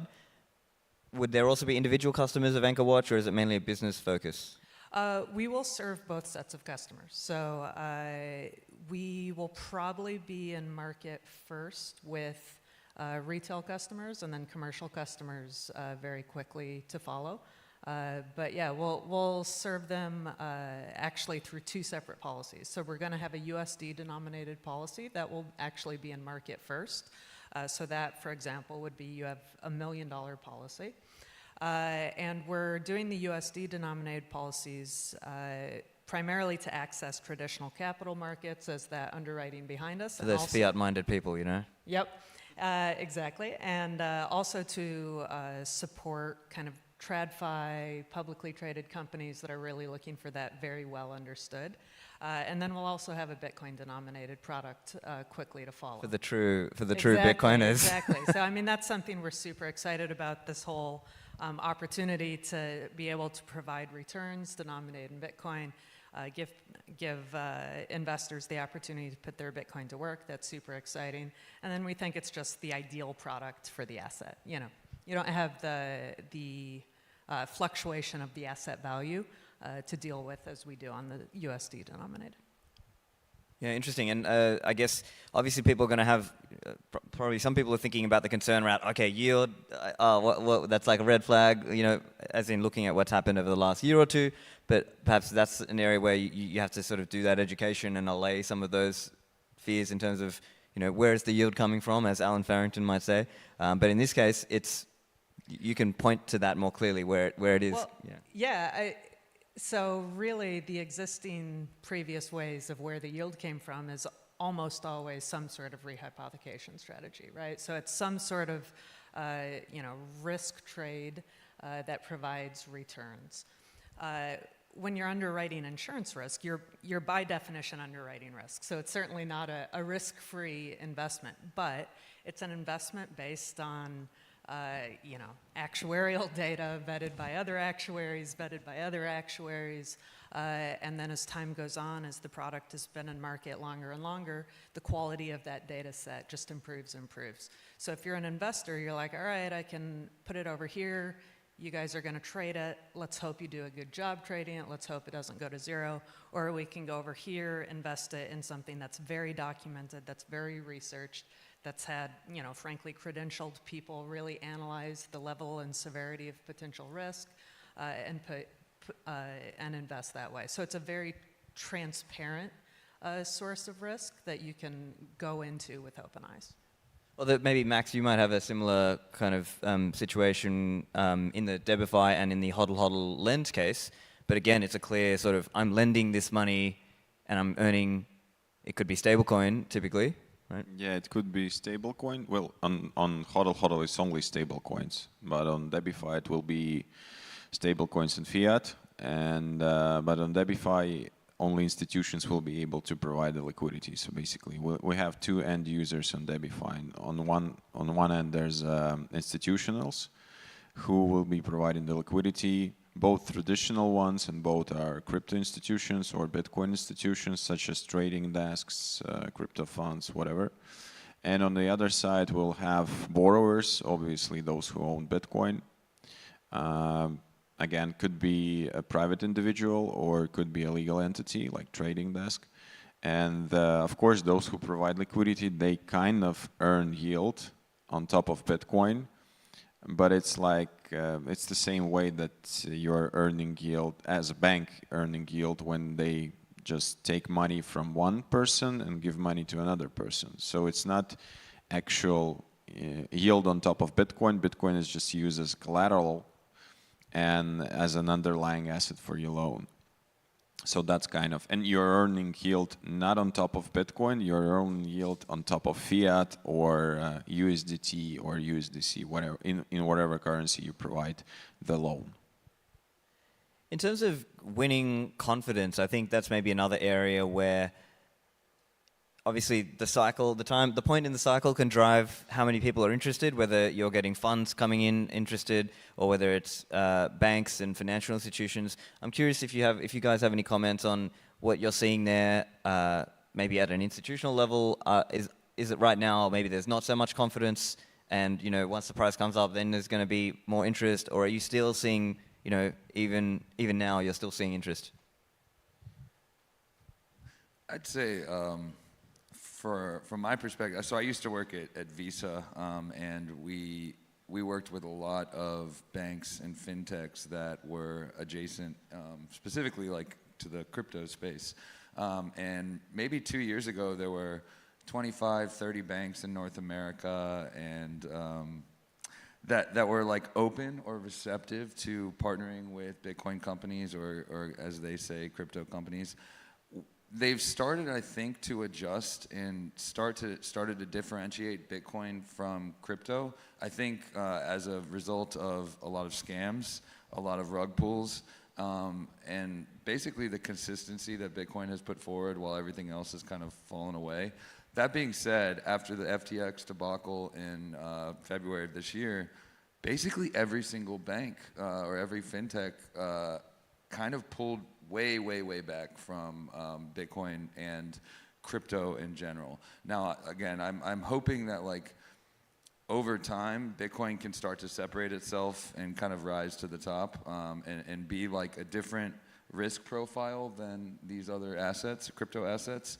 But as of now, I think financial institutions and banks are having a hard time differentiating that. I think they're getting there, and I'm hopeful, but it's tough, and it's frankly due to not any fault of Bitcoin companies. It's typically like ancillary blowups that we get kind of dragged into. At least that's what I've seen. We see opportunity here. So I think even from where we started the company a year and a half ago, then till now, the FTX blowup was actually very useful to our marketing. So that kind of insurance structure that I described is such that the reinsurers really, it's a capital market. That's what insurance is. And we were able to use FTX in our messaging and our explaining of the product to really demonstrate Bitcoin versus crypto, demonstrate custody practices, and actually build that confidence. And so we're at the point that we have successfully gotten reinsurers behind us, and will continue to do so. And so ultimately, we are bringing fiat capital into the industry. And so I think it's not been easy by any stretch. So it's still a lot of work on all our parts to build that confidence, to keep educating them. But ultimately, we've been successful in that. And especially considering the bear market, especially considering all those events that happened over the last 12 or 18 months, I think it's really exciting. I think it bodes very, very well for as bull markets return.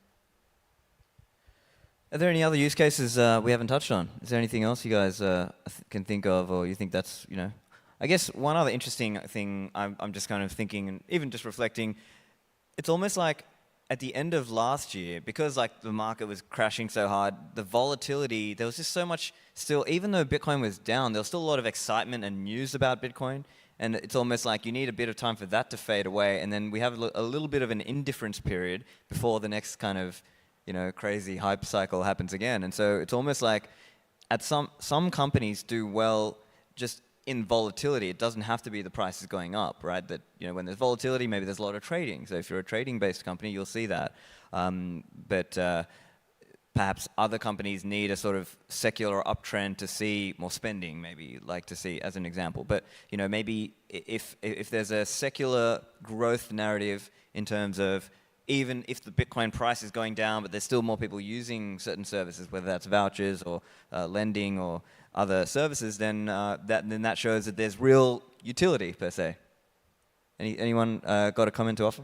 I think in terms of where Bitcoin could grow into or what it enables that isn't currently possible today would be, like the few things that come to mind are micropayments. Like in today's day and age, outside of like handing someone a penny, there's really no way to transfer value less than that to them, specifically because of the inefficiencies of payment networks. But with Bitcoin, you can give someone a tiny fraction of a cent. In particular, with like AI, there's machine-to-machine payments. There's not a ton of use case for me to do with micropayments, but I do think machines and AI talking to each other is big. I do think cross-border remittances, like settlement over space, it was really, really hard to do. Like if you were trying to send $1 billion to China from here, you literally had to probably physically send gold or something. And now you can do that digitally, so I think that's another one. But those are the two big ones for me that I think Bitcoin enables, which really wasn't possible before. Yeah, I think that in terms of Bitcoin being a super collateral, one of the things is that Bitcoin enables transparency for lenders and borrowers. Also, for lenders, it's crucial to having so that underlying asset is highly liquid. Basically, you can liquidate the loan any time of the year, right? Because it's works always. The markets are always open. And another thing is that it's programmable. Same way as miniscripts, you can do a lot of interesting stuff with Bitcoin as a collateral, different models, different schemes. Like we're doing multi-sigs, but different consensus mechanism, but still. And yeah, I think these three things for collateral business, it wasn't possible until Bitcoin was invented. So it's kind of interesting where we will go from there. Maybe I can chime in as well. Like I'm seeing a lot more B2B and businesses being more comfortable with it. Both Bitcoin and stablecoins for the businesses. That's where the volatility is the part that scares them. And you're starting to see, like for example, I shared a stat yesterday that like 25. When we buy gift cards, we source them from gift card reselling companies, and like after the things got hard in the U.S. We actually convinced some of them to accept stable coins from us, and like just so you understand, like with business like Bitrefill, we need to when you buy a gift card from us, we actually prepaid for it in advance over what we call the present of banking, let's say, which takes time. It's closed on weekends and bank holidays and so on. Whereas with if you're paying with Bitcoin, with stablecoin, when the balance is depleted, you just send them the money. It's there basically instantly. You could even program it so that you don't have to manually make sure that it's going on.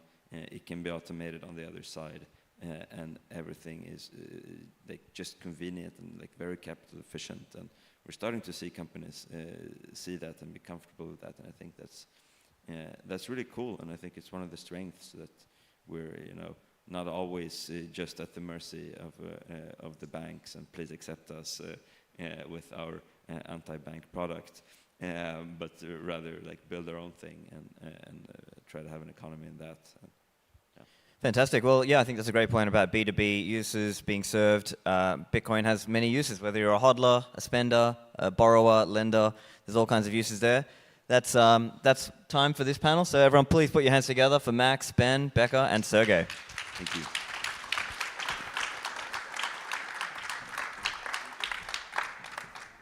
Well done, guys. And from right to left, yeah, that was hodl / Debify.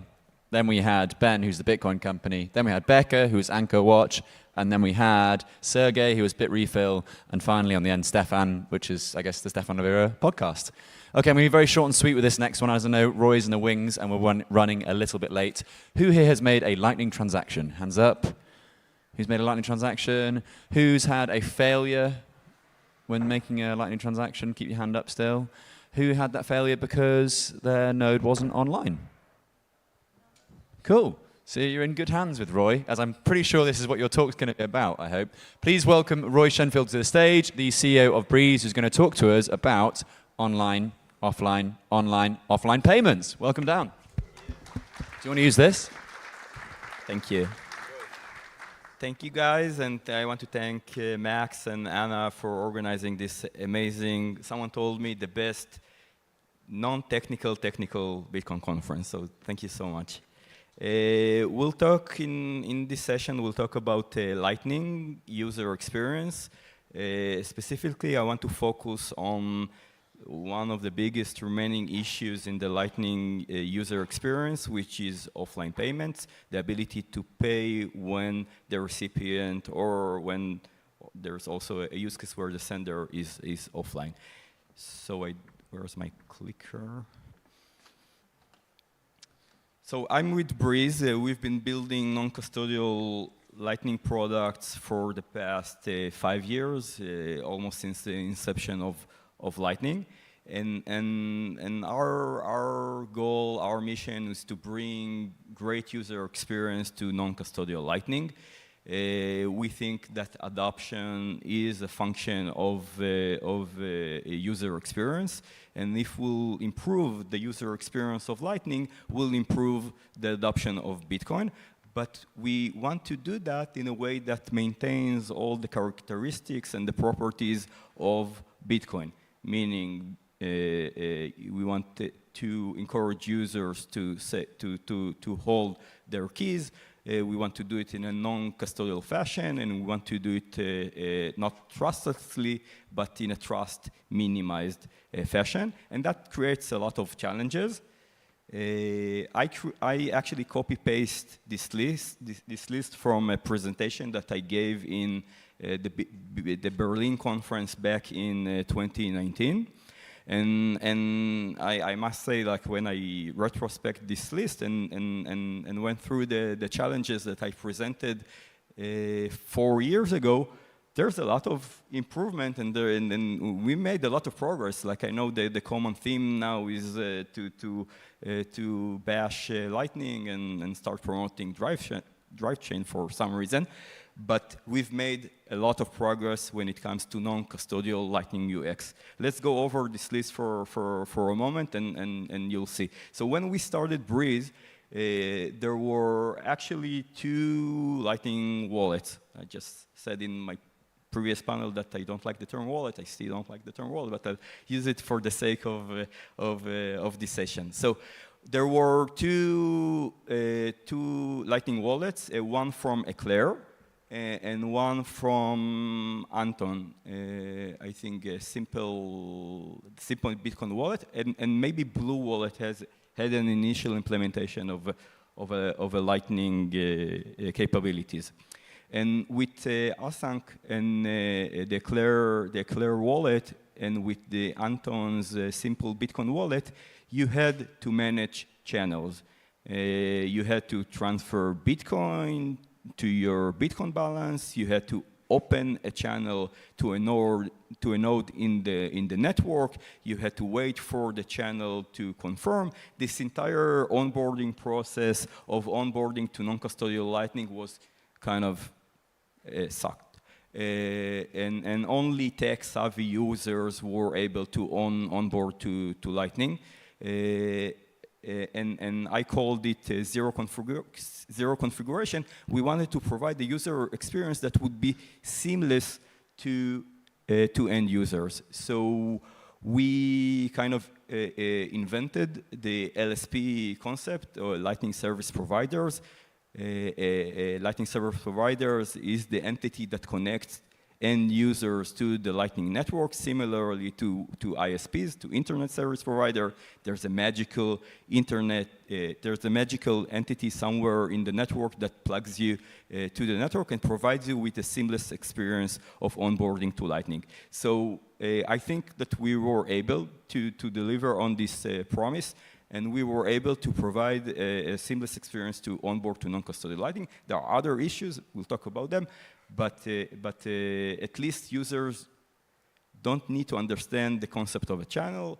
We were left with a use case where channels are being closed, and then we need to expose the artifact, the channel artifact to end users, but I think we have a solution to tackle that as well. But overall, the experience of Lightning onboarding in a zero configuration manner has been successful.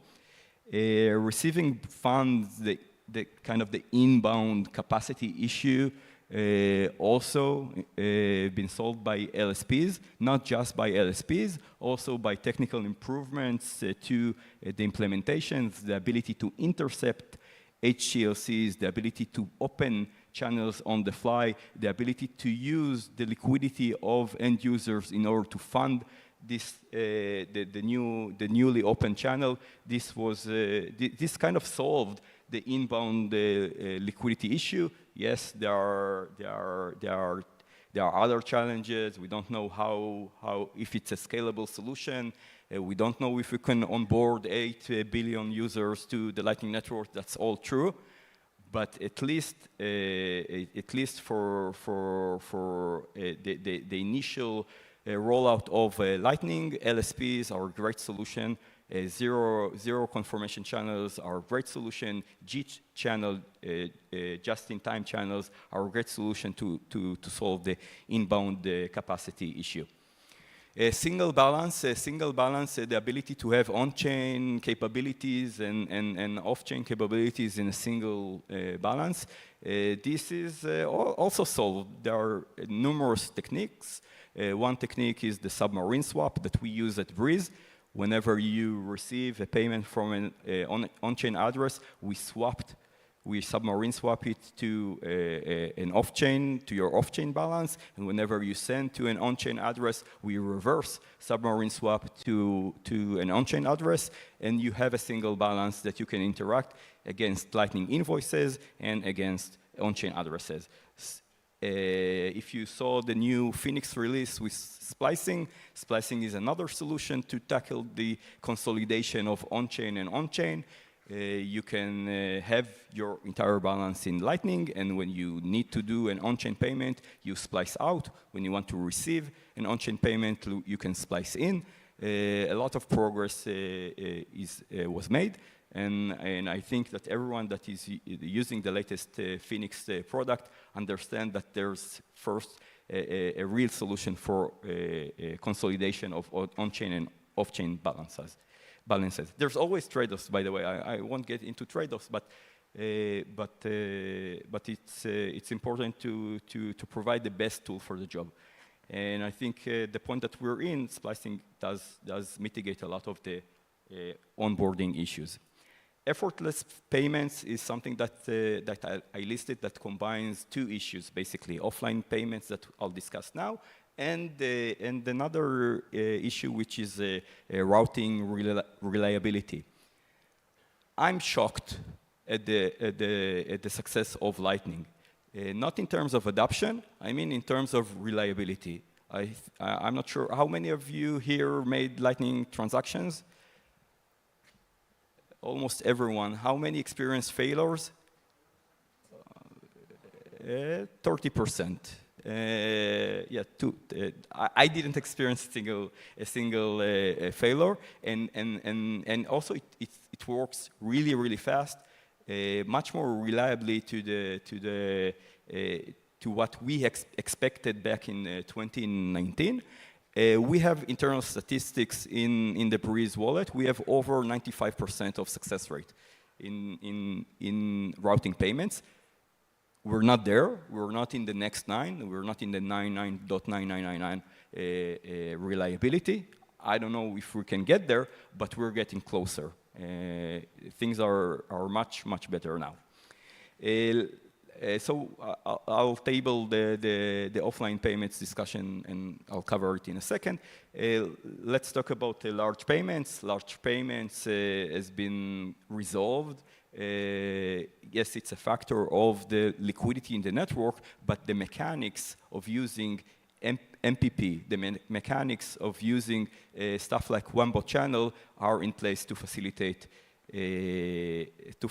large payment. The only thing that we're missing more liquidity in the network.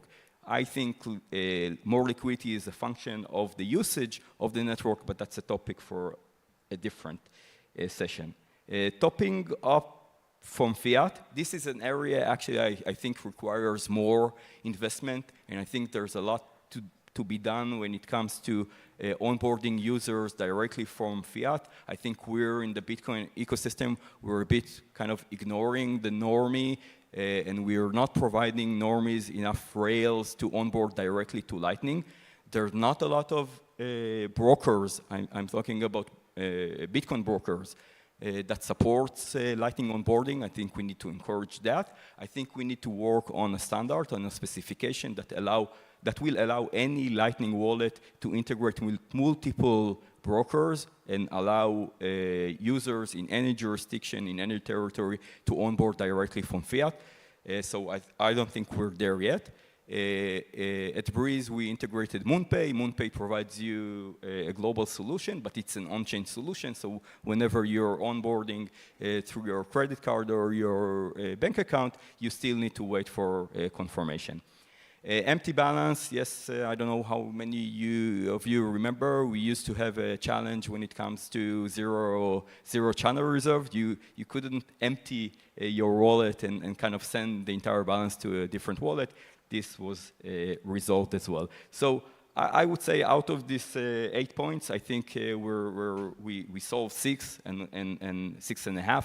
And the only thing that is left is the offline payment issue. And the purpose of this session is to encourage anyone who listens and the entire ecosystem to push faster when it comes to offline payment. There's no such thing as offline payments. When I say offline payments, I actually mean asynchronous payments. But the UX issue of Lightning that is not on par with what on-chain solution has to offer, and is not on par with what fiat solution has to offer, where you can send a payment when the user is not online. This is something we have to resolve. The problem is that in Lightning, because Lightning is Bitcoin, whenever users receive payments, they need to sign the transaction. In order, if the users are the entity that holds the keys, they need to be online in order to sign the transaction, and things don't work. Payments will fail if users are not actively signing the transaction. And if we talked about that Lightning UX is the key for Bitcoin adoption and will accelerate, a better UX will accelerate a Bitcoin adoption, we're talking about mobile devices. Most users want to use their mobile devices. Mobile devices are restricted by the constraints of the mobile OS. When the app is not active in the foreground, the app doesn't get CPU, meaning the app that is supposed to sign the transaction is not getting any CPU time, and so users, even if they have the app installed, and even if they didn't force close the app, like by swiping out in their mobile device, the app isn't active, and the app can't respond to anything. So let's talk about solutions. First, let's start with kind of, there's no problem. If the sender and the receiver are both online, we don't have any issue. The baby is happy. Great. Let's talk about another use case where the receiver is offline. So let's take a use case of a Bitcoin broker. Like a Bitcoin broker wants to send users buying Bitcoin using fiat, using their credit card or bank account, and the Bitcoin broker wants to send funds to the users, and the users can be offline. So in this case, one mitigation that is already implemented and we can offer, and I don't think it's being used enough, is LN URL withdraw. The broker can prepare the funds using LN URL withdraw. They can prepare, send links to their end users to redeem the funds. And whenever users are online, they can use the link, the pre-prepared link, to withdraw the funds. It's not a real issue right now, and I don't see a lot of implementation. Unfortunately, I don't see a lot of implementation for this use case. And when we do that, the baby is happy again. So let's talk about the real problem and the real mitigations for when users are, both of them might be offline. This is mostly a person-to-person scenario. One friend trying to pay another friend because they're both using non-custodial wallets on their mobile devices. So the baby is crying. It's not really politically correct because the baby is black, sorry.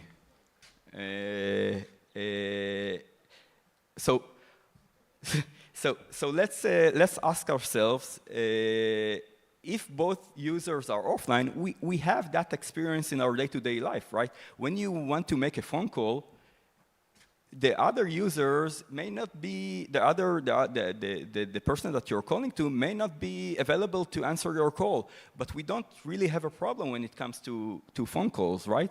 So why isn't there a user experience that is designed the same way phone calls are designed in order to execute payments? And we actually tried to implement something like that, something similar to a phone call. We call it Connect to Pay. That's one of the earliest version of the Breeze wallet. You see a Connect to Pay, large Connect to Pay button, where it kind of simulates a phone call experience where you send a mobile notification to another Breeze user, and then you kind of coordinate the payment. When both users are online, you have this UI of small green buttons, and you can execute the payment. We completely failed with that experiment.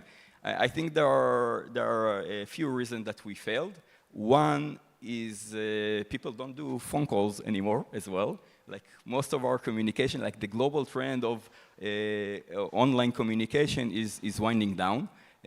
People don't call, they send you voice messages using text application.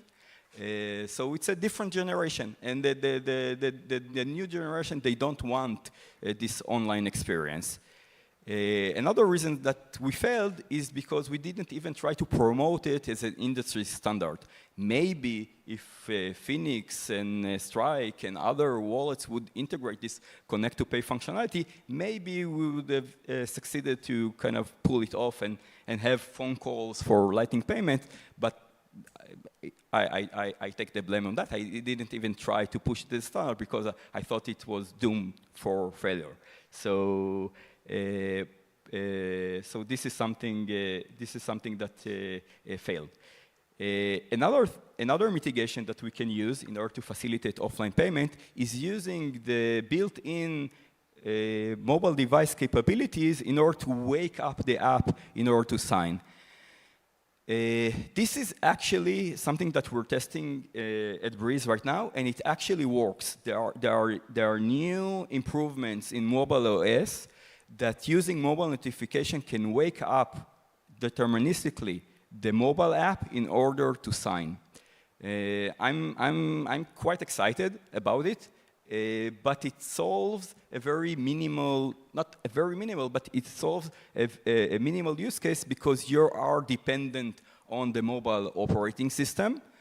You're not able to do that in other devices, desktop, web browser, and you're dependent on the OS. Like we don't want to be dependent. It requires outbound communication. We don't want to be dependent on Apple or Google that can change the interface and can restrict the payment at any time they want.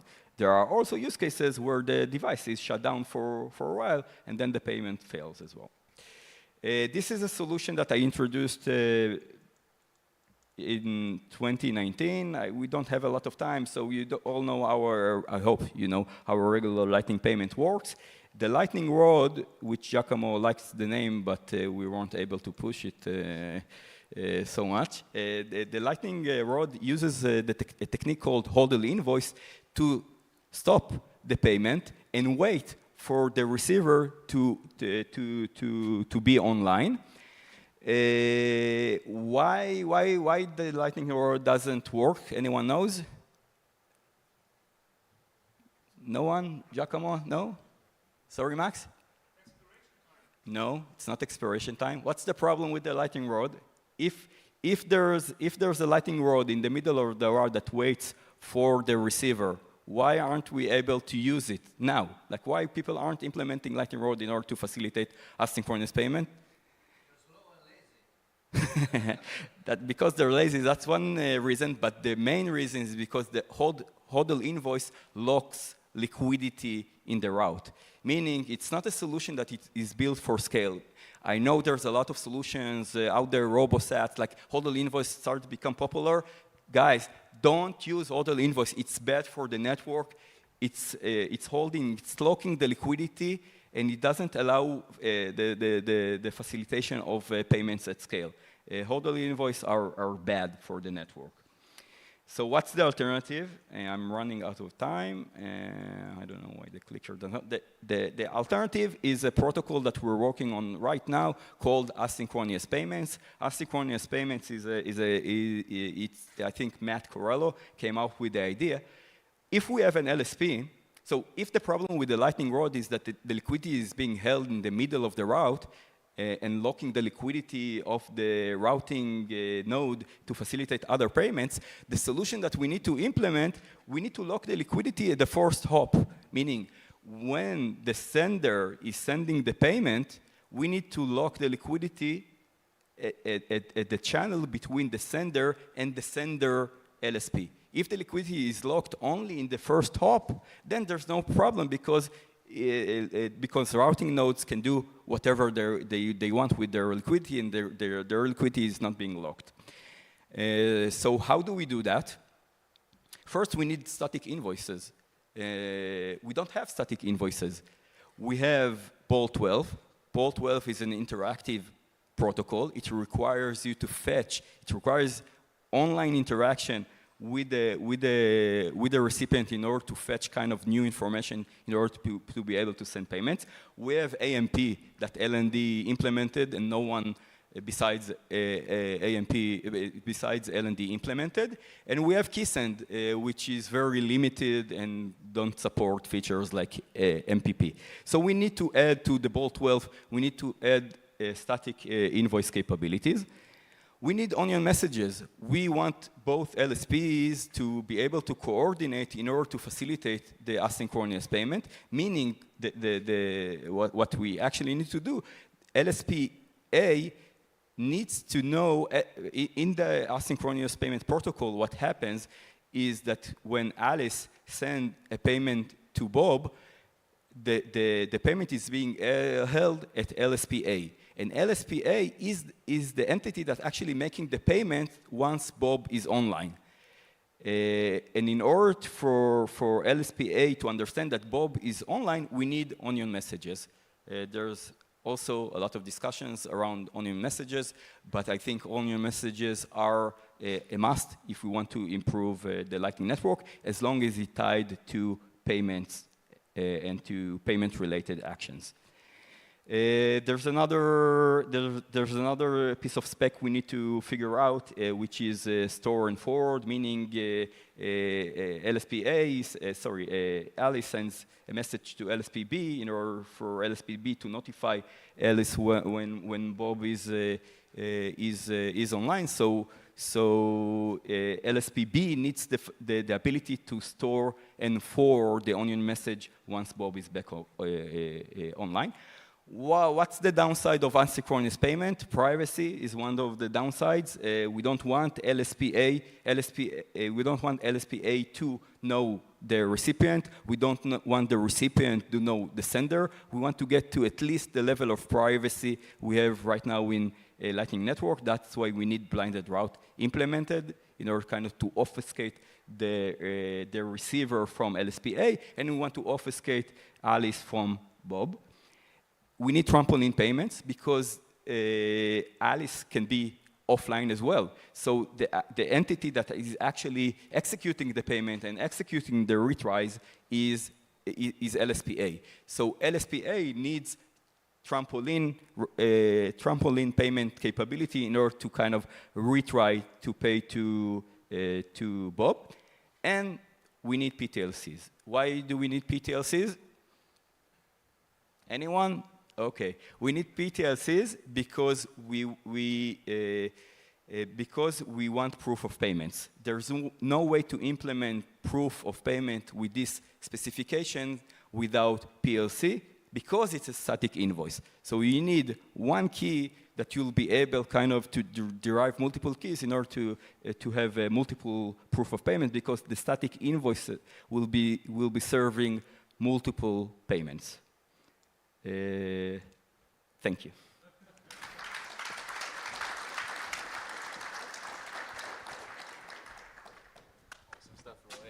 Really well done. Thank you so much, Roy.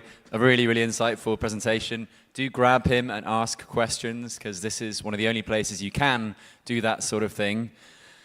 We've been a little bit biased today. We've talked a lot about a layer 2 called Lightning, and we haven't mentioned some of the other layer 2s. So this is now going to be the moment to discuss those options and those alternatives. So I'm going to let the guys get their desks together. Make sure you get your cards from the entrance hall where you can spend money using the Lightning Network again. God, I'm so biased. At the food trucks outside. And we have our panelists together. Wicked. In which case, Aaron, over to you to introduce the panel. This is all about other layer 2 networks. Hopefully we're going to talk about Arc, I guess Liquid, and some others, right? Aaron, I'll let you introduce the panel this time. We are in very good hands with Aaron von Wirdum from Bitcoin Magazine. Have a fantastic panel, guys. Over to you. Thanks.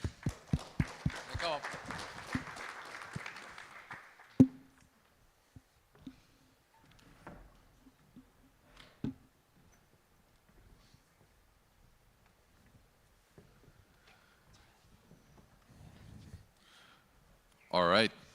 So, my name is Aaron van Wirdum. I work for Bitcoin Magazine. I'll let the panelists introduce themselves. Let's start here. Okay. Tadge. Hi, I'm Tadge Dryja. Worked on Lightning, discrete log contracts, Utreexo. I like layer 2s.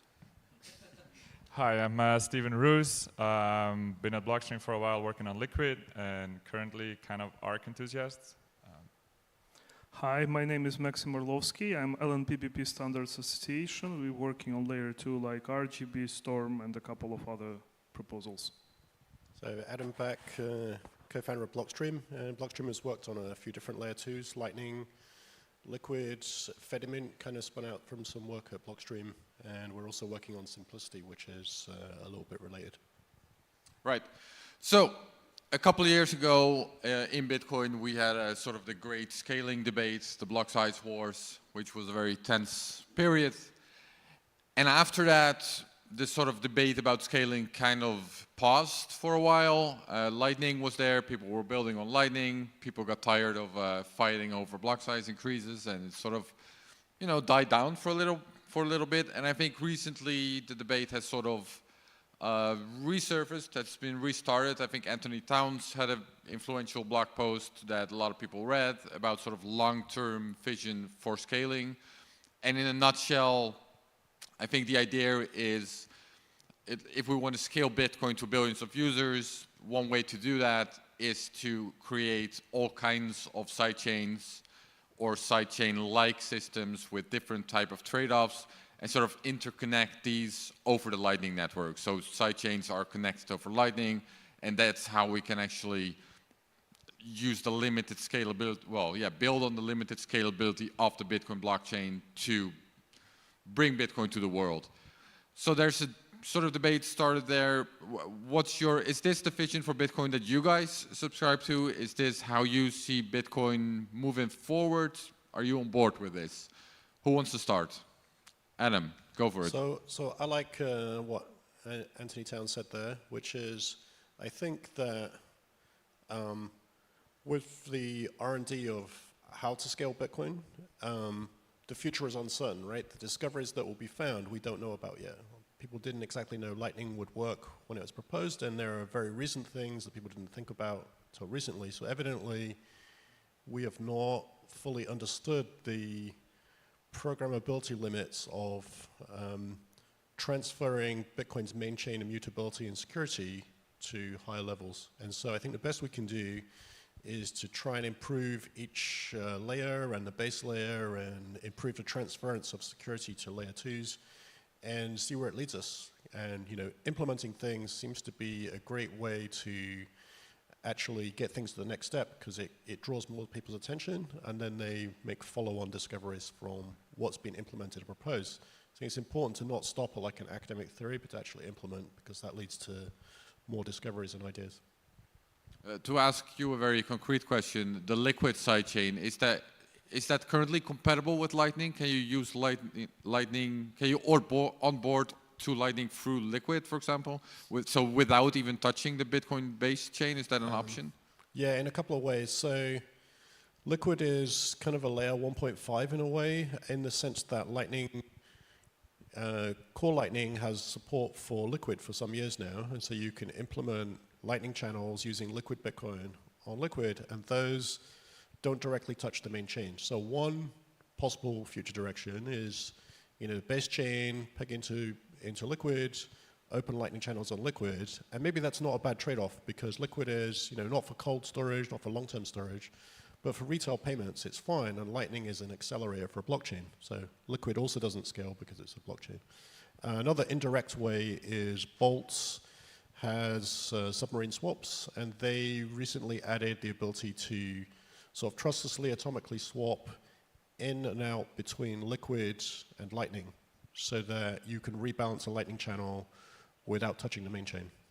Right. Okay, back to the general vision. Maxim, do you? Yeah. Well, from the day one, when we were establishing our own PPP association with Giacomo, we defined that the goal is to promote layers and scalability and privacy, not requiring any soft fork or change to the layer 1. So that's our kind of objective. And all the technologies we are doing are in that line. And as of today, there is no sidechain technology that is trustless without any soft fork. So basically, we are not buying into the future of Lightning between the sidechain, at least until the Bitcoin layer 1 is modified. But even after that, it's hard to scale blockchain using blockchains. Like, it's a very strange way of thinking. So our bet, there is many shades of scaling. You can scale in terms of the amount of data you can keep. You can scale about the amount of computation you can make, which is called programmability, basically. You can scale in terms of the size of the data you keep, transaction through output, liquidity, scaling is another issue. So Lightning is a scaling solution for transaction through output, but it's not a scaling solution for liquidity. So there is no magic bullet that you do one thing and you got scaling.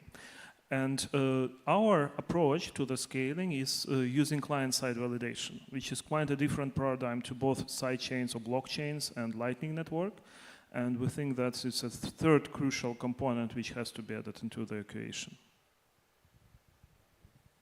Yeah, Stephan, whoever wants to go first. Stephan, let's just follow the order.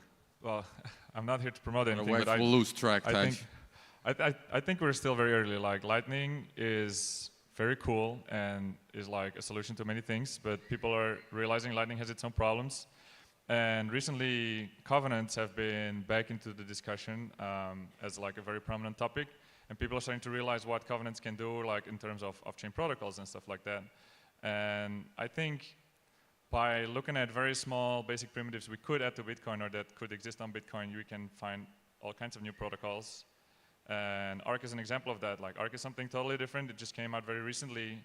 And I think there's going to be more things like that come out that are totally different and that could like either plug into different things. Like, you can build Lightning on top of Arc as well. Do you think you can explain what Arc is within, I don't know, well, that was a 2 minute? days ago. What's that? That was 2 days ago. No, like, I explained Arc 2 days ago. It's kind of like off-chain Utreexo model, so you can share Utreexo with different people, and everyone has like their own VTXO, like a virtual Utreexo, and then you have a way to atomically exchange those without doing anything on the chain. Is it a bit like CoinPool? Like? Is it a CoinPool was also it's similar. Yeah, okay. yeah, it's similar to the CoinPool idea. And then you get VTXOs, which are very like UTXOs in a conceptual model, and you can build channels off of that, and you can do HCLCs off of that. So it's kind of very compatible with Lightning in several ways. In theory, you could also use this directly as a payment protocol, but there's some problems there. But Lightning itself has also some problems there. I think the problems overlap mostly. Many of the trustless second layer protocols always have the problem.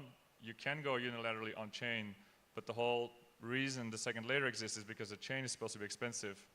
So if you have to go on chain to get your money back, it's going to be expensive. So then, like, small value transactions are problematic because if you're going to have to pay a lot of fees to get your small money, your small amounts, maybe it's not even valuable. But I think that's a problem that both Lightning and Arc have. Right. I can sort of say, like on the first question, can we stay with like this, 4 mega or 1 mega VByte, layer 1, and then sort of build this, everyone in the world on top of that and sort of layer on top of that. I'm pretty skeptical that will work with just this little base and then everyone on the world on top, because it gets very fragile, right? Like, and whether it's Arc or even Lightning Network, if you sort of try to say, okay, we want to get as many channels as possible, as many people using this, and one of the things that happens is, okay, we want mean channel lifetime to go way up. So we want these channels to open and be with someone for years. But really, the big part of the security of Lightning and many of these systems is that you do have this option to say, like, no, screw you, I'm out of this. I'm leaving this channel, I don't like this service, or they're trying to censor me or whatever, and I have the option to fall back to L1 and move. And as you start building up a lot of layers or a ton of this sort of amplification factor on L1, then that gets harder in almost every case I've seen. And so it's like, well, you want to amplify that. You want channels to last a long time. But it's still like, it does feel like there's some finite amount. And so at some point it seems like, yeah, some kind of L1 improvements, whether it's more transactions or more opcodes or something, will really help with different layer 2s. Are you calling for a block size increase? Is that what you're saying? Well, no, I mean, I want people to talk about that. I think it is a bad idea to say, oh, there's these jerk faces, and they talked about gigamegs, and so we can never talk about a block size increase anymore. And it's like, well, no, that's not rational. Like, yeah, yes, they were jerk faces, and yes, they said gigamegs, but like, you can still, just because they say the sky is blue doesn't mean you have to say, no, it's actually red. Like, we can still talk about it and look at it rationally. I hope we can. We haven't for years, and I totally understand that, because like no one wants to deal with that. But I think it's starting where I'm like, okay, like wait, we sort of need to look at this again, right? Whether it's opcodes, L1 scaling, like economics of long-term fee rates, all these kinds of things. Okay, I think we're at a place where now it's like socially sort of we can start talking about this, like AJ's post, and like all these things. So hopefully, yeah. I didn't hear him say block size increase. I heard covenant there. No? He mentioned sizes. He linked to me saying 32 megabyte block. Like there's. I hope we can look at it, right? I hope it's not this like taboo thing that we don't touch just because like of past bad people or whatever. And because what if it actually helps and there's safe ways to do it and we can really look at that. I think the Lightning white paper also assumes a block size increase at some point in the future, right? In order to scale to the world. The last page says, now we can have 7 billion channels with only 133 megabyte blocks, which I think is way too high and like seems crazy now. But at the time that was a low number because people were talking about gigabytes, and like Satoshi was, and Gavin Anderson, the people who were working on Bitcoin Core, and that was like sort of the start of this big fight. And so we were sort of like, oh, well, hey guys, you don't need to go to gigabytes. I think with Lightning you can do 100 megabytes. And with a lot of these new things, I think you could do 10 or something. And if you get to 10, it's like, well, that might be okay. I don't know. I think it's something that would be great if we could talk about it and not, leave it. So. Right. Well, it's not really what the panel is about, but I think it is a potentially nice controversial topic. Does anyone else have an opinion? Is a block size increase on the table, in your opinion?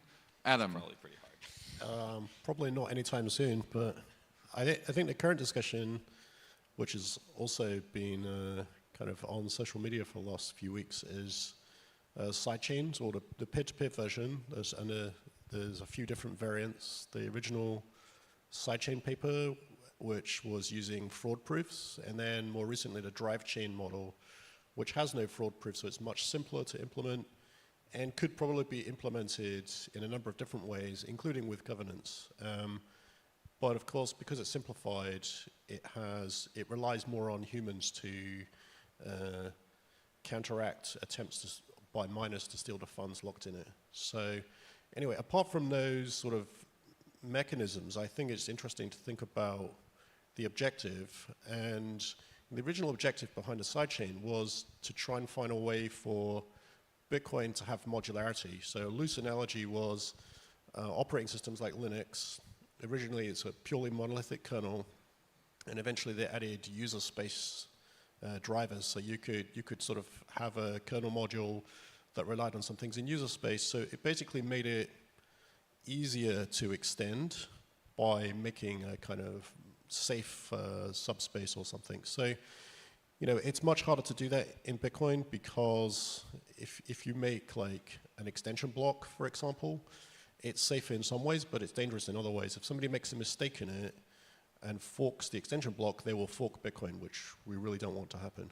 And so that's where the sidechain comes in, which is it's supposed to be conceptually a place where people could run some experimental code, and if it forked, it wouldn't cause a fork in the main chain. But then people look at the security trade-offs, because for it to be safe, for it to fail, then people are going to observe it's less secure. And so you can't have it both ways, right? You can't both have insulation from the chain fork problems and guaranteed security without snarks or something, which aren't currently scalable enough.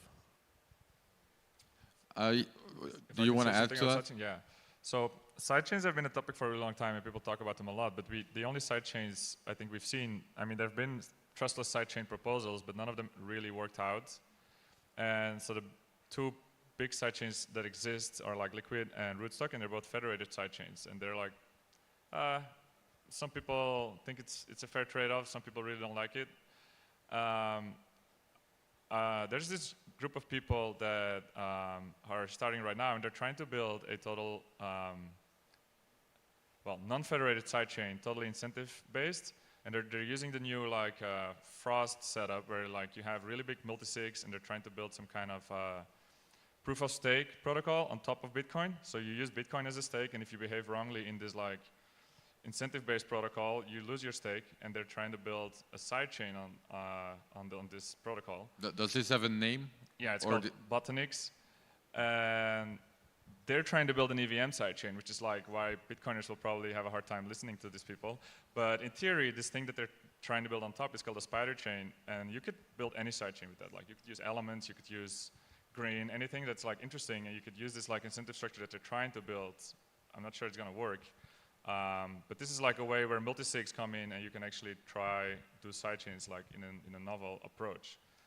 Because federated sidechains exist, they're not that hard to build. Trusted sidechains are still something that no one has solved. Yeah, when I asked Adam about a block size increase, he very elegantly moved away from that topic to drive chain. Well, I said probably not anytime soon, right? Well, however, drive chain itself is becoming kind of a controversial topic, it seems. Some people are very against it. Some people are vehemently in favor of it. Opinions of the panel. Adam is in favor? Well, I mean, I just find it that if there's discussion about something, it sometimes leads to improved understanding of the trade-offs. And curiously, it seems to me that before the recent drive chain discussion, as Stephen said, a lot of people would have said a federated chain, I'm unsure about that trade-off, it'd be better if it's peer-to-peer. And now people have concretely looked at peer-to-peer. I think they've changed their mind, and it's actually the federated is safer from rug pull risk and miner theft and all this kind of thing. So that in itself, I think the drive chain discussion was worth having for that shift in thinking alone, right? And maybe if we can understand in more detail people's balance of sort of trust and security of these different proposals, maybe there's another design that's something else, right? So it's interesting to think about. I mean, ultimately, maybe bulletproofs and bulletproof plus and snark-like things can solve both problems, but we're not there yet in terms of the scalability of those. All right. Maxim, any thoughts here? Yeah, well, as I said, we are not supportive or not against any specific soft fork. And the reason is very simple, because basically trying to do a soft fork to a blockchain is like galvanizing the corpse. The blockchain is the part which is actually was the only solution at that point of time, but it is not the best solution to move forward. And when we talk about layers, layer 1, layer 2, it's important to remember that Bitcoin as a money, as a store of value, is not belonging to a specific layer. It's not a layer 1. It exists outside of the scope. And Bitcoin blockchain as a layer 1 is one of the possible hosts for Bitcoin. And when we said Bitcoin, what we mean then by probably Utreexo distribution of the ownership of the value and so on and so forth. And it can be even transplanted. So instead of galvanizing the corpse, maybe it's worth thinking about doing the drive chains or doing something else. Blockchain doesn't scale, it's clear. Not with a drive chain, not without drive chain. So galvanization experiments are interesting, maybe. Somebody find it interesting, somebody don't want to participate in that. There could be plenty of opinions, and there is no right or wrong one. But instead of that, what we are interested in is in the research and going forward and beyond the blockchain. Stephen? Yeah, I think my opinion is sidechains are still chains, and we know that chains don't scale. So sidechains, you can call them layer 1.5 or something like that. But I think the layer 2 protocols, the things that are really on top, where after the transaction you can forget most about it, those are the real innovations that can really drive scalability. And those are just really hard to design. And I think we need to have some basic primitives, things like simplicity, things like covenants that can make people think about, okay, which constructions can we build, and just be creative and So is this a reason to be against drive chains? Are you against drive chains, or are you just saying it's not a reason to be against drive chains, but it's a reason to not focus too much on side chains as our solutions. Another chain can give you a factor 2 or factor 3, but it cannot give you a factor 1,000 or 1,000,000, something. Or maybe if you have 1,000,000 side chains, that would be a Factor million, right? Yeah, but then you need to like discard all your sidechains after a while because they're too big and bloated. Yeah. I'm not going to say for or against, but yeah, with the drive chains BIP 300, I guess the part I don't like is the sort of equivalence of like, oh, well, yes, in this case, like miners can steal, but they can do that anyway. And that's not really, like, so I've definitely talked to people, and a lot of people sort of think, well, yeah, 51% attack, miners can steal, and it is this sort of like the Achilles heel of Bitcoin, or sort of the thing people don't want to talk about in Bitcoin, but really, it's really not that simple. And talking to people at work even, and they're like, well, miners can steal here. I'm like, no, like a 51% attack is actually really limited in what it can do. And if you have, if you have a Bitcoin Utreexo and it's a year old and someone gets 51%, it's gonna take them, 50 years to undo your transaction. Even with the cooperation of whoever sent you that money a year ago, right? And it's actually like totally infeasible. Really what a 51% attack can do is like censor transactions, so you can't get confirmed. But the idea that like miners can steal like now, it's like, well, there's a lot of the code that prevents that. And I think some of the stuff like drive chains gives a lot of power over to the miners, and that feels uncomfortable because we saw, a bunch of years ago where it's like, oh, what do we do? The user activated soft fork, miner activated soft fork, and like how do we deal with this sort of thing where miners are fairly centralized, and it's still kind of a problem. Like it's not as bad as it looks, because people look and they're like, oh, there's only a couple mining pools, and it's like, yeah, but pools are sort of smaller, and there are fewer pools than actual miners and stuff. But still, that's something that I would worry about with something like drive chains, where you're like handing a lot of power over to miners, and hopefully we don't have to do that. All right. Well, Adam, do you want to respond? I was going to say, for Tadge, to play devil's advocate, I think the comparison would be a worry for Lightning, right? Which is that miners could open a lot of big channels and then do a hostile close and censor channel closes, or that there's not enough space in the block, everybody tries to rush to get out, and then their time locks expire, and then the hostile close takes the money. Yeah. So there's generally a problem of the interface between layer 1 and layer 2, where you're kind of relying on like access to completing transactions in a time frame, or miners to not censor that interface. Like coincidentally, it affects Lightning. Probably it would affect Arc too, because that's time locks, and it definitely affects drive chains. So I think it's not unique, but yeah. No, I agree. I mean, like Lightning also is less secure than just L1 transactions because of this, in terms of miners. But hopefully we can fix that somewhere. Yeah, but yeah, same with Arc. I don't know. Right. Well, I guess 2 follow-up questions. First is, so drive chain is also designed that it would take a very long time to steal it, right? So it sounds like you're not convinced by that security model. It's not enough. You have a trade-off where, you can say, okay, well, we need a really long time, and everyone sort of needs to agree. But then the trade-off is it could get sort of stuck, and you then can say, okay, well, I can sort of hold it hostage as a miner with not that much, and then you sort of get miners ignoring each other's blocks or reorging to fight over it. Like it might be okay. It's just getting into a territory of like mining incentives that like, I don't know. Right. That's what I would worry about in something like that. Yeah. Well, that's what you would worry about. You wouldn't use it yourself for that reason, right? But other people use custodial solutions already. So in that sense, is it worse? Well, like, is it worse for Bitcoin if it exists? That's sort of my second question. You can't fork. I mean, something like Lightning, like if channels close the wrong way and something goes wrong, like there's really no risk to my node, like everything was valid. Whereas if, I don't know, there could be things where drive chains have a lot of value, and then it does become like a de facto like consensus thing where you do have to like follow these chains. I don't know. So I think the idea is cool, and I like want research, but I think if we just say like, no, we have exactly this, and we're like, pushing it, like, we got like, it doesn't seem like it's got consensus on like everyone's for it, even though like the general idea I'd be for. And I think the same kind of thing with Arc, where it's like, I like the idea of OpCTV, and like, okay, cool, let's merge it. Like, is Arc the right, design? I mean, they're still working on the design, right? So it's like, having something be flexible, I think, is a lot easier to push. Yeah, I was gonna. I think, Stephen, did you want to respond? You seemed like you wanted to say something about drive chains, because you said like, what if you have thousands of side chains? And I think the beauty of a real side chain is that it's on the side. Like a miner doesn't have to know about that. But if you have 10,000 or thousands of side chains and you do drive chains, the miners need to like run them all. And well, not necessarily, right?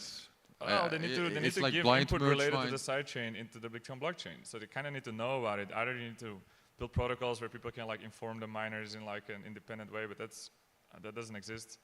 I don't know. I think a sidechain is beautiful if it's on the side. So what you're saying essentially, you're worried that it would increase mining centralization is ultimately your concern in that context, right? I think. Yeah. I think we actually pay too much attention to the drive chain, which requires soft fork and is quite contradictory. Instead, probably because there is a lot of marketing money streaming in, instead of discussing what is possible today without any soft fork. And again, I would like to say that, for instance, there is very interesting things which can be discussed. So starting from construction of multi-peer channels, which can be done without a soft fork, even without L2, and nobody talks about that, up to the client-side validation things. We have RGB, which gives the scalability in data storage and computation, and which can work on top of Lightning, and it's being released, and there are many companies already building products on that. We have these early concepts of Prime, like a new layer 1 approach without the blockchain. Yes, it's very early ideas, but it's absolutely permissionless, doesn't require any soft forks, and it comes from the research which started by Peter Todd, like nearly 10 years ago, something like that. And it's only 4 people in the world who works on that and discusses that, just because there is no marketing budget. But instead, we are like keeping going on for years and years of whether do we need the drive chains and should we do the soft fork or not. Well, let me tell you, Paul has been complaining for all of these years that no one's talking about it, so it's kind of the opposite perspective. Adam, did you want to add something? Yeah, I was just going to say about the drive chain. I think the thing that's maybe more concerning is that, so the idea is that the peg out is slow, so that, and they don't implement a fraud proof, but they're assuming that humans will detect the fraud because it's very slow and you can see it, and then they will stop it. But the problem is the scenario in which they need to stop it is there's a massive miner conspiracy to steal the funds, so you can't really rely on the miners to help coordinate in stopping the theft. So what that basically pushes onto all Bitcoin users the obligation to do a user-activated soft fork, which is a kind of high-risk, dramatic thing to have to do. And so people are not really keen to, you know, adopt that model as, well, if there is a theft, this is what we would do, because the thing you would do is like pretty high risk and ugly, right? And people are like, let's not mess with our cold storage and like immutability of Bitcoin. So, I mean, of course, there are other ways to do it, right? You know, there's the fraud-proof way, but that's more complicated. So, yeah, I mean, and I think another objective that people have in the long term is to get to ossification of the main chain, which we didn't talk about. And I think the main contender for that actually is simplicity, which initially is a project. I mean, it was initially thought of before sidechains as a kind of a script version 2 for Bitcoin. And so we're going to try and put it on Liquid, you know, hopefully later this year. And so maybe eventually, like years down the road, Bitcoin might consider that as well. And that just gives you the capability to sort of like microcode and securely implement things, sort of like implement extra opcodes without needing soft forks directly. Yeah, you see simplicity sort of as the last soft fork for Bitcoin, and then we're done. Then the protocol can really ossify. That's right. We have 1 minute left, which is awkward because that gives you all 15 seconds to answer whatever question I come up with. Let's see. Name one base layer upgrade that you would like to see to really help scalability on layer 2. You can name one. Tadge, what's your... You got 10 seconds. I think coin pools, like maybe not the, there's, you know, whatever direction coin pools is going, I really like that as sort of directly addressing the problem of like multi-party channels. Stephan. Yeah, I think we need to get covenants really fast, really soon, either TX hash, CTV, something simple, and I think with a primitive like that, people can invent all kinds of stuff, and we can try experimenting with things like R, coin pools. The best upgrade for layer 1 is change layer 1. If we talk about the existing blockchain, then simplicity. So I agree with what Stephan said, to some kind of covenant that sort of subsumes APO, so it can do APO and some of the other covenant features, recursive covenants even. All right, well, that's our time. Thanks for being here. Thanks to the panelists.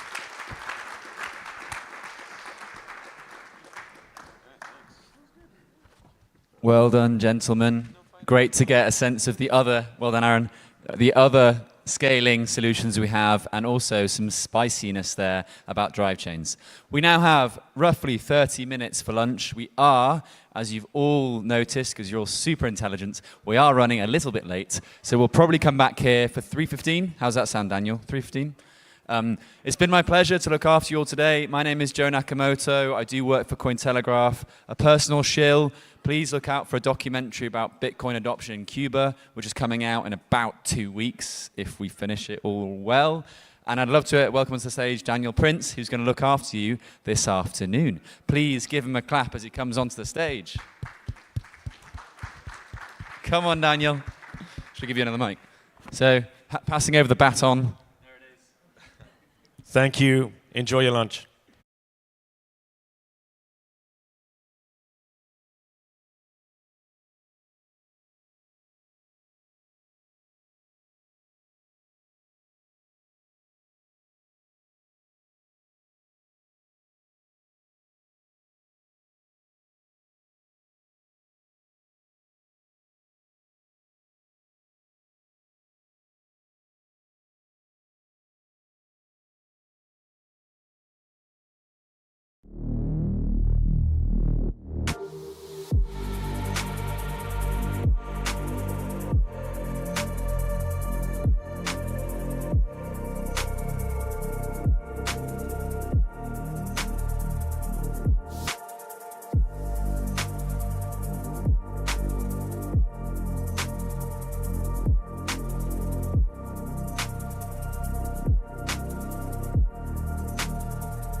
One person at the back, right? Yeah, a few of you people. So for those of you who have never heard Eric talk about Bitcoin and the esoteric other crap that he goes on about in the most amazing rant style that he has, you're in for a treat. And I would urge you to go back and listen to some of the podcasts that he's appeared on. He's appeared on many with John Vallis before. That's where I got very up to speed with your thoughts, actually, Eric, listening to you guys for many, many hours. So it's with great honor and a great pleasure for me to invite you up to the stage and give this talk today. So, ladies and gentlemen, Eric Kaysen, all the way from the US. So thank you, Eric, for making this trip. Cheers, bro. Thanks. Cool. Okay. Do you have a microphone? Do I just yell? You can take one of these, or you want to stand. I'll try to use this. I get kind of loud and I yell a lot, so I might not need this. All right. Thank you for the wonderful introduction, Daniel, and also, everybody this is such a wonderful experience, and I just want to presence us to, this is really wonderful what has been set up here at Baltic Honeybadger. So if you get an opportunity, thanks Max and Anna and the rest of the crew, because what they're doing is really great. So I recently released a book. It's called Crypto Sovereignty. This is the cover of the book. The subtitle is The Encrypted Political Philosophy of Bitcoin. And does anybody know what this image is of who this individual is? It's on the cover of my book, but it's not mine. No? Yes, very good. It's Leviathan. Leviathan, this image was made about 370 years ago, and this was part of the first presentation of statecraft and an actual theory of the state. And so I used this image of Leviathan because Thomas Hobbes is my final boss and enemy. And we can see that Bitcoin is in the scepter up there because to me what Bitcoin represents is the overtaking of the spiritual power over the temporal power of the sword over there. And so what really compelled my entire journey into Bitcoin was first this question here that Satoshi Nakamoto posed to us. And it's responding to somebody on the forum who said something like, "We will not find solutions to political problems in cryptography." And Satoshi responds with, "Yes, but we can win a major battle in the arms race and gain a new territory of freedom for several years." And here's one of the keys. Governments are good at cutting the heads off of centrally controlled networks like Napster, but P2P networks like Gunella and Torre seem to be holding their own. So here's a larger image of the Leviathan front piece, and it's really important to see that on the right side there are all of the powers of the spiritual world, so the church, the Pope's hat and all of that. And on the left side, we have the temporal powers of war. So the sword, the cannon, armies, militaries. And it's very important to understand that the sovereign is supposed to marry those powers together through the absolute sovereign that is the monarch. So Thomas Hobbes, very evil man. Let's meet him now. So here's our evil Hobbes. He's a terrible, oh no, I'm sorry, that's the wrong Hobbes. There's the right Hobbes. So Hobbes had this dictum that he pretty much surmised Leviathan with, where he said, "Auctoras non veritas fact legitimum," which means authority, not truth, makes legitimacy. So that's like a pretty insane idea, that even with the truth, that it's illegitimate if the sovereign does not say that it's true. So another hint that Hobbes provides us with, he says, "The obligations of the subjects to the sovereign is understood to last as longer and no longer than power lasteth, by which he is able to protect them. For the rights of men by nature can protect themselves when none other can protect them, and by no convent can be relinquished." So to me this is extremely important because the sovereign is supposed to be able to actualize law because they can provide us a very particular form of safety and protection that no one else can. So let's continue learning a bit more about Hobbes here. So Hobbes meets the king. It's pretty good. King wants to learn about Hobbes' philosophy here. So he starts to tell him about why they would lead lives that are nasty and violent. And the king says, "Hey, hang on real quick. Hobbes, can you explain this while standing on one leg?" And, well, Hobbes is in front of the sovereign, so sure, he stands up and continues to try to explain it. Jester shows up and says, "Oh, make him bark like a dog now, okay." So Hobbes goes, "Okay. Bark, bark." He's like, "What do you think of your philosophy now?" And he's, "Well, it's still better than the alternative."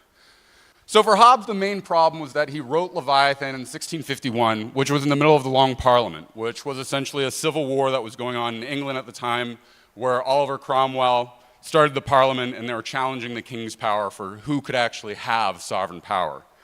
So this was very concerning to Hobbes because he thought that the moment that you didn't have an absolute sovereign, that stuff would start to go wild. So let's see what this alternative could possibly look like. And this was one of the things that he was trying to say to the king here was that in order to attain peace for an advanced civilization, the people must meaningfully give up their personal authority to the sovereign, or else there is no knowledge of the face of the earth, no account of times, no arts, no letters, no society, and worst of all, continual fear, danger of a violent death, and the life of man is solitary, poor, nasty, brutish, and short. So in other words, if we don't have the sovereign to watch out for us, it's all the way back to doomsday in nature where everything's trying to murder us. So, about 150 years later, turns out Hobbes isn't exactly right. The king isn't, this really great individual who answers to the authority of God all the time. He's kind of a greedy piece of shit. I don't know why I came out there. There we go, thank you. So, at this point in time, people are pretty pissed, and they go, all right, let's storm the Bastille. Let's get this done with. Fuck these people. And as they do this, it's really important to understand that the Bastille represented the king's power in a very important way in France because this was like his prison. So this thing isn't working anymore. People overthrow it, and they go, well, we got the prison. Let's take his fucking head now. So they decapitate the sovereign. And this is really important to understand that the king was put on trial, found guilty by the new government of the people, and decapitated. So this gets back to our first thing that we were talking about originally with Satoshi Nakamoto pointing out that we can cut the heads off of central entities pretty well, like a king with a body. Two problems result from this, though. Now we have a revolutionary group of individuals who get these special rights from the rights of man, and they're kind of pissed off because they've been mistreated throughout most of human history, so they're real rabble-rousers now. Other problem is that now we have these forms of government where the sovereignty is diffused through the parliament. So trying to locate a single individual that's a sovereign who you can murder becomes a bit more troublesome. So I'm going to now make a transition here so the Bastilles fell. Now what we're going to do is we need a new technology in order to control all of these revolutionary people. And Jerry Bethlehem, around the same time, he developed something called the Panopticon, which is an architecture for a new form of prison. And one of the keys that he pointed out about the Panopticon that's very important was that simply through the power of the gaze alone, through looking at somebody, you can actually start to modify their behavior because they're afraid by being seen of what they're doing that now they can be punished. What's important about the Panopticon is it has a very specific design of a central tower here, and you can see it looks out into all the rooms of the prison, and it has a central light that it shines out. So now what this does is it designs a kind of surveillance where you can't know or understand if you're actually being watched. So you always have to assume that you always are being watched. Now what's really important is that this is actually a technique of technology vis-a-vis architecture. And so what happens is they start imprisoning people and they need to start developing this more and more because, revolutions are going on, more people are getting involved, not so many agents of the state and they need to figure out how to control it. So this starts to evolve. Now the first evolution of the Panopticon from just being a prison system was into POW camps. And there's a picture of the Anderson POW camp during the American Civil War. It was the first implementation of specific POW camps. And what's really interesting to know is that actually about 10% of all Americans that died in the American Civil War died of starvation vis-a-vis the POW camps. And what's interesting about POW camps specifically is that they were designed to hold soldiers in a way so that they could have a large mass of individuals with very few guards. So the POW camps evolve into internment camps, and what's interesting is that now instead of it just being about the soldiers on the battlefield, this is from the Second Boer War, they needed to institute a punishment against the total population of the Boers. And so part of what they did is they started to intern the women and children in the general population that were involved with them because they figured, hey, total war, let's imprison all their people. So now the next evolution is from internment camps to concentration camps. And actually I should have a step in between here of both the process of labeling and identifying people, specifically with armbands, and then also corralling all of them up and putting them into ghettos. Because each one of these is an evolution of surveillance technology in order to control populations that you don't like. Now, the concentration camps evolved from there into the death camps. And what's really interesting about the death camps is that they weren't necessarily just about killing people, but it was about utilizing the labor of individuals under the slogan of Arbeit macht free, that work will make you free. Now the next evolution that goes on from this is from death camps to re-education camps. There's an image of Uyghur men that have all been captured by the CCCP in China, put into their re-education camps. And I like to point out that this is actually the most efficient and best genocide that we've seen, because it's not actually about killing people anymore. It's about destroying their culture, their language, their individual identity, and their God, very specifically, so you get a hollowed, empty out people that you deploy back into your society where you have total surveillance all the time on everyone at every point in every corner. And actually, if you go to the Uyghur region in China, they generally have surveillance posts about every 100 meters or so on every street corner, so that you literally are always being surveilled and monitored the entire time. So you have no idea to know whether or not if you're going to get punished for any infraction you make. So re-education centers now move over to total mass surveillance, the open-aired prison system. This is through technology, specifically now we all have little surveillance devices in our pocket. We have almost a perfect image of the panopticon deployed openly everywhere. So the prisoner can't see the watcher. He doesn't know whether or not he's being watched. He has a submissive position towards the individual, and he's all alone in a crowd of people. And so what panoptic power is about always watching but never verifying.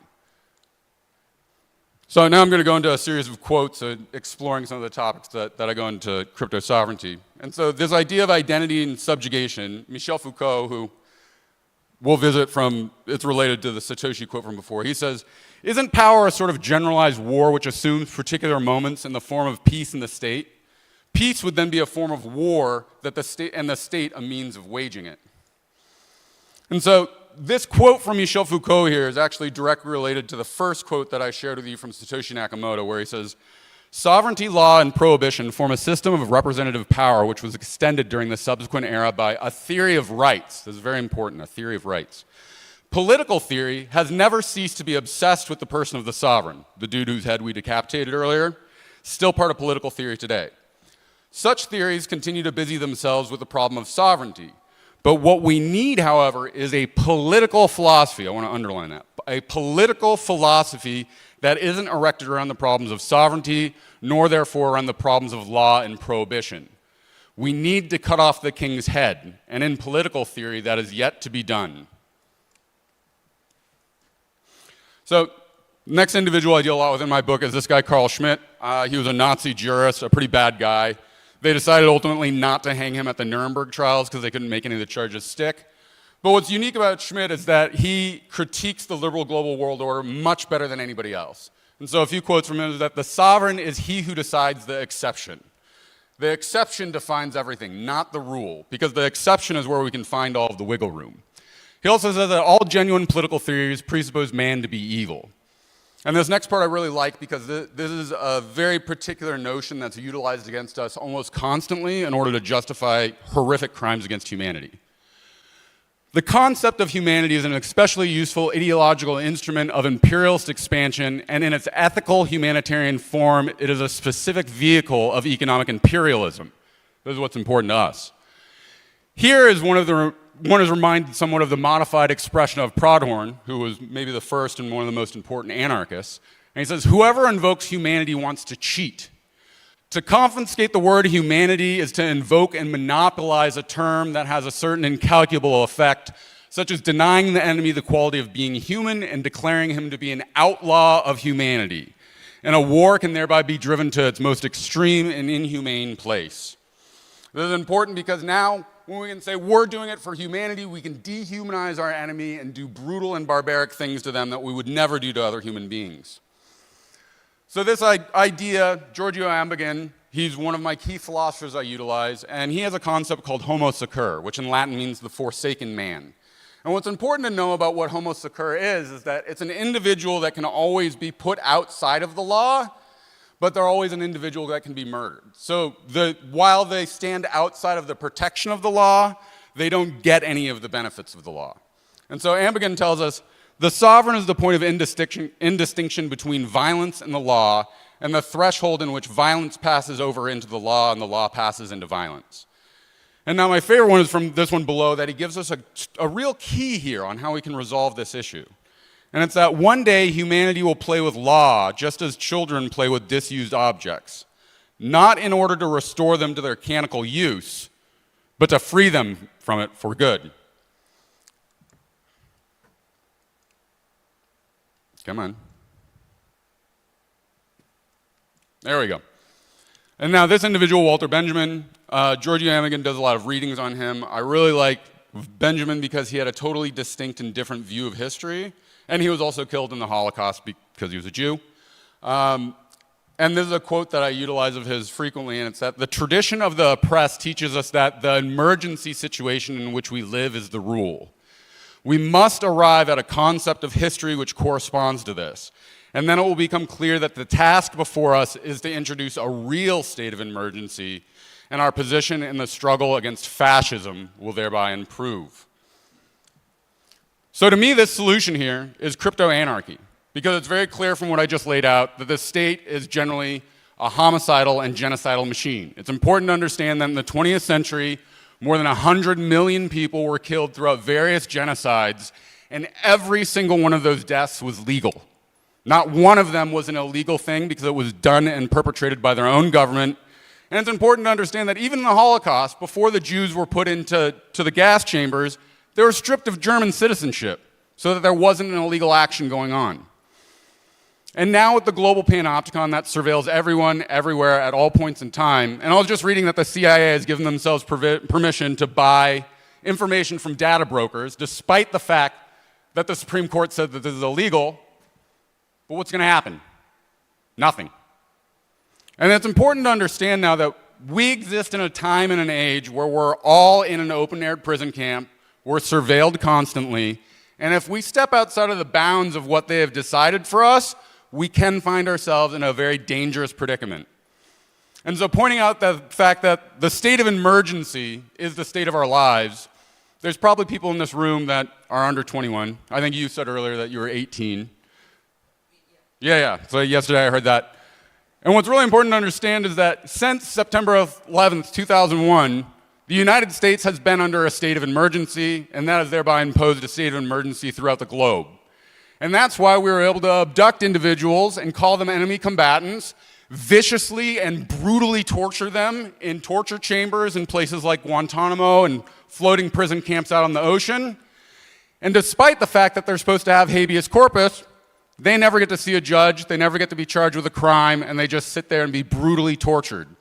We've had American presidents murder American children because they didn't like who their father was. And my point and purpose is to point out is that things are so horrifically wrong with our government and legal structure, there is no possibility to recover it. And even more concerning is that we are all captured inside of it. None of us have the ability to resist it in a meaningful way, and if we do pose a meaningful resistance to it, we will most likely find ourselves in the position of other heroes that have been executed by the state for their actions. So what the hell does this all have to do with Bitcoin? Well, Satoshi Nakamoto, a man, a dog, I mean, who really knows who he is? What's important to understand is that he was an anonymous individual that created a new form of money that is outside and beyond the control of all states everywhere. And despite the fact that he could arguably be said to be one of the richest people in the world, no one knows who he is. There's a bounty out for his fortune. If you can figure out how to hack Bitcoin, you can get all of his money. And despite the fact that we're 14 years on, no one has been able to do it. It's extremely important to understand that we are in a very, very, very dangerous situation globally. There are sociopaths in control of every government around the world, and a very small and select group of people that have a choice of whether or not they can launch nuclear missiles and destroy all biological life within a particular region. And hey, if they get keyed up enough, they can just destroy all biological life on Earth at all. This is absolutely fucking insane that we have to tolerate and deal with this insanity, and we now have a way to meaningfully resist it. If everyone today was to get onto a Bitcoin standard and abandon fiat, we wouldn't have to talk about infinite wars anymore.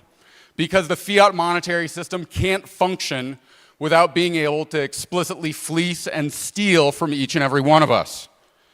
And this is why we need to defeat Thomas Hobbes's Leviathan, and the only way to fully decapitate that sovereign is through anarchy. Anarchy is not chaos, it is not immature and pathetic destruction of property, it is not an ideology that is immature.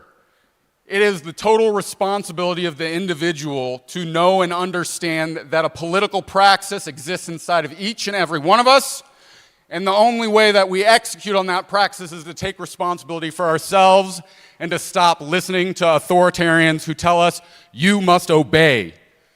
Because to be clear, when the Eichmann trials were going on in Jerusalem in 1961, Eichmann was the guy that shipped people off to Auschwitz. He maintained through the entire trial that he was a good citizen of Germany and he was following his duty. He was obeying his orders, and this is what Hannah Arendt pointed out and said, this is the banality of evil. When you point out to a man the ethical crime that he has committed and you want him to take responsibility for it, he can't even understand what he is doing is wrong. These are the people in government today that run us and want us to obey them so they can steal from us under the guise of that work will make you free. This is all they're doing to steal from us. So if you're interested in what I said here, I cover some of this topic in my book, Crypto Sovereignty. You can scan that QR code up there and I'll send you a link for my new book. My name's Eric Kaysen, and Crypto Sovereignty is my book. You can buy it on Bitcoin Magazine's website, and you can follow me on Twitter just at my handle, at Eric Kaysen. So thank you very much.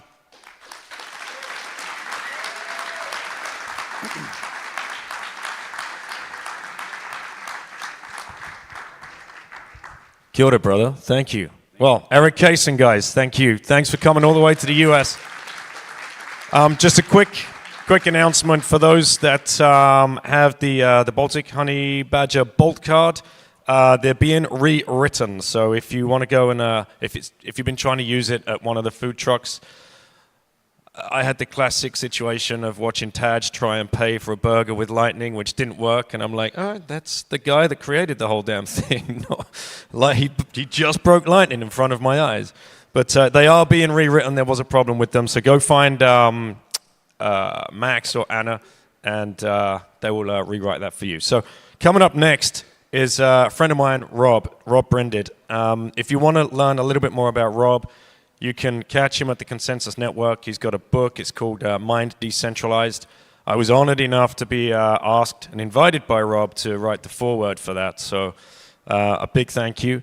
I met Rob when he came onto the Bitcoin scene out of nowhere. He entered my DMs in Twitter and said, because he'd seen I was trying to get in touch with Matthew Letizier, who was talking a lot of sense, an ex-English footballer talking a lot of sense during COVID. And Rob's like, yeah, I might be able to get you in touch with him. I'm like, what? Who's this guy?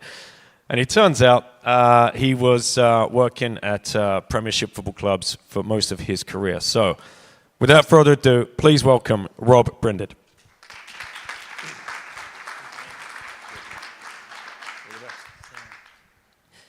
Hey, everyone.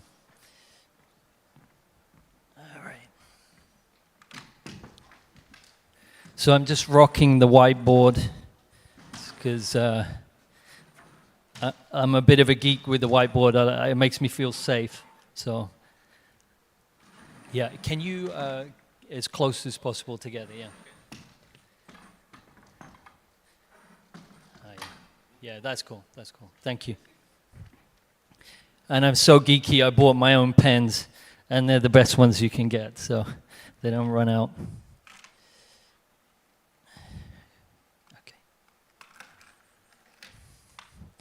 Okay, so I'm going to be talking about the hidden hamster wheels within our mind. And you may be asking what that has to do with Bitcoin. But we're all interested in freedom. And I'm going to explain to you first how I came across this work. It's been 30 years in the making.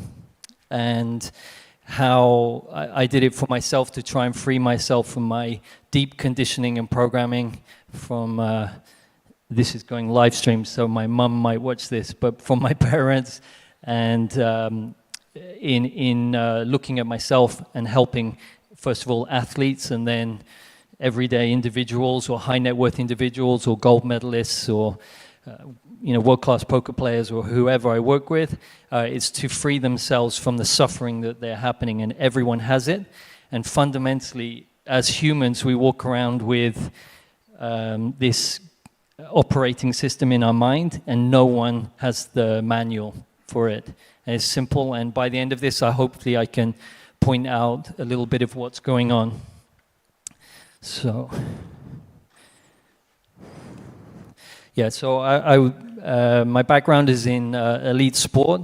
I was head of strength and conditioning and injury prevention for Chelsea Football Club. So that's me eating next to Jose Mourinho. On the bench, we won back-to-back titles. I then went to work with Barcelona with a player there, and we won all 6 trophies. So it must be something to do with me. No, but I didn't have many photos, but I got that one in with the cups at Chelsea, and I was taken the piss out of by all the players, but it's worth it because I have that to prove it. So I want to tell you about a story. Again, I was head of strength and conditioning and injury prevention. So I created the very first injury prevention clinic in elite sport. And that was, I'd say my superpower, so to speak, is to be able to see patterns in movement and behavior. I was into Sherlock Holmes when I was a kid, that type of thing.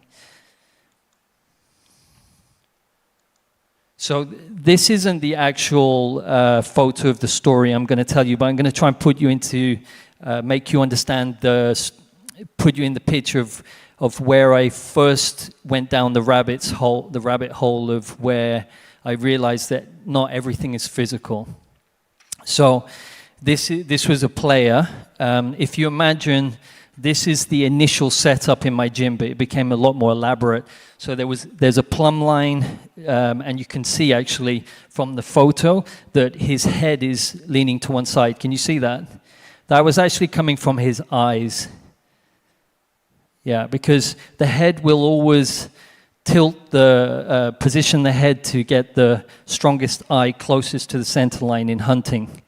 So if there's a dysfunction in the eye's ability to accept, to get the correct information in, or there's something going on in the body, the eyes are one of the highest of the hierarchy survival inputs of the body. So you can see that with him, but so I'm just going to set the stage for this story. So I'm in my my injury prevention clinic. I have the medical team around me. The player walks in. He's the best in the world at the time in his position. I ask him to stand in front of me.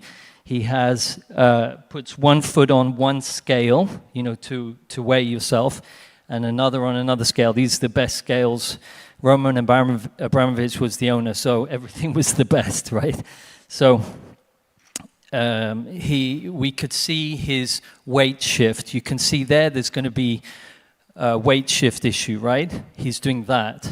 So he's going to be heavier on the right leg, right? So this player, world class, best in the world, he stood there, and I was about to start my posturology assessment, which was very advanced, looking at the eyes, the skin, the teeth, bite, scars in the body, skin of the feet, etc.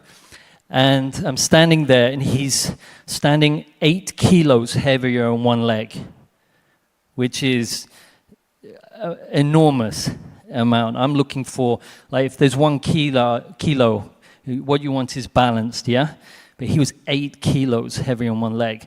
So different people in the team start saying, it must be coming, the chiropractor said it must be from the neck, podiatrist must be short leg, the doctor standing there with a syringe asking what to inject. Boom, boom. There's my first joke. And I'm standing there, and I'm about to start my assessment, and this thought in my head says, Rob, you need to do it. Come out of the closet with your ideas. And my ideas were that the mind affects the body. So I remember clearly, I was like in front of the medical team, I haven't talked about it, and I said to him, "What's the best sex you've ever had?" And his eyes go up to the right, and he starts going, tuk, tuk, tuk, tuk, tuk, tuk. Like, and so 30 minutes later, that's my next joke, he says, "Oh yeah, Romanian girl." And I'm not listening to what he's saying. You guys are wondering, what the hell am I talking about? Just wait. So I'm looking at the scales, and he balances out perfectly on the scales. And I look at the medical team, and their eyes cross, like dissonance. They don't know what I'm looking at. And I'm like, what the fuck? Did you see that? And no one saw. And the footballer's still thinking about what he's thinking about. And so immediately say, what's the worst moment of your life? And at that point, his energy, you could feel himself, like his energy collapse. You could feel something. And instantly he went to 9 kilos heavier on one leg. So I changed him using his mind quicker than anything I could do with all of my advanced training. And I was blown away. And that was the start of my journey down the rabbit's hole, because I walked home going, what the fuck happened? What just happened that I could change him that quickly? I've spent 30 years thinking about that. You guys are probably, so what? But it was, I changed 8 kilo on his posture. So I started off, it's just physical. I then moved into, well, actually the emotions are affecting his body. And then the galaxy brain down there. I arrived now at the highest point upstream, which is observing the operating systems of the mind, is where I'm fascinated. I'm going to be talking about that. So my system's masterless, is becoming masterless. I started off at the physical level, looking at movement, the body, just that. I went down and I teach a course called Lightning Meditation, where you can access that 1 and 0 energy. Like the first thought strengthened him, 1, and the second thought, the sad thought, weakened him and put him further away from the midline. So I call that lightning meditation, layer 1, layer 2, excuse me. And then the base layer, which is very hard to change, and is very secure, is where I do most of my work now. I call that meditation OS. So it's the operating system level. So I'm going to try to explain it to you like you took the vaccine for a donut, okay?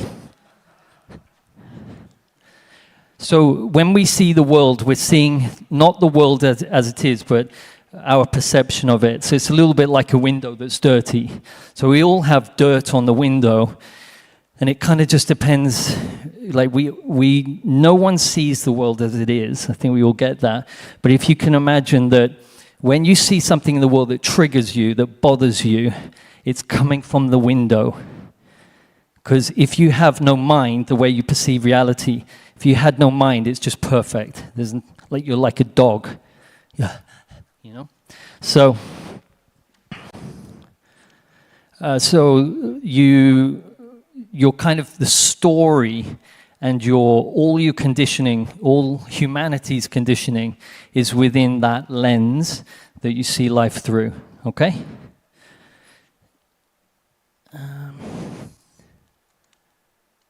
So I'm going to the whiteboard.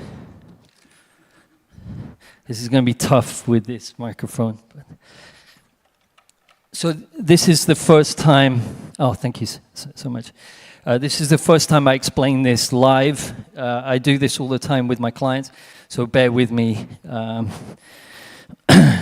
It's not my whiteboard, so hopefully you can see this, yeah? Okay, that's a circle. What I notice when I work with clients, I've been doing it for a long time, is I listen to them very closely and I look for patterns. So if someone comes to me, let's say it's a high note, I have one in particular, there's a high net worth individual I work with, And he came to me, and he was in a bad way. And he said to me,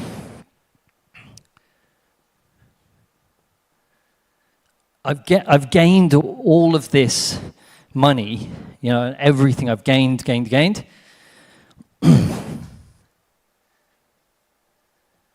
And I just feel completely lost. And I'm worried about losing everything that I've gained. And my health is deteriorating. And so when I was listening to him, I for the first time, I think it was with him, I drew a circle. So normally I just write things on the board, but I'm listening closely. First-hand observation is how you learn. So I'm just listening, and then I drew this circle, and I'm like, he keeps saying gain, and the opposite is loss, which is in fact how we perceive everything in reality. Our mind works like in duality. You're there, I'm here. I'm up here, you're down there. It's warm in here, it's colder outside. We perceive reality through our senses, and there's always an opposite. Okay, so I'm building the picture. So everyone included in here, you will have these. Now I'm going to use another word. This is a hamster wheel. This is what I've come to understand. There's another pattern in the behavior. So everyone in here wants to stack more sats, right? You want to gain more Bitcoin. Why? Why do you want to gain more Bitcoin? So I'll ask that a little later, but you want to also gain more health, don't you? You want to gain more clients, maybe.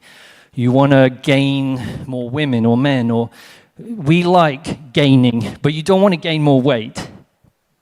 Maybe you want to lose weight, but that's another story. And we don't like loss. Lost. This is winning. This is being right. This is being able, unable, wrong. So this hamster wheel is, if you imagine now any situation where you're wanting to gain more, maybe you want to gain more fulfillment. You want to gain more freedom. Let's stick with freedom. Because what? You don't like limitation. Who likes limitation in here? No one. Who wants to gain freedom? Right, everyone. So whenever there's an excessive drive or there's emotions around this, who really doesn't like being limited? People really don't like it, do they? It brings up anger because there's fear there. No one wants to lose their freedoms. Whenever there's an emotion, what happens is we start to want to go towards what we want, which is gain, yeah? And we start to move away from loss. This is behavior. So the gain-loss hamster wheel is you're trying to gain because you don't want to lose. Hamster wheels, however, go the opposite direction. Correct? Are you still with me? So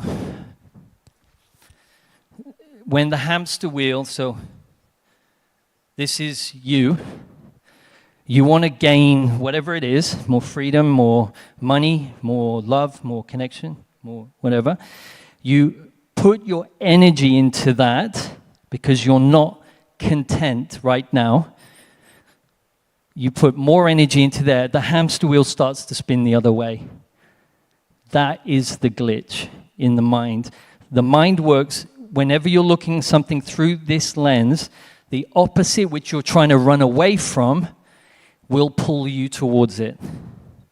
So this is why philosophers kill themselves.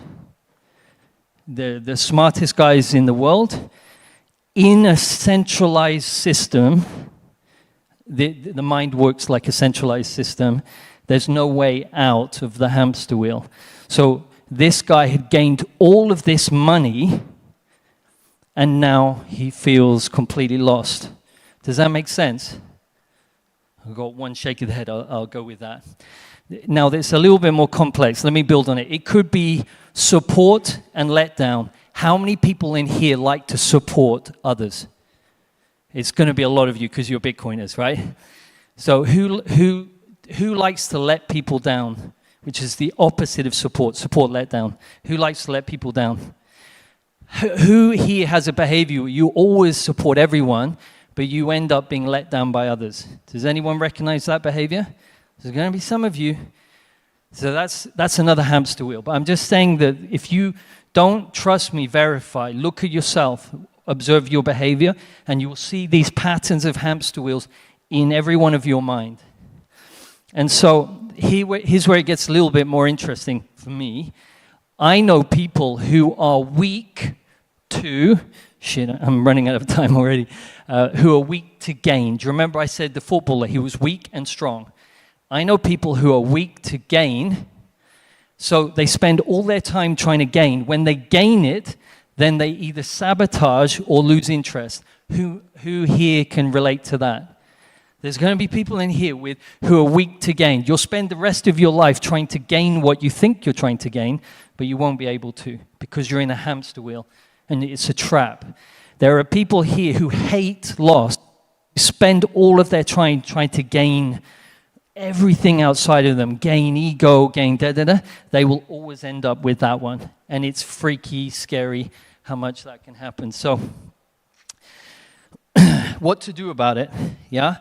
So fundamentally, I haven't got too much time left. So fundamentally, everyone just wants love, connection, and belonging. Kind of, you can put safety in there as well. These are the unmet needs. And through gain, money, you're actually trying to gain connection, love, and belonging. By getting lots of Bitcoin, you're actually getting love, belonging, and connection with other Bitcoiners, okay? And you want to try to, at all costs, avoid the loss you experienced when I'm going to put little Rob here and big Rob. I'll explain that in a second. Where did this come from? So I spent a long time looking at first how to get off this hamster wheel that I had inside of me that were making me suffer, and my clients. There's 3 ways off. 1, that's not a dick. This is usually my joke with my clients to kind of loosen it up a little bit. That's a pressure cooker top. The hamster wheel, whichever hamster wheel you're on, this is where you get freedom, and you use weed, alcohol, work, sex, porn, you name it, work, I say work twice, maybe that I'm telling you something there about me. These are the addictions. What are they doing? You're chasing freedom. You'll come straight back in and experience loss after doing it. So when I work with addicts and I make them understand or help them to understand this, they don't do their addiction anymore. Is it still there? Well, the hamster wheels are always there, but once you know about them, they lose their control, okay? So that's one way off. The other way, I put it down here, is suicide. Has to be talked about. I had someone I know recently who killed themselves, very young lady. It needs to be talked about. It is one way off, but there's another way, okay? And this is where you decentralize the mind. So my theory of how these programs start is when you're born, there's a disconnect between you and your parents. However hard the parents try to connect with their child, in Western civilization these days, it's just not possible. There's too much work, too many problems with the parents. If you were in a little village in South America, in the middle of the jungle, it still might have a full connection. This disconnect is a 1 and a 0. Again, coming back to the 1 and a 0. Everyone in here and in the world has experienced a 0. This is trauma. It's a trauma for a child. A child dies if it doesn't get any touch. It is a physiological need to experience love, connection, and belonging. You don't receive it. The child is very basic. It perceives abandonment. And things that are abandoned are worthless. Correct? So, worthless, shame, all the emotions, loss. The strongest loss you'll ever experience is that one. Everything else is compounded on it. You, as a little boy, me as a little boy, Rob, created an adaptation program as a defense mechanism for that lack of love, connection, and belonging. I don't blame my parents, and no one should blame their parents, because we're conditioned as humans. You create this basic program, and then it runs when you guys are all the shadowy coders. It's still running. And so you try and do everything you can with your logical mind to gain love, belonging, and connection, but you'll always come back to, so you'll try and gain value, you'll be drawn to things that are extremely valuable, Bitcoin, right? But it's because deep down you're triggered by people who make other people feel worthless, the government, debasing of currency, making it worthless. That triggers this program. So this program was created when you were 1, and then we're all adults now. So here's the solution. Sorry, time's up. The solution is to decentralize your mind. Jeff Booth says you cannot change a system from within the system. This is like playing chess with yourselves. This is why philosophers kill themselves. Remember, suicide. Decentralize your mind. What do? Instead of trying to, you react to your thinking about gaining and moving away from loss, you observe the hamster wheel and realize that it's not real, it's the program and the emotions of a little baby that are running again, and it seems like it's out there. You reconnect to the most important connection, belonging and love that you can ever do is this one, and then you will change your reality. And I've seen it again and again, and I do this with myself. I came on stage, I was holding little Rob tight because I was nervous, okay? So decentralizing the mind, you react, you reinforce this system. This is the tyrant. You're not truly free if this is in control. So to bait some of the shadowy coders in here, the highest, J. Krishnamurti said, or I quote, the highest form of intelligence is being able to observe your own behavior without commenting. Taoists call that Wu Wei, non-doing. Buddha, the more you try and improve your life and reach the zenith, the more you will reach the nadir. All the big boys knew it. And this is truth, and if you would like to talk to me further about it, I love this stuff. And just remember to reconnect with the little you, because the little you is the one who created the program. Thank you very much.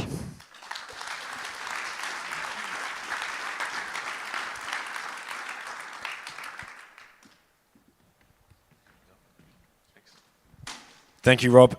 Another round of applause, please, for Rob Brindit and 1, 2. Oh, yeah. Sorry.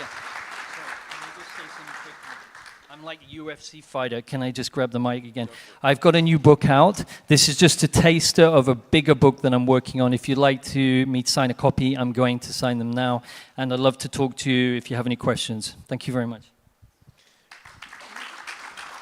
And you can also do personal Zoom calls with Rob, which I have done myself, and with some of my kids as well, because like Rob, this stuff fascinates me. And so, yeah, go see Rob. Go see Rob out at the Consensus Network booth, where you can get that book, my book, other books. Most of the authors are here signing those books. So next up, we got Austin, another guy that's come across from the US, and he's going to come up here and talk to us about, what are you going to talk to us about, Austin? Transactive energy. All right. Thank you.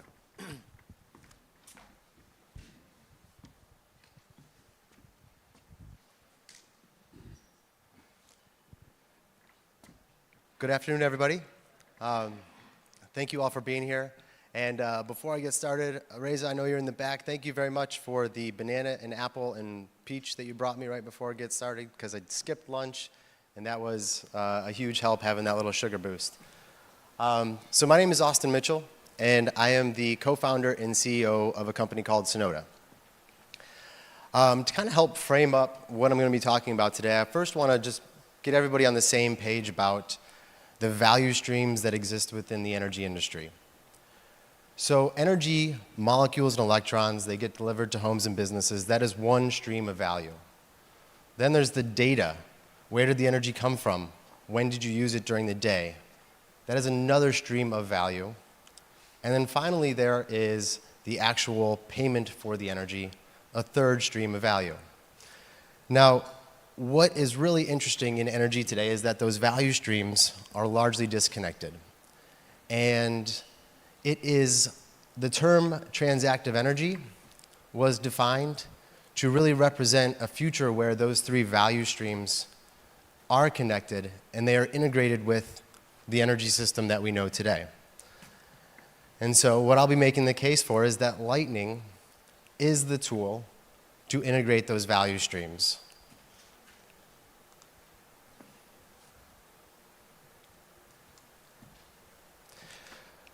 I thought the best way to frame up the conversation today would be to talk about the intentions we have as a team at Sonoda, because these intentions really are cross-cutting. It's Bitcoin as well as energy. And so by telling you why we're doing the things we're doing, how we're doing them, and what ultimately do we want the world to look like, it's an invitation for you all to join us, to come work for us, to compete with us, to collaborate with us, but just for you all to know what exactly are we doing in this space and be as transparent as we can about who we are. Now, a little bit about me. I have been in the energy industry for 17 years. I'm a relatively new Bitcoiner. I'm way more comfortable talking about molecules and electrons than I am multi-sig or PSBTs. But what I can tell you is, in my career, I have worked across the value chain of energy. And it's in doing so, seeing the front office, the back office operations, that I have a really good perspective, as well as my co-founders do, about how things work and how they don't work.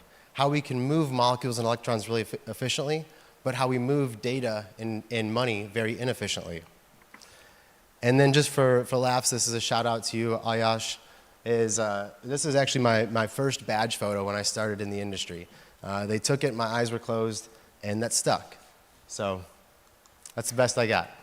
Thank you for clapping. Okay, so now I want to get into what is the purpose. The purpose is to create an abundant energy future. Now I know I'm speaking to Bitcoiners, so we talk comfortably about what is an abundant future. We think abundantly. And you know, my co-founder Lisa said it best. You know, an abundant future begins with energy. And so we've all seen some version of this plot on the right, or your right-hand side of the screen that is basically a correlation between GDP per capita and energy consumption per capita, and no surprise, they are highly correlated. And so you jump to the conclusion that energy is what drives human flourishing. So pretty straightforward. But what I can tell you is that there's a lot of people that look at that figure today and think that it needs to change. There is kind of two mindsets at work. You have a mindset around energy abundance and another mindset around energy scarcity. And instead of sort of getting into the details there, I kind of propose that we just walk through maybe a simple framework of what sort of are the practical ways that we can talk about energy abundance versus scarcity. So by a show of hands, who in the room has access to affordable energy? So if you've kept your hand down, maybe you think energy is not that affordable. And you know, it's no surprise there's still about 800 million people in the world without any access to electricity. And if you live in a developing nation these days, you're actually seeing your energy bills rise faster than the pace of inflation. So there's a problem there from an accessibility and affordability standpoint. Now, reliable and resilient. Oh, I didn't mean to go forward. Now, who in the room feels very comfortable that they can depend on their source of energy 24/7, 365? Okay, still most people. Now, what about pricing and incentives? You know, do you think that energy is delivered equitably in terms of what you're paying for it? Do you know where it's coming from? Do you know why it was priced the way it was? If you do, please raise your hand. I think I got one there. And then lastly, you know, do you feel like the energy you're consuming, is it sustainable? Is it leading to healthier communities? If it is, please raise your hand. Got one more, two. So it should be no surprise that as we sort of look to the mainstream headlines today, what we're going to see is a lot of scarcity type headlines, scarcity-like mindset. And these are real headlines, real problems. And so it's the case that you may look at the world today and think, we are not on track for energy abundance. So before I get too doomeranya, the truth is, I think we are in a really great position because over the last 10, 20 years, there has been an explosion of technology deployment that is really swinging the pendulum back towards energy abundance. Now, it's not going to be a pretty road all the way along, but the enabling technology is being deployed, and it's being deployed quickly. And when you look at these things on the list that are all growing, what they really point to is the first part of what I talked about, transactive energy, a smart and dynamic grid, lots of data. So what we're still missing is a way to now settle that in real time. And so the most condensed way that I can kind of describe Sonoda's mission is we want to bring energy transactions and settle them on the Lightning Network. And then I was inspired yesterday by Sergej's talk where he talked about the movement versus the tool and wanted to use that as a simple framework to kind of say, well, how are we thinking about the movement, the tool, as well as movement in terms of molecules and electrons and movement in terms of Bitcoin. So for us, Lightning is the tool. Lightning is the tool that we can use to connect the movement of molecules and electrons with the movement of Bitcoin.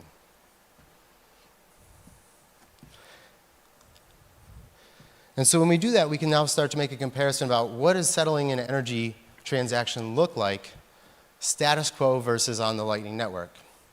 And so here's where I'll make the case that when we think about that status quo, it is really ugly. You know, the system that we leverage today in most developed nations is very slow, time-consuming, and costly. So when you consume energy, typically your utility, your energy company, is not actually getting cash back into their bank account from anywhere from 45 to 90 days. And there's no such thing as a free loan, and there's also just a ton of inefficiencies in the system. So it's adding around 10 to 20% on top of your bill. So that is the status quo of where we are today. And you can also imagine the status quo that if you consume a lot of energy, that 45 to 90 days is a really, really big AR balance. And so I just want to plant a seed as you think about a Bitcoin miner that consumes a ton of energy.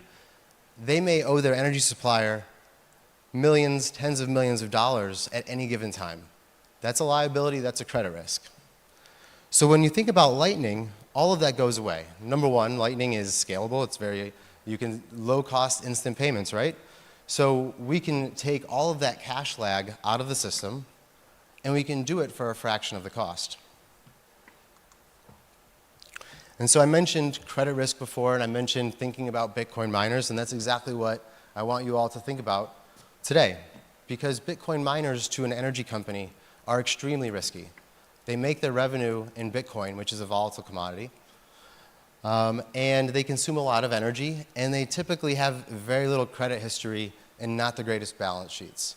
So when you talk to the people who manage credit for a utility or an energy supplier, they are going to look at a Bitcoin miner and say, in order for us to serve you, we want you to put 2 to 3 months worth of cash collateral and give it to us so we can hold it for the time that you're a customer. It's an extremely inefficient way to manage risk.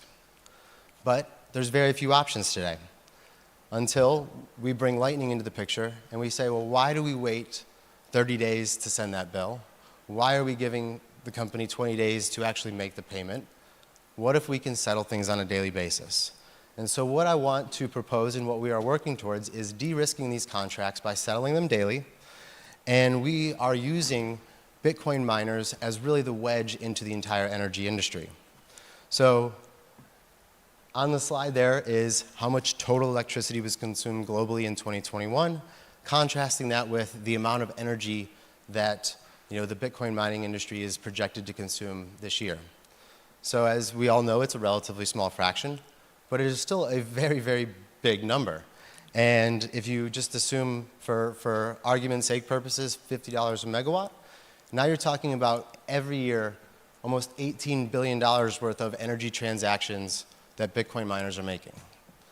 Now I can tell you, very few of them, perhaps except for our handful of customers, are actually using the Lightning Network to pay those bills. So these are payments being made exclusively on fiat rails today. That's the opportunity that we can start to think about how is the Lightning Network going to grow if we bring those transactions to it. So this slide is intended to just kind of tell a little bit of a story. There's, of course, a lot of nuance and things that we could get into. But it's to basically make the case that energy is delivered through a complex value chain. And so when you bring on this one contract between a Bitcoin miner and an energy supplier, what you're doing is you're removing the capital inefficiency there. You're bringing better cash flow to the energy supplier. So it's both sides are winning in that equation. But what's really cool is that there's going to be other parties who are adjacent to that contract being settled. And there's one thing about when, so Daniel, if you are paying me money and you're paying me daily, but then Michael, I owe you money, but I'm paying you every 30 days. If you find out that I'm getting revenue on one side daily, but I'm waiting 30 days to pay you, it's only going to be so long before you say, wait a minute, I'd like some of that daily cash flow as well. So cash positioning is one of the best forces we can have as an industry to drive adoption of this technology. And so here we're really just sort of honing in on how the incentives are being aligned. But you can get really specific about, for the consumer, it's about capital efficiency and lower costs. And for the producer, it's about de-risking revenue and having better cash flow. And so now as we roll the clock forward and we get into that third box, what we're really talking about is that as we bring more people onto the network, what we're going to see is more opportunities to bring new capabilities and new services directly to the Bitcoin mining industry, but also to the energy industry broadly. And what is really exciting is then to think about, as that volume picks up, you're going to have pools start to form on the network where there's a lot of liquidity moving in certain directions. And that liquidity is, of course, moving because it has to deal with the purchase or the sale of energy. And so that's where you start to now think about, how is this going to transform markets? Because if I'm pooling liquidity and I have a lot of the same market participants interacting in one place, now you can start to see the full vision that the Department of Energy put out there back 25 years ago of decentralized markets starting to take shape. And so I will conclude by talking about the vision. And of course, this goes back to transactive energy. It really represents the integration of value within the energy system, so where the delivery of molecules and electrons is synchronous with the movement of money and data. And so I borrowed a figure from the Department of Energy to use on this slide, and I'm standing right in front of it. So I borrowed a figure there, and what it really is showing is, hey, every consumer, every producer, commercial, residential, everybody is going to have their node. Their node on the network is going to be how they do instant settlement for the energy that's being consumed in real time. And what this is ultimately going to unlock is value for value. So when I think about transactive energy, and I read the Department of Energy reports about what does this actually mean, you can literally swap out the word transactive energy for value for value. And so I want people to think that what we're really doing here is we're taking the energy industry and we're merging it with a concept that is unique to Bitcoin, something that is, I think, one of the coolest things in the Bitcoin space. Because we want that entire energy economy to be working in the most efficient way possible. And so on this slide, what I wanted just to show is give a preview of that vision coming to life. So this is an actual contract being settled on the Lightning Network between an energy supplier and a Bitcoin miner. And what you're seeing here is a very simple interface, but it is a Bitcoin miner's gateway to the Lightning Network. They're not having to manage nodes or liquidity or anything like that. It's simply a view that says, you now have a spend account or a checking account on the Lightning Network you can deposit funds to from your pool or from your vault, doesn't matter, but those funds will be immediately accessible to pay invoices as they come in real time. And what's really neat about this is that you're able to then provide information back to the consumer or to the producer that makes their lives way more easier from an accounting and tax perspective, because everything is being done in real time and because everything is being done in a fully transparent way. So part of what we've done is really focus on what do we need to do to get enterprise adoption. And so that means providing all of the accounting and tax information available at fingertips. But it also means having long conversations with the accounting teams directly.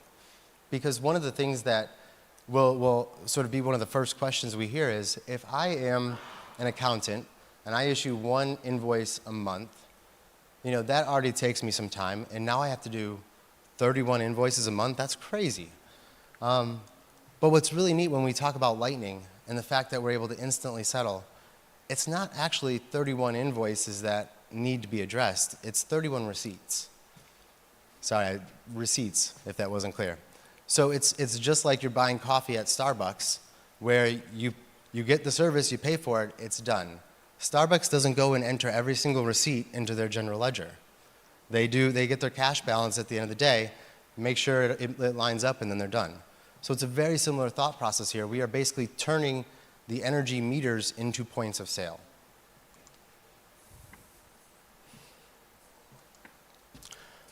So with that, I wanted to say thank you to everybody, and this has been an absolute blast to be here. Thank you, Max, Anna, and the whole team at Honeybadger. And again, Reza, thank you very much. Take care, everybody.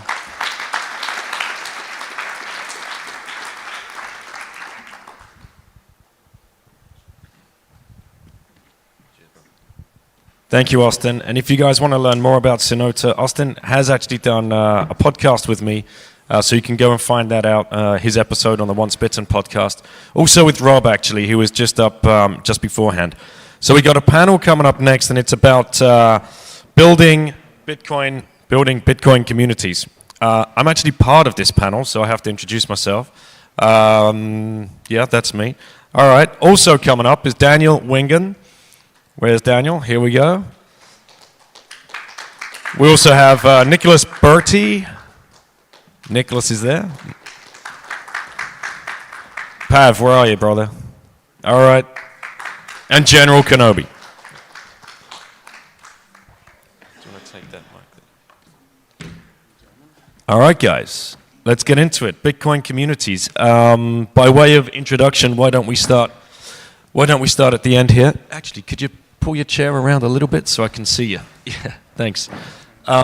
Please, yeah, just come along the line here and introduce yourself and let everybody here know who you are and what role you've played in building a Bitcoin community and in which country. I guess I start. So I'm Daniel, I'm from Germany, Munich, and I'm one of the co-initiators, builders of the 21 community, which turned into this kind of global movement now under 21 world. And yeah, so I'm here because we had a lot of learnings in Germany, how to build a community with a lot of people doing stuff just for fun, free, to establish or to make some buzz around Bitcoin and come together and meet. So what are the learnings we can share here for other communities which spawn up in other countries with other languages? I'm Nicolas Burtet, founder of Galloy. We are helping communities around the world to adopt Bitcoin. We started our first project in El Salvador before El Salvador actually adopted Bitcoin with a wallet called the Bitcoin Beach wallet. And the project has grown quite a bit now, and we are helping communities around the world to adopt Bitcoin all across Latam and Africa. My name is General Kenobi, and I'm actually on two parts. One, I'm helping the European Bitcoiners, which is a pleb movement to get a social fabric going inside of Europe. And also, we're started with translations, since there's so many languages in Europe compared to the US, right?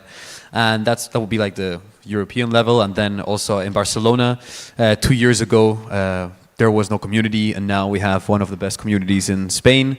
So we went from 0 people, or like, as one of our colleagues likes to say, 3 bots and 2 guys in a Telegram group chat, to now more than 450 people there and having some pretty cool meetups. So would love to share whatever I can. Hi, my name is Pavlonex. I'm mostly known for BTC Pay server and Stratum V2 contributions, but actually I also do build communities within those two projects in a context of open source.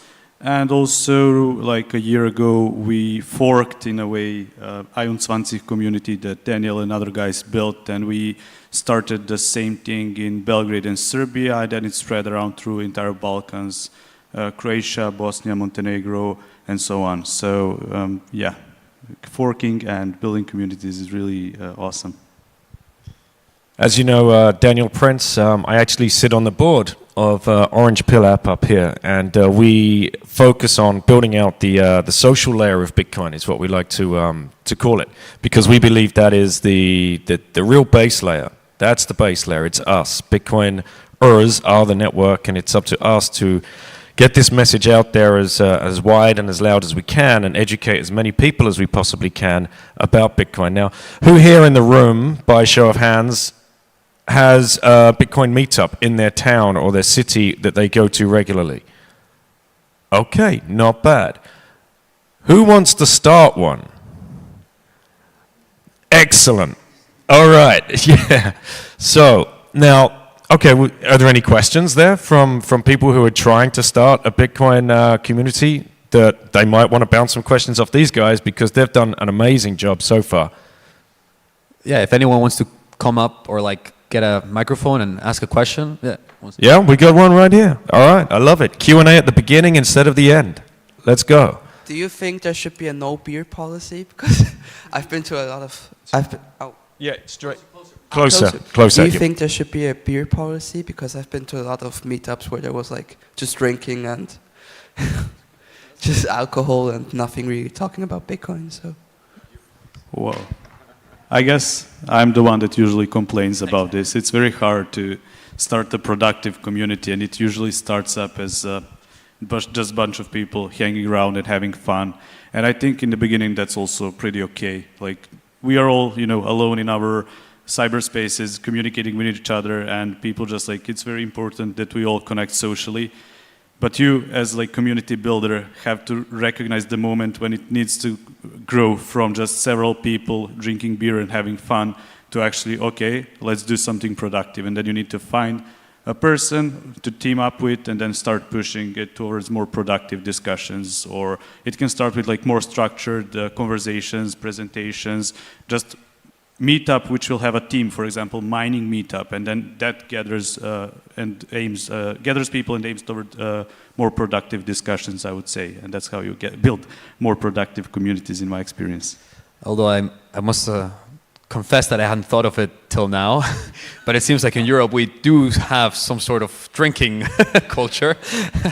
But yeah, I actually agree with what Pavlonex just said. I think at the beginning, it makes sense to just go out and have a few beers, and that's kind of like the natural thing, because when you look at the Spanish culture at least, and also the German one, beer and wine are plenty. But then, as he said, as the meetup grows, you can start having, what we do in Barcelona is have two different types of meetups. One of them, they're called beer and sats, and it's just basically, it's in the name. And the other one is more meetups. Those are, as Pavlonex said, a presentation, and then afterwards some networking time. So we'll leave like 1 hour to 2 hours for presentation, depending on the topic. And then afterwards there's a networking moment. And afterwards we also have burger in a close by joint. And what I've noticed is in those meetups, some will have a beer, but most just end up talking to people. So I think, I don't know if a beer or an alcohol policy should be necessary, but definitely have it around, have it in mind. That's, yeah. I don't think this is necessary. I think the only policy which is important is Bitcoin only, and that everybody takes care of that. Because what I've seen, this is actually quite interesting. I've seen a lot of Bitcoin meetups in different kind of cities, at least in Germany, but probably all over the world, who were compromised by shitcoiners. So it was not really about Bitcoin. It's called Bitcoin meetup, but if you went there, it's like talking about Solana, talking about Ethereum, talking about enterprise blockchain and whatever bullshit they are coming up with. So I think having a policy, if you have a policy, the only policy should be Bitcoin only. And for example, in Germany, 21 meetups or 21 meetups grew like crazy. I think there are like 160 or 170 now in Austria, Switzerland, and Germany. Because, and mainly in cities where the Bitcoin meetups were compromised by shitcoiners, because 21 is a clear signal this is Bitcoin only. And people coming there and talking about whatever they want. But if they want to drink beer, some of the visitors want to drink beer, let them drink beer, and if they can be more social that way, it's okay. Some others don't want to drink beer. Some of them want to have a joint while they are communicating. This is all fine. I think the most important part is stay Bitcoin only, and then kind of create a situation where communicating with each other, exchanging ideas, exchanging experience somehow naturally appears. Anything to add there on the beer front, Nicholas? Yeah, it's interesting how the discussion is turning on the meetup side of things, which is one way to, I guess, create communities. It may be a very Western way of thinking about how to get started. And I guess, 21 is, like in Germany and Austria, is probably one of the best examples about how to create a community that, in my mind, start from online. And then go to in real life, in cities.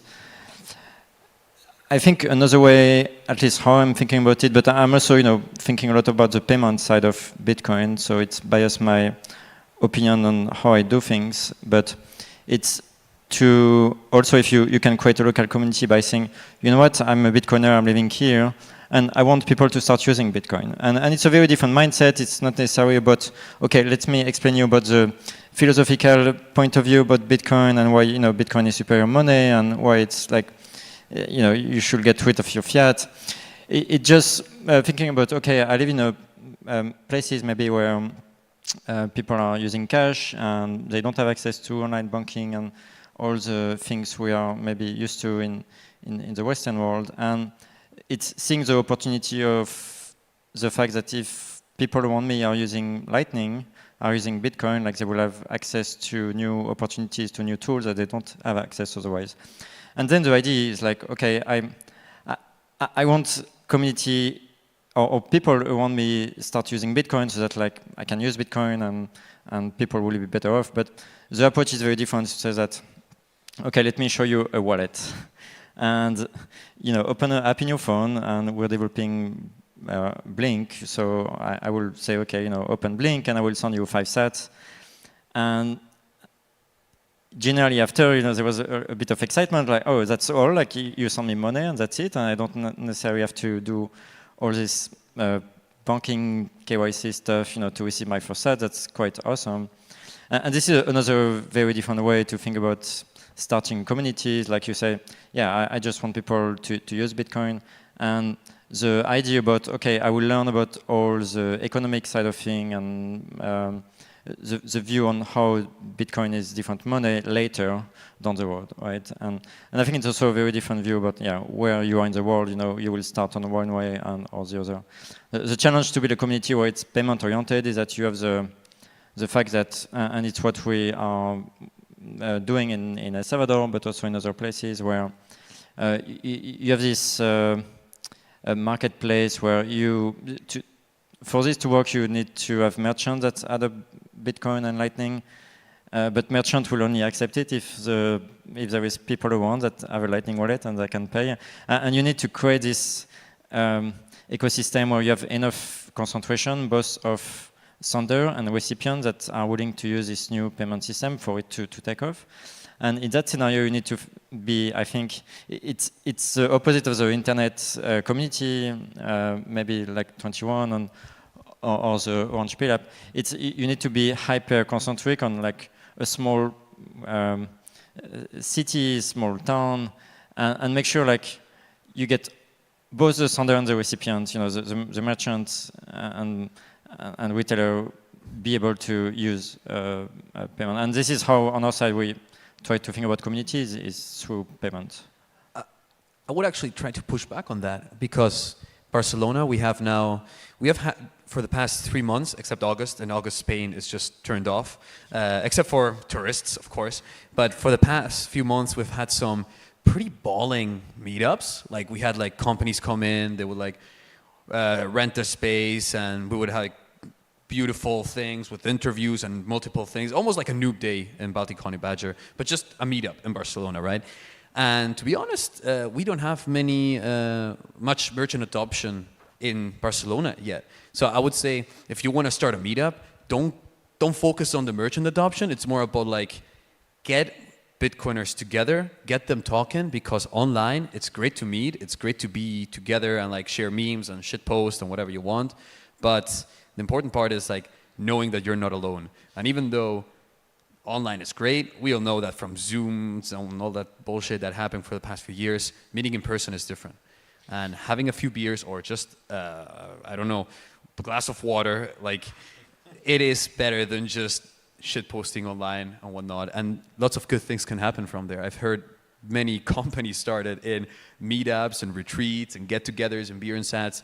And perhaps you have to pay with fiat in the meetup. So I wouldn't discourage someone from starting a meetup because they don't have a business already, accepting Bitcoin. We'll just say, do it, get started, pay in fiat, but get going. So from my experience, it's actually driving circular adoption when Bitcoiners meet in real life. I mean, it's also to pay into this question, I think it depends on what kind of meetup you want to establish. Is it like bringing together Bitcoiners and helping them to connect to each other, not only in cyberspace, but also in meet space? Or is it about educating new people and bringing new people into the ecosystem? For example, 21 is not about bringing new people into the ecosystem. It's really about connecting Bitcoiners on a hyper-local level to each other, but also on a more global level to each other, but specifically on this hyper-local level. And the meetups are typically taking place in venues where Lightning is accepted. So typically one of the community members in the local city has a restaurant or a bar or whatever, and they meet there and pay with Lightning. Or they go to a bar or restaurant, and of course the owner obviously gets some feeling about Bitcoin because they are coming twice, 3 times, 4 times, and then once they ask this question, okay, what is Bitcoin, what can I do with it, because everybody wants to pay with Bitcoin, they get onboarded that way, and so it kind of drives circular adoption in my opinion. But of course, if you do something like you mentioned, like this meetup where companies involved and you do presentations and don't kind of drink, but do more like a formal way of a meetup, of course this is a different kind of situation here. But I would say these hyper-local Bitcoin maximalist meetups, they drive circular adoption very well. Oh, definitely. Yeah. I didn't want to say that they don't. I mean, at the beginning, when we started in Barcelona, I said 3 bots and 2 guys in a Telegram group, right? We tried to find the closest thing to a Bitcoin place to like meet for the first time. And it was kind of just a co-working that kind of wasn't too crypto. Yes, I said the word because that's what they were into. But then we have been evolving, right, after a year. And now we are actually in a co-working where the guy, we orange pilled him. We have a corner that it's full of like Bitcoin Apex stuff. The white paper is hanging there. Like we've turned it into a Bitcoin place. But if I'm thinking of starting a Bitcoin meetup again, and I wouldn't tell someone to go straight into, oh, you gotta have some merchant adopt Bitcoin, you know? I would just say, just start. Just have some beers, you know? Yeah, it happens automatically, yeah, but... So. Just starting is the key. So for anybody that wants to start, that's the key. You are the barrier. Just getting over that imposter syndrome probably is what's keeping you from starting a Bitcoin meetup. A quick anecdotal story, which kind of ties into your question. My brother opened a cafe. It was a houseplant and coffee shop in the middle of the countryside, in the middle of nowhere in Suffolk in the UK. And I told him to set up a merchant account at Coin Corner so I could put out a tweet so when we were back in the summer, we could get some people to come and just say hi. Just like, you couldn't believe what happened. People have been driving from 3 or 4 hours across the country to this ridiculously small coffee shop just to stand there and take geeky pictures of themselves paying with Lightning for a coffee. Like, this is absolutely nuts. And it's opened up a whole new revenue stream for him because that has grown now. I mean, I was just there on holiday. I dipped in, dipped out, tweeted, 4 people showed up.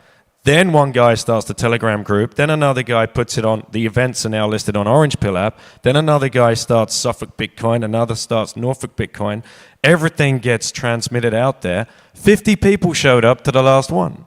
And it just took one effort. So nothing should be getting in your way. And please believe in your plebs, because all you need is one other dude to show up and that message will start to spread. I think there's another question down here, or not? Yes? Okay. We got a mic runner.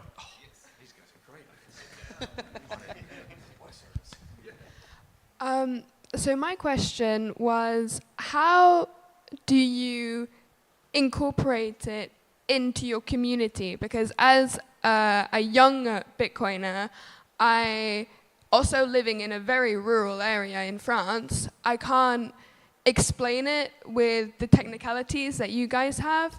So I don't know how to convince my friends or like the people I'm talking to in like the supermarket or something to incorporate it and make it a Bitcoin community. Yeah, so don't go to no-coiners. Don't establish a meetup with your friends. This is not working. Really, this is what Nicholas said in the beginning. Start in cyberspace. Figure out who are the Bitcoiners in your local environment, basically. Maybe not directly from the city, but from the neighbor city. There's always another Bitcoiner. You just need to find them first, and the best way is to find them in cyberspace first. Be active in cyberspace on Twitter. Fork 21, so do 21, or maybe there's already a fork. Go into this group and say, hey, I'm from city XYZ. Should we start a local Telegram group and exchange there and figure out who else is in our city a Bitcoiner? And then, for example, in Munich is a good example. We never had a 21 meetup, so a 21 meetup in Munich. Although Munich is full of Bitcoiners, right? So there are thousands of Bitcoiners in Munich. But there was never a 21 meetup because there's a Bitcoin meetup and the Bitcoin meetup stayed Bitcoin only. But now there were some people who said like, this is like an old crowd and I don't feel comfortable when going to their meetup. Let's start an 21 meetup. And currently it's just a Telegram group with 10 people.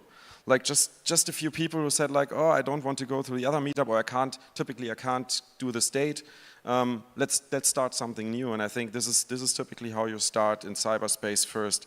Go to all the different kind of groups, communities, Telegram, Twitter, Nostr, wherever, and say, hey, I'm here from city XYZ, I have a Telegram group, or I started a simplex chat, or whatever you want to use, and let the others join, and then figure out who they are, and once you have enough people, or you feel that you want to meet in meet space, organize something.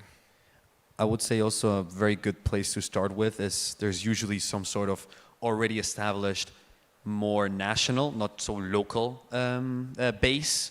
For example, in France, you would have the Couvre Bitcoin, and you can go there and say, hey guys, I'm from, you don't need to,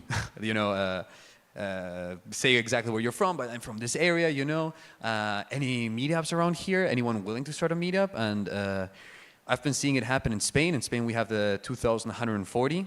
It's spearheaded by Lunaticoin, our local, like Peter McCormack, if you may, or Rugsy.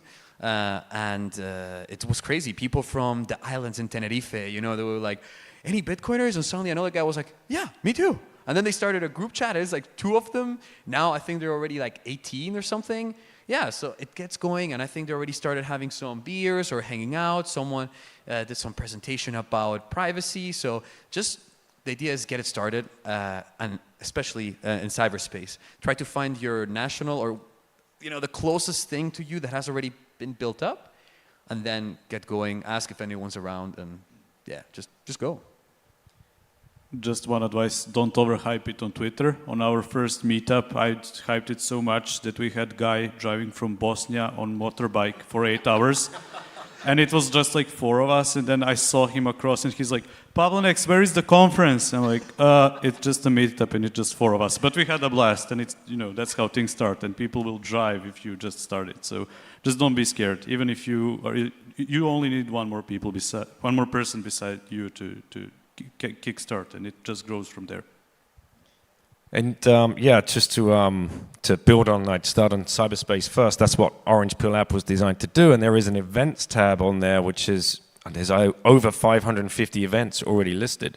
And it's free to list events. So if you start an event, you can just list it on Orange Pill app, and you're reaching pure signal because there's just pure Bitcoiners on there. Because you have to pay to be on that app, so there's no heads or crypto bros or anything like that. So go ahead, Dan. No, I just wanted to say, like, if you want to start a meetup, don't ignore the proof of work you need to bring into getting something started, right? So it's not just like, as you said, like you need to go around, you need to talk to people, you need to go in different kind of communities, say, hey, we are here, maybe you want to join us. So it's some work in the beginning, but once you find your peers, it kind of, the work will disappear because you organize together and figure out how to get things done. But the fun part of a proof of work is that it always pays out.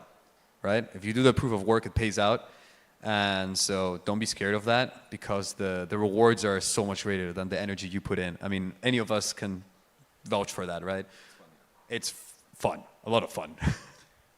So we've had a repeat of my panel yesterday where the first two questions have come from the front row from an 18-year-old and a 15-year-old, and that's why I'm so bullish about Bitcoin when we've got these guys, teenagers, trying to figure out how to build Bitcoin meetups, Bitcoin-only meetups. So that's definitely something to take away from there. Are there any other? Yes, there's another question. Are you 18 or under? Or okay. Daniel, if I may quickly, now that you said about that there's so many teenagers Bitcoiners, I also want to shell a project. I'm not even part of it, but it's the Generation Bitcoin project. It's about creating communities in like schools and colleges. So if you're a teenager and you're into Bitcoin, or even if you're not a teenager, you just want to help the future of Bitcoin, Generation Bitcoin. Check it out. Pretty cool. Please.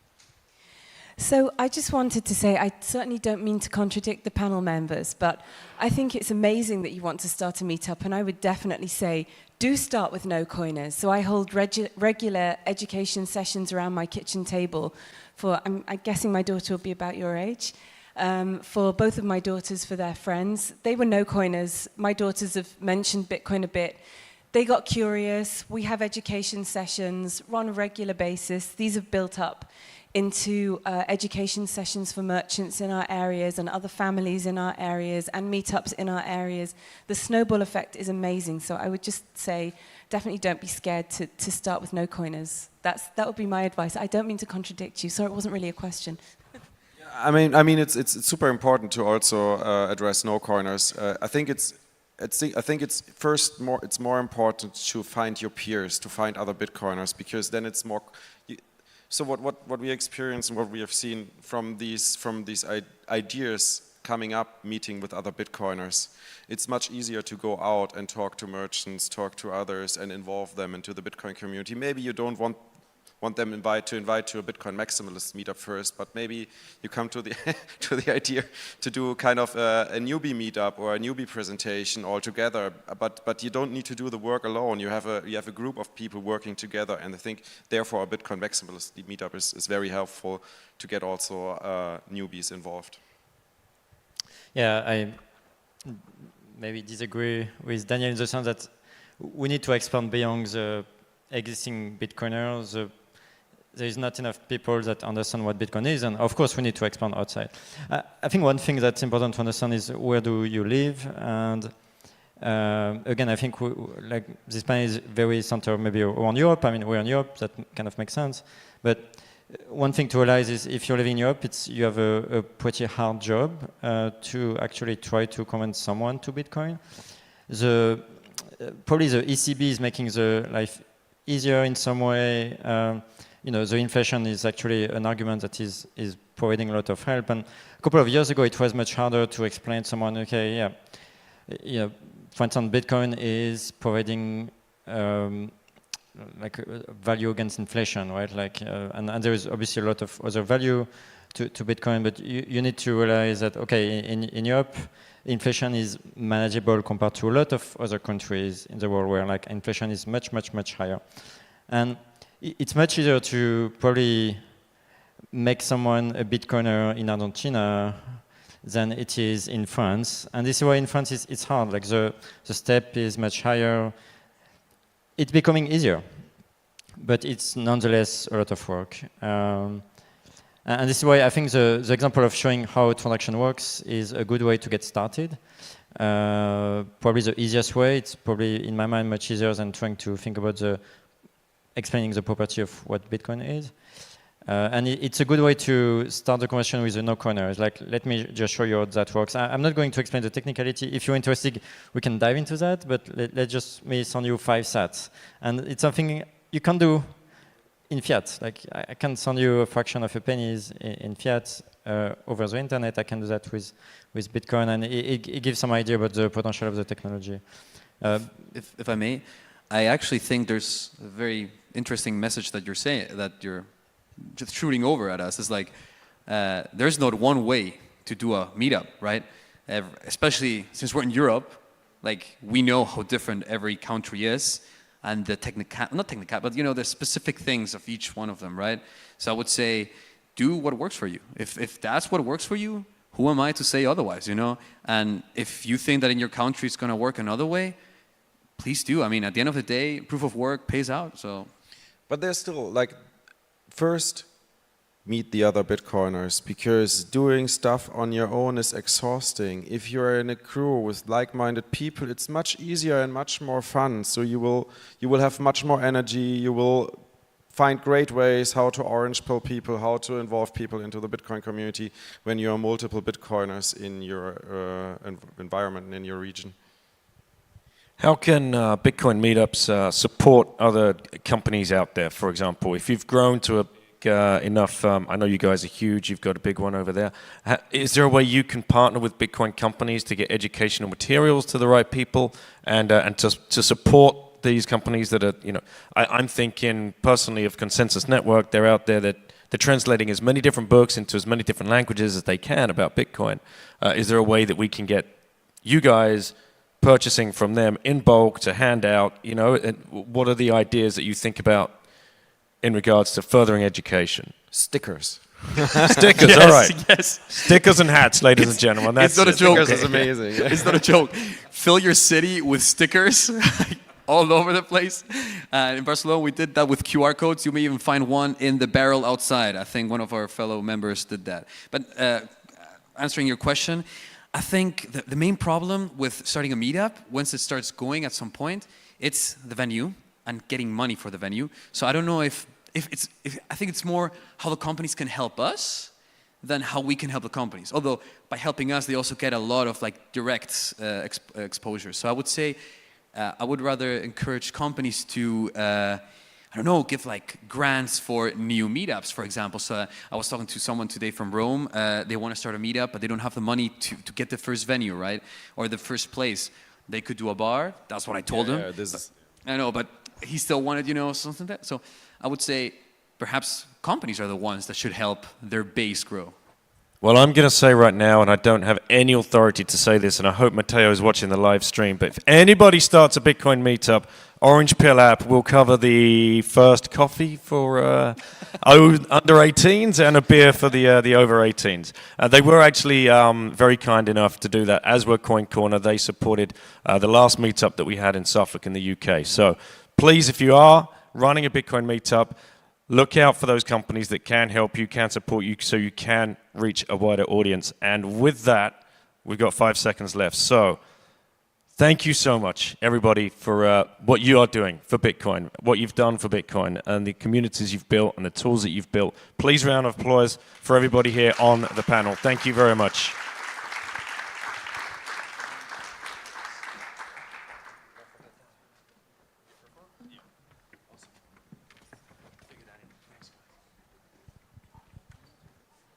Okay, we are ready for our next guest, I hope, who's going to be coming up to deliver a speech titled The Fiat Crisis. And hopefully it'll be a bit shorter than the interview we did with Marty. Is Balaji in the room? Oh, it's going to be on screen. There he is. He's right behind me. You guys didn't say. I mean, where's the theater? Where's the pantomime? You know. Do we have you, Balaji? Do we have the live stream up and running yet?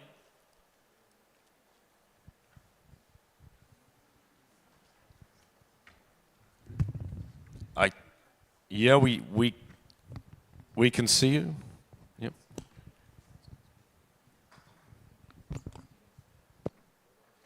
Okay. All right. So just gonna play.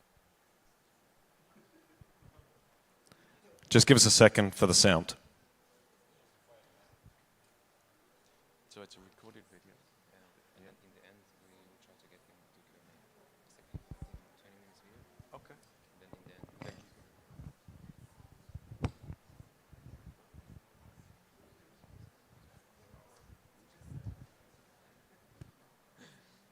okay, so if we can spray now, try to draw questions out of the. And they should be able to hear the questions from the mic. Okay. I'm not sure if they will. Okay, cool.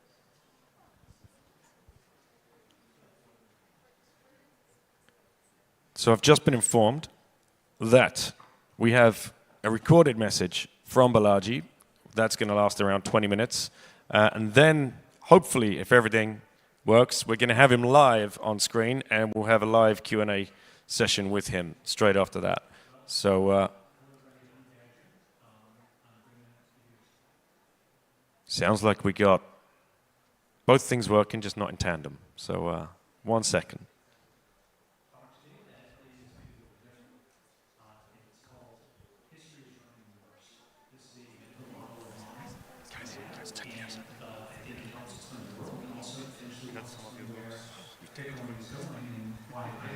Even more important than we are.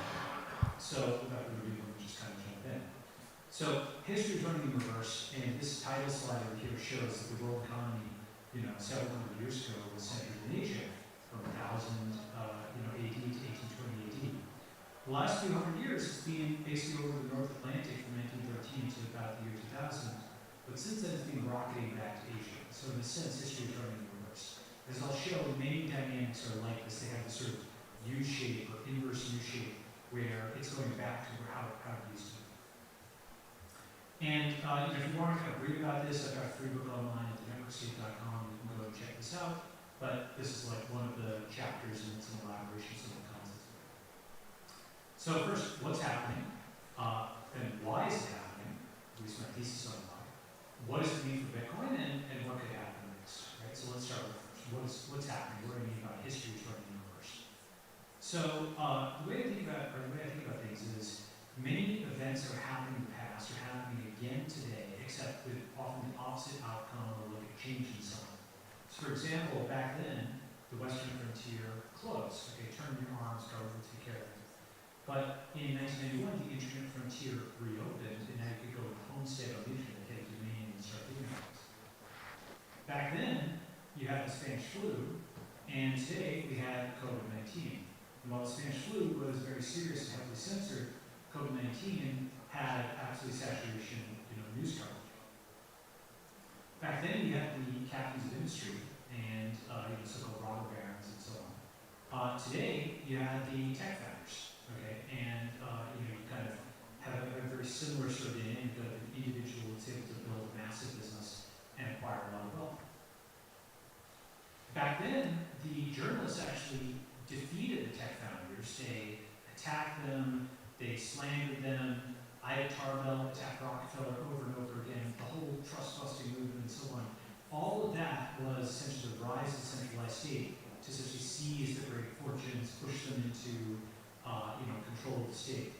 And now we're seeing that happen in reverse, where in the US, gradually, and not without a fight, founders are actually defeating journalists. Elon is banning journalists for simply doing their job. Bit by bit, we're getting the opposite outcome of what happened about 100 years ago. This time, entrepreneurs are winning and the journalists are losing. Back then, about 100 years ago, you had the New York Times allying with Stalin's Russia to choke out Ukraine. Okay, that was Stalin's apologist, Walter Grant, he worked for the New York Times, covered up the starvation of most of the Ukrainians. Today, you have the opposite, where you have the New York Times allying with Ukraine against Putin's Russia. Okay, so it's a flip. Back then, this is an amazing cartoon, and it's a stereotypical portrayal of the Chinese, but this is, for more than 100 years ago, Uncle Sam is portrayed as being this giant good exporter, this exporter of manufactured rails and goods and so on, and China's the market. And now, today, that's totally reversed. It's China that is the exporter of goods, and it's the US that's the market. Back then, Russia was a senior partner to China. Stalin was a senior partner, and Mao was a junior partner. But today, it's in reverse. It's now Putin that's the junior partner, and Xi, China is a senior partner. So China's not a senior partner in Russia. Back then, you had a British ancestry man running India, and today you have an Indian ancestry man running the UK. And these are like very surprising reversals over a 60, 70, 80, 90, 100-year period. And we can actually see this quantitatively. I've given a bunch of qualitative examples, but quantitatively, back then, the West dominated GDP. If you go further back, Asia did. Now history's running in reverse. Now most of the GDP is going to Asia and more generally the BRICS. Back then, you had actually very low rates of taxation, the early 1900s, and then all of these taxes rose, and then they've fallen again since then. So you have like an inverse U-shape, especially with the defeat of communism and so on. So taxation has risen and then fallen. Back then, you had actually huge fortunes in individual hands, and then with the centralized century of the compacting of the entire base, so that you basically couldn't get rich, you couldn't found a business. All of the entrepreneurs were basically had their fortunes seized or stolen or taxed away, and only old money existed. Very hard to have new money. And now we're kind of returning back to that state where anybody could have found something and built something. And that's not only portrayed as negative, but really what it is, it's a reversion to what it used to be before the centralized century. Back then, America was 10x China's steel production. This is only back in the 70s over here, where the US was about 10x China's steel production. Now it's 10x the other way. China's 10x America's steel. Back then, America was ideologically unified, and these are Democrat and Republican congressmen that were voting together on the same bill. By 2011, we had very partisan votes where essentially Democrats voted party line, Republicans voted party line. And you see this all return to this point. America's ideologically disintegrating when in mid-century it was very, very unified. And so, you're seeing this pattern in lots of things. I've given some quantitative examples, some qualitative examples. Why is it happening? Well, I think there's at least two reasons. I can't say that I know all the reasons, but at least two reasons. The first is, going into 1950, you had technological centralization. For hundreds of years, you have this gradual centralization with mass media and mass production in the 20th century, but even before that, the telegraph, the railroad, all those things promoted centralized states. And then in 1950, the centralized state invented the transistor, and it sort of invented the thing that led to its decentralization. Because you go from transistor, and then you have cable news and the personal computer and the internet and smartphones and cryptocurrency. And so you have this decentralization of technology that's happening maybe 10x faster than centralization did. And so in this graphic over here, all of these devices are now in a smartphone, which is really the opposite of this over here, where all these people are making one device. Right? So it's massive technological decentralization. The other thing you have is essentially a political flip, and it would take me a while to kind of go into every aspect of this figure, but essentially in 1988, it was very obvious that the economic left was the Soviet Union and the economic right was Reagan's America. But now you have the US is on the cultural left, and you have Putin's Russia and Xi's China on the cultural right. And there's been like kind of a flipping of the world, even if this isn't as explicit as communism versus capitalism. On the cultural axis, I think there's been an inversion. And broadly speaking, the West is more to the left and BRICS is more to the right culturally. And so because of this, these are some of the dynamics, going from centralization to decentralization, a left to right inversion. These are the reasons for the flip. Now, what does all this mean for Bitcoin? It's Bitcoin conference. What is the impact here? Well, Bitcoin's a very important part of all this. And the thing to understand is that centralization was all really one piece.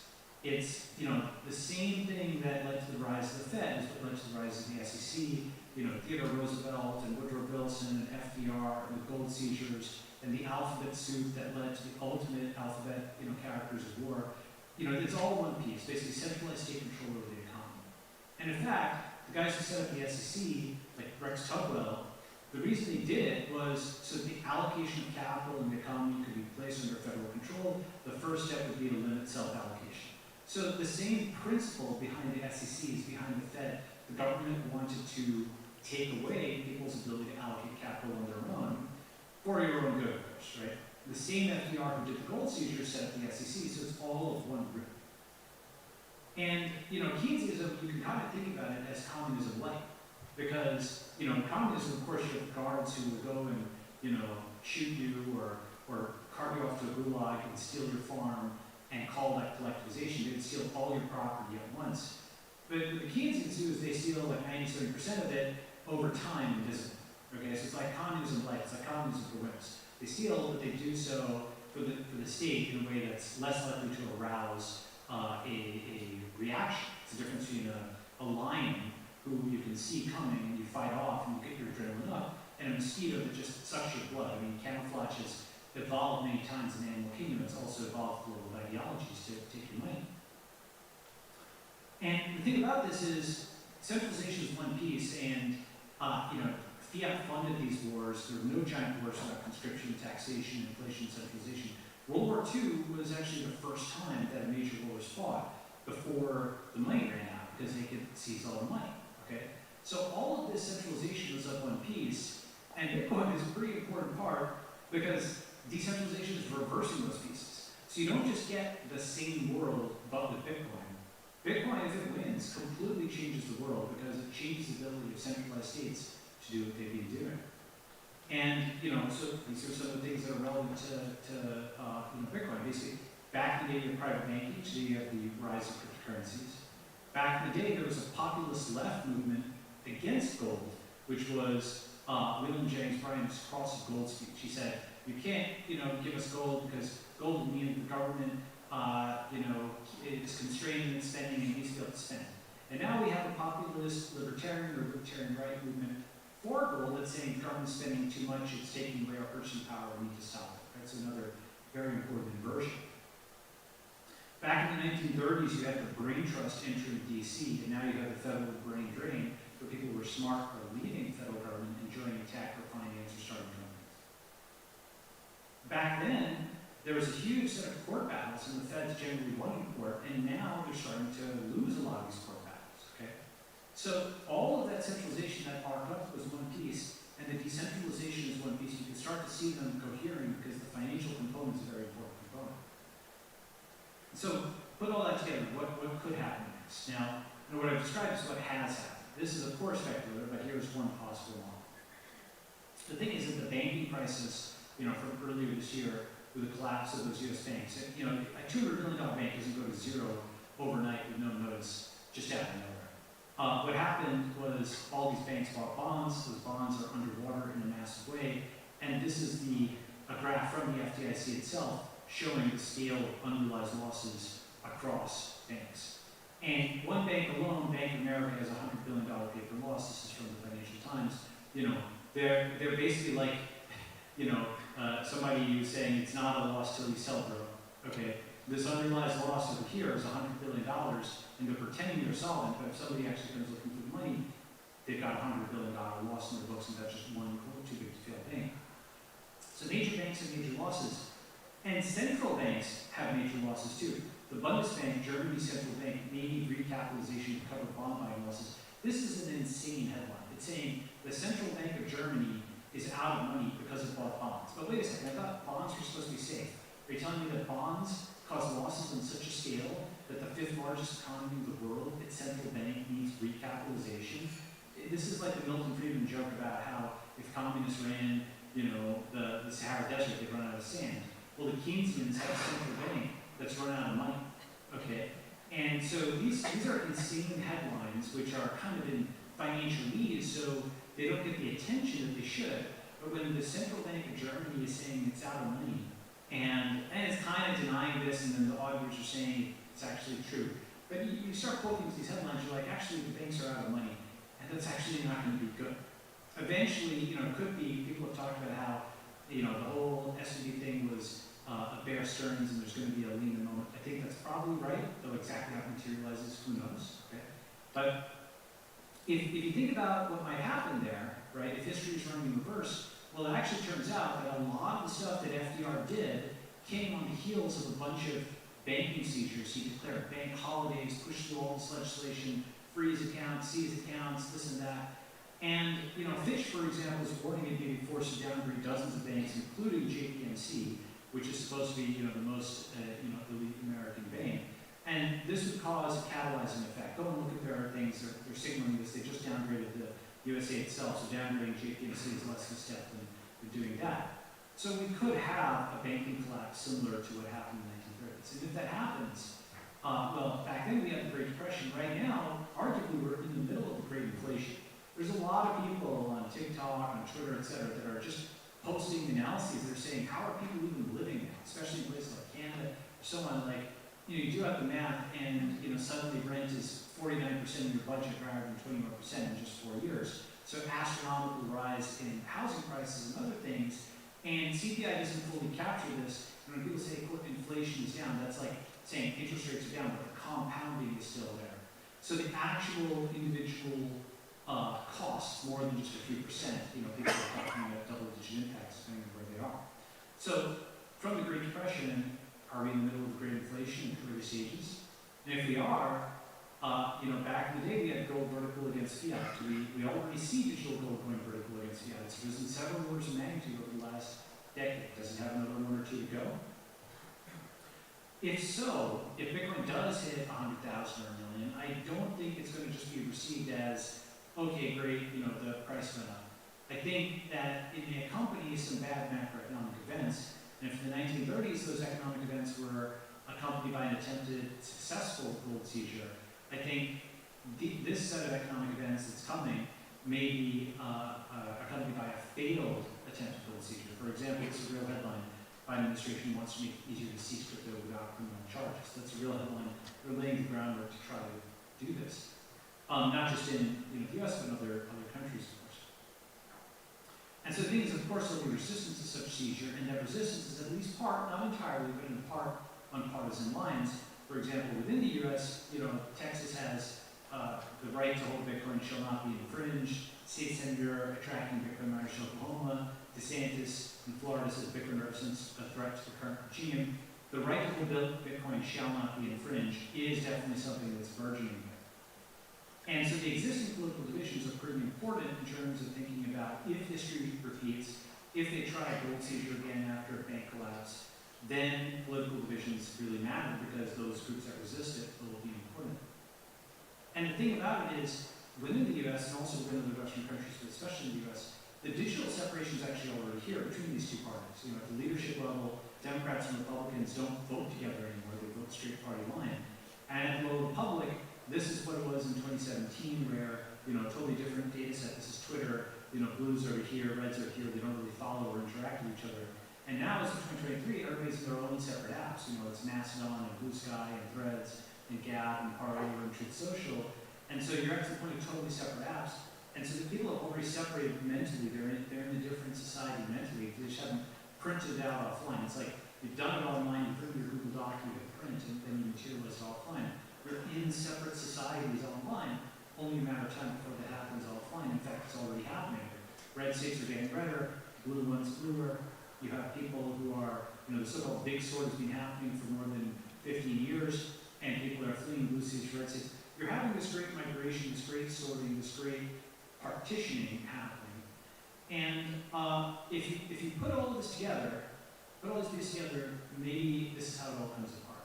Basically, if we take one more historical analogy, back in the day there was the partition of India, right, in the 1940s. Many people don't know about this, but essentially India was one entity, and when the British left and the federal government basically just vanished, it was partitioned into India and Pakistan. And it wasn't a civil war, it was basically mob on mob kind of violence, and people just kind of running across the border in this sort of chaotic way. And these kind of words didn't make any sense in the sense that why would you put Pakistan on this side and on this side? It didn't make any sense except from history and culture as to where Hindus and Muslims would settle. And I can't help but look at the map of the US and see an echo of that with the blue states in the west and the east, kind of like east and west, west and east Pakistan. And to think, American partition may be actually more likely a scenario than civil war, in the sense of something more like BLM, but the right is shooting back. Some kind of disorganized mob-like scenario on both sides, some combination of BLM and Jan 6 in lots of different states, where some states are attempting Bitcoin seizures and others are declaring Bitcoin sanctuaries. The right to hold Bitcoin shall not be infringed. The thing to understand about this, the reason I'm saying this, is when you understand that full arc, that history is running in reverse and lots of things are happening this way. The gold seizure that FDR did wasn't some side event. This is a quote from an article there. The number of articles devoted to the gold seizure more closely resembles that of historic moments like the moon landing or 9/11 than even Roe versus Wade. Okay, so it wasn't a typical Supreme Court decision. The gold seizure was at the level of 9/11. This whole book is kind of about that American default. You can read about it. This is like a key moment in building the centralized states of the 20th century. And it was a huge, huge thing. It's being forgotten today. But if we replay that, and if we replay, just like, the Spanish flu was forgotten and then we kind of replayed it.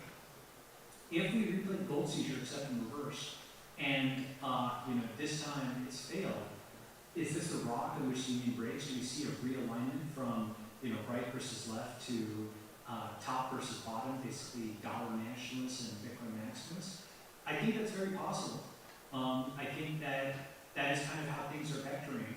I think this is the kind of thing on which things could break up. Those states that allow you to hold Bitcoin will remain financially solvent in the event of some serious 2008 level thing or worse, and those that don't will try to seize the money. So I don't know what comes next. We don't know what comes next. This is one thesis. I may be wrong, but if history is running in reverse, our future is a mirror of our past. So thank you. That's talk. And if you're interested in more, there's actually a conference in Amsterdam, October 30th, networkstate.com/conference. So thank you very much.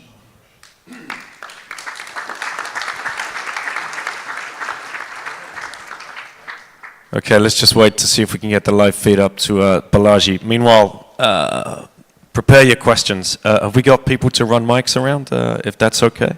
And don't be shy, feel free to raise your hand as soon as we've got him up. I got you there.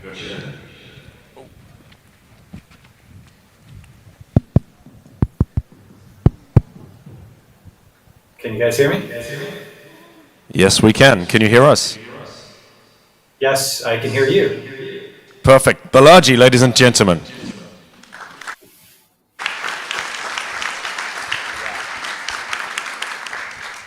So thank you very much for your very interesting. Okay. Great, I can hear you now. Go. Yep. Okay. Very interesting presentation. I've asked people to get ready with some questions. I've got one from the first row here. Young man, 18 years of age, wants to ask you a question directly here. So do we have a microphone, please? Thank you. Hi, my name is Janice. I'm 18, as you said. And my question is, will you think there will ever be change, and change that is for the good and for the people? And do you think there will be like another switch that we finally get our freedom and can live our lives and without having like the state controlling us? And yeah, that's my question. Yeah, so Janice, I do think that this upcoming transition is going to be, it's going to have a lot of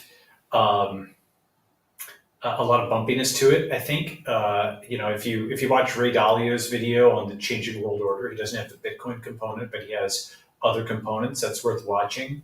I do think on the other side of this, that there will be a lot of good.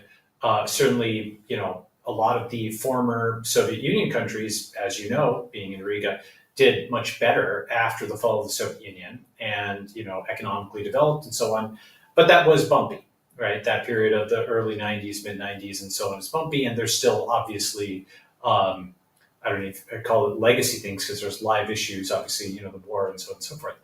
But on balance, Poland, Latvia, Lithuania, Estonia are doing better after, they're living their best life now that they're free. And I do think that those regions that go Bitcoin and that have fixed the money and that are no longer under the thumb of the dollar will do better. But it's going to be a bumpy transition. Are there any other people in the audience there? Just put your hand up at any stage, and I'll make sure a microphone gets to you. Balaji, a question from me. When you look back at history, 6102, as you know, it's talked about a lot in these circles. This is something we're very tuned into. How do you compare the feel of the citizen back in those days of 6102, when that executive order came out, to today? I mean, the trust level of the citizens back in those days, was that much higher towards government than it is today? Because today you look around just asking people on the street, very few people are trusting their governments right now. So if there were to be some kind of attack in that same kind of vein of form, would we just roll over like we did before? Or was there pushback in 6102? It's complicated. I think there's definitely a huge fight around that time. As I said, just like Spanish flu, it's sort of being forgotten. But if you read that book, American Default, it talks about how this was as big as 9/11 at that time. And so all these people remembered what freedom felt like in the 1800s and early 1900s. I mean, there was a time when you didn't have a passport, you didn't have to interact with the federal government. The income tax itself in the US only arose like 1913. People were just practically much freer in the 1800s, early 1900s. Even as centralization was increasing, it was like a huge step up in the mid 20th century. And it's a very unnatural state to have, you know, like the 1950 era when 100 million people are having I Love Lucy beamed into their eyes and cultures being completely homogenized, and you have a few Geiger states around the world. And to your point, I think in the downward arc today, yes, people are in the West overall less trusting of their governments, but it's not like just a point in time thing. It's just like hundreds and hundreds and hundreds, thousands, probably millions actually, of individual events form this curve. And that's why I have a higher confidence in it rather than just one event. It's not just 6102 V2, it's 100 other things, of which I outlined some in that slide deck. So that's why I do feel that the outcome will be different this time. I will say one other thing, though, which is I think this time around, certainly the government is something to look out for. And I think getting red states and so on, and purple states and foreign states and whatnot that pass shall not be infringed type bills is important. Obviously, it's also important to kind of protect private keys locally. But I'd also actually say that Apple and Google and others are potentially an underappreciated threat, because when you go and click software update, they can install an agent on your computer that just scans for private keys. And in fact, they were going to do that for so-called CSAM material, a while back, like illegal material. They decided not to do it, but they published a whole device scanner that could easily be repurposed to scan for private keys. And so anybody in the audience who's working on, secure operating systems, cubes, Graphene OS, that's also almost as important, maybe more important than the government threat is the network threat from, an Apple or Google. And so that's also a political issue in a sense. So overall, do I think, I think we at least are somewhat aware that it's coming, but the problem is that this is the type of thing that can really descend on you very quickly. And, I'm not sure we're all the way there. I'm not sure enough people, even in Bitcoin, take this seriously enough. But I think we're on the right trend. Oh, I think we take it seriously enough, for sure. I've been thinking through, if they were to do that, if they were to order another executive order along those lines, where would they go first? I mean, individual citizens are the toughest target, surely. You'd go to MicroStrategy, right. You'd go to the exchanges, you'd go to anyone else that is holding it on their balance sheet. Have you thought, but then surely the citizens would just go straight to ground at that point. As soon as you see Michael Saylor come out and say, we've just had all of our Bitcoin taken from our treasury? I mean, yeah, I'd love to get your thoughts on that. I would like to see every person who runs a crypto exchange send a push notification to their users, and 50,000, 100,000 people a day should hold at least 50% of their funds, ideally more, in self-custody. And the reason to do like 50, 100,000 people a day is so you don't flood the Bitcoin blockchain. If you do it to all of your users at once, it's too many transactions. But honestly, it might be good to see legislation that says the default should be self-custody. That gives an incentive to exchanges to promote self-custody even over and above what they've already got. One thing that is gratifying, Glassnode publishes these studies which show that the amount of coins held on exchanges has been dropping, which is good.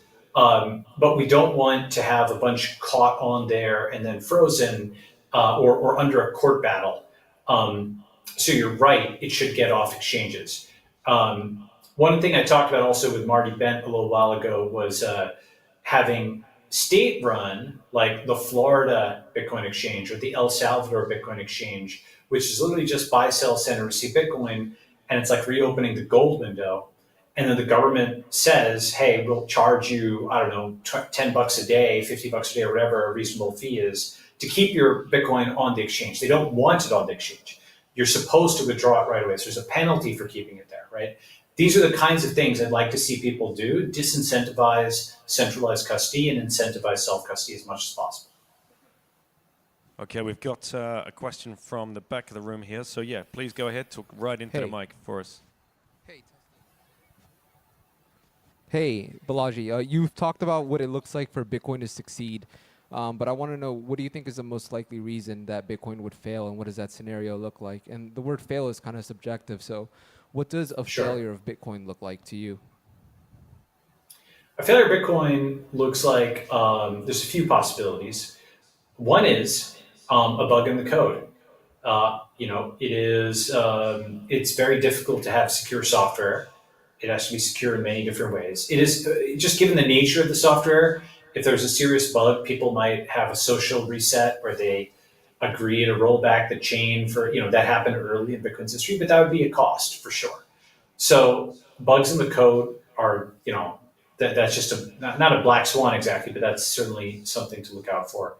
That can be mitigated to some extent if you have different node software. I know Carl Dong was working on, I forget what it's called. It's not libbitcoin. I'm forgetting the name of it. It's lib something or whatever. But Carl Dong was working on factoring out some of the consensus code such that anybody could basically run something that was very similar to Bitcoin Core, and then you might have some diversity of clients while preserving that core consensus code. That might mitigate bugs. In some ways, it might increase them in others. Another way Bitcoin could fail is the attack that I just talked about, which is Google, Apple, Microsoft, just backdooring your keys. I think the 51% attack is talked about a lot, and that's certainly like a front door attack, build up a ton of data centers and try to muscle the thing. But the backdoor attack is just to tell Google and Apple and Microsoft to run some script to seize your coins. And they've got not just your clients, not just your Macs and your iPhones, but they've got your Androids, and they've got your Windows computers, and they've got your Google Drive, and they've got your Gmail, and they've got your Microsoft Hotmail and iCloud. They've got a lot of stuff, right? And so that, I think, is a very underappreciated threat, the server-side key scanning. And I don't know really what to do about that, because it's actually difficult to envision everybody moving off of that and being invulnerable to that. That's just not a contemplated attack model. So it may turn out that you need a political defense against that, where if Apple seized the coins of people in Texas, then Texas would retaliate against Apple. Something along those lines might be there if you can't get a technical solution in place. So that's the second major threat. And then the third major threat is basically that not enough people get Bitcoin before they start closing the fiat rails in the West. And so they're putting a lot of pressure on crypto exchanges and on banks to not bank Bitcoin, companies and companies that allow buying and selling Bitcoin, always in the name of, financial stability or whatever, even as they make the current system unstable, even as they print the money, even as they introduce the business cycle, all the stuff you guys know.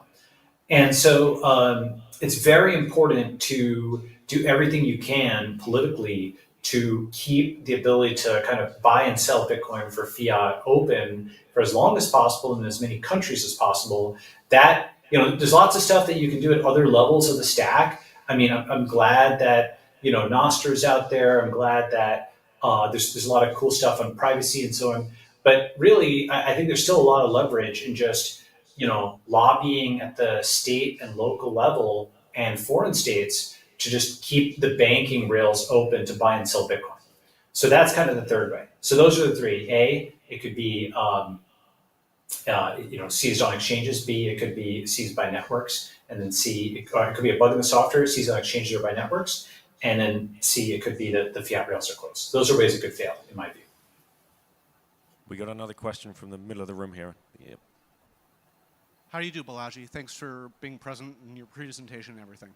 I thought it was interesting, but there were two things that you asserted implicitly or explicitly that I didn't understand and I was hoping you could clarify.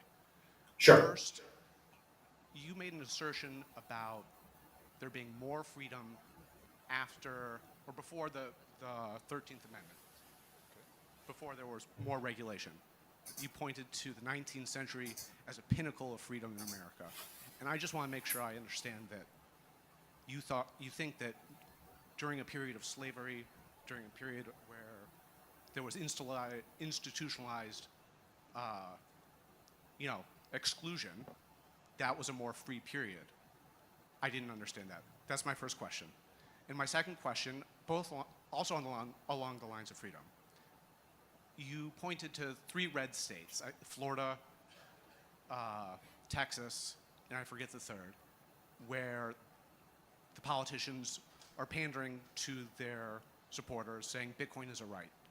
And I wanted you to help me understand how that kind of works with those states' disproportionate usage of civil forfeiture within their states.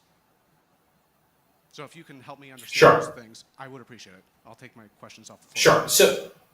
Sure, totally. So on the first point, I'd say 2 things. The 1800s was more free in the sense of less government interference. It was arguably less free in some of the measures you mentioned, but I would also say that in the 20th century, we had hundreds of millions of people, a billion depending on whether you count by mid-century, that were under communism. And communism is 100% taxation. And so communism is slavery. The White Sea Labor Canal basically just worked people till they died, not too far away from where, unfortunately, you guys are. In China, entrepreneurship was punishable by death. You didn't own the teeth in your head.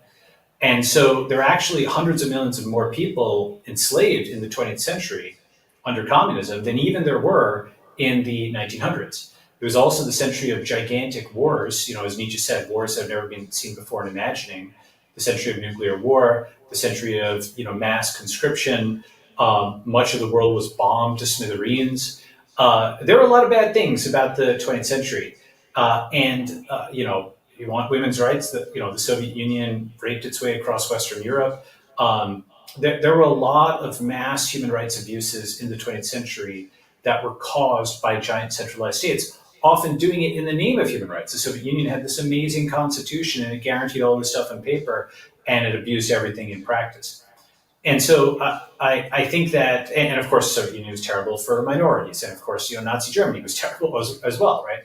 So I think if you actually add up the total human rights perspective, whether it's on slavery, whether it's on women's rights, whether it's on many other things, I think the 20th century was not really that good relative to the previous century, even if it's sort of being marketed to us as good. It's sort of like when a president or some politician leaves office, it takes a little while for you to fully appreciate their legacy. For example, Nixon's China thing wasn't seen as important at that time as it is maybe today, 50 years later. And in the same way, I think the 20th century we're getting a better perspective on it now that it's in the past. So that's your first point. On the second point, in general, people have said Bitcoin is the money of enemies. And I don't think that means one should make an enemy of each other. You may not agree with some of my views, and that's fine. And but I do think there's a truth to that, which is the political minority, that group that feels politically disenfranchised in any country or region, is going to be the group that gravitates towards Bitcoin because they don't have control of the levers of power of the centralized state. In the West, in the US in particular, that's the conservatives. But in China, that's the Chinese liberals. So those folks like, Jack Ma is a very prominent example. Obviously, he's a billionaire. But there's a lot of folks who are much less powerful than Jack Ma who need cryptocurrency because they are, in a sense, to the left, in some sense, of the ultra-nationalist Chinese state, which is a surveillance state of its own. And so, in my view, at least, Bitcoin represents, a decentralized center where it may be to the right of a far left regime or maybe to the left of a far right regime, but it represents kind of global human rights. So, that's kind of how I think about your second point. Okay, guys, thank you. We've got time for one more, and gentleman at the back there, and then this will be the last one, Balaji. Thank you so much for your time. So this is the final question, ladies and gentlemen. Thank you. I want to follow up this idea of increasing slavery with another view at technology, because you talked about the government banning gold and confiscating gold, and how the government might ban and confiscate Bitcoin. And a lot of people in Bitcoin like this idea that, okay, maybe someday the government will ban good Bitcoin, we'll have to fight the man and we'll win. But people don't understand that just as technology has improved the ability of individuals to organize against the state, technology has also improved the ability of the state to spy on and control individuals. Arguably, technology has been better for the state and for the big corporations than it has for the individuals. So if you really want to fight the man, if you really want to defy the government, you have to look at guys like Edward Snowden, Julian Assange. That's the level that you have to meet. And when I look at most Bitcoiners, when I look at in particular most shitcoiners, they take selfies at meetups, they use Twitter, they use Telegram, they use Facebook. They're in no position to meet that standard, the WikiLeaks standard, as it will. And if the government really wants to go after them, it's not going to be very difficult. So if you want to get people in a position where this might happen, how do you see people getting to this point where they could actually defy the government? Because right now it doesn't seem to be the case. So great question. And the short answer is you don't really want to defy a government as an individual. If you've seen the movie Pacific Rim, you needed giant robots to fight the monsters. So you need another government to fight a bad government. And what that means is, look, obviously I respect Snowden, I respect Assange, I respect what they did, but that is a route for even Assange for a while was sheltered by Ecuador in the UK. Snowden is to some extent sheltered by Russia. I know they didn't want to be, but he is. And that's like a shadow of what you could do and what is happening, fortunately. The answer is, there's basically two strategies when you're doing something really rebellious. You can be so small they can't see you. That was Satoshi's initial strategy. Be so small they can't see you, or be so big they can't stop you. And be so big they can't stop you means Bitcoiners going and getting influence in Florida and Texas and Oklahoma and Mississippi and Missouri and purple states and so on as well. Any pro-freedom location, even New York, Eric Adams is pro-Bitcoin. Colorado, Jared Pulse is pro-Bitcoin. And then of course abroad, right? Obviously, folks are here all the way, in Latvia. There's El Salvador. Bitcoin's a global movement. And if you have, most of the world, 96% of the world obviously is not American. And so getting other foreign states to, allow to buy, sell, send, receive, and hold Bitcoin. What that means is that Washington, D.C. simply can't ban something that it wants to ban anymore. And this is a trend that we're already seeing. For example, they tried to sanction China, and it looks like China's managed to get a phone, this Mate 60 phone that has its own chips. They tried to sanction Russia. That doesn't look like it's working. They tried to sanction Middle Eastern countries for normalizing relations with Assad. basically the sanction weapon, for better or worse, isn't working as much. They tried to sanction Iran; it's now joined BRICS, and that is there's good and bad aspects of that. Of course, you can argue on any individual use of it, but the point is that its powers as global policemen are waning, and so you don't want to try to quote fight the government yourself. You want to join a government that is capable of standing up. Even like the state of Wyoming with 500,000 people has legitimacy to have different laws than the federal government. Even a small country like El Salvador with 6 million people has some legitimacy and sovereignty. And so that's what I would say to do. And what that is, by the way, it's not technological innovation. I'm all for privacy and coin join, all the whatever, like there's zero knowledge. I love all of that stuff. That's great. But you can also do political innovation, which is passing pro-Bitcoin laws and educating legislators and having essentially sanctuary states and sanctuary cities for Bitcoin. And I think that's the right approach, to not be on the run, not be a fugitive, not be so small they can't see you. But there's hundreds of millions of people who hold Bitcoin right now. We should be so big that they can't stop it. All right, ladies and gentlemen, thank you so much. Balaji, I guess I got one final question for you before you go. Sure, of course. We can't let you off the hook on this one. Is Bitcoin going to reach $1 million within the next 90 days? Now, I don't know if it's if you saw my pinned video on this, that's not that's not like a bet on price exactly. It's a way to show the severity of the situation. Let me give one analogy and then I'll let it go. But basically, have you ever seen The Big Short? Yes, I think plenty of us in the audience have seen Big Short, yes.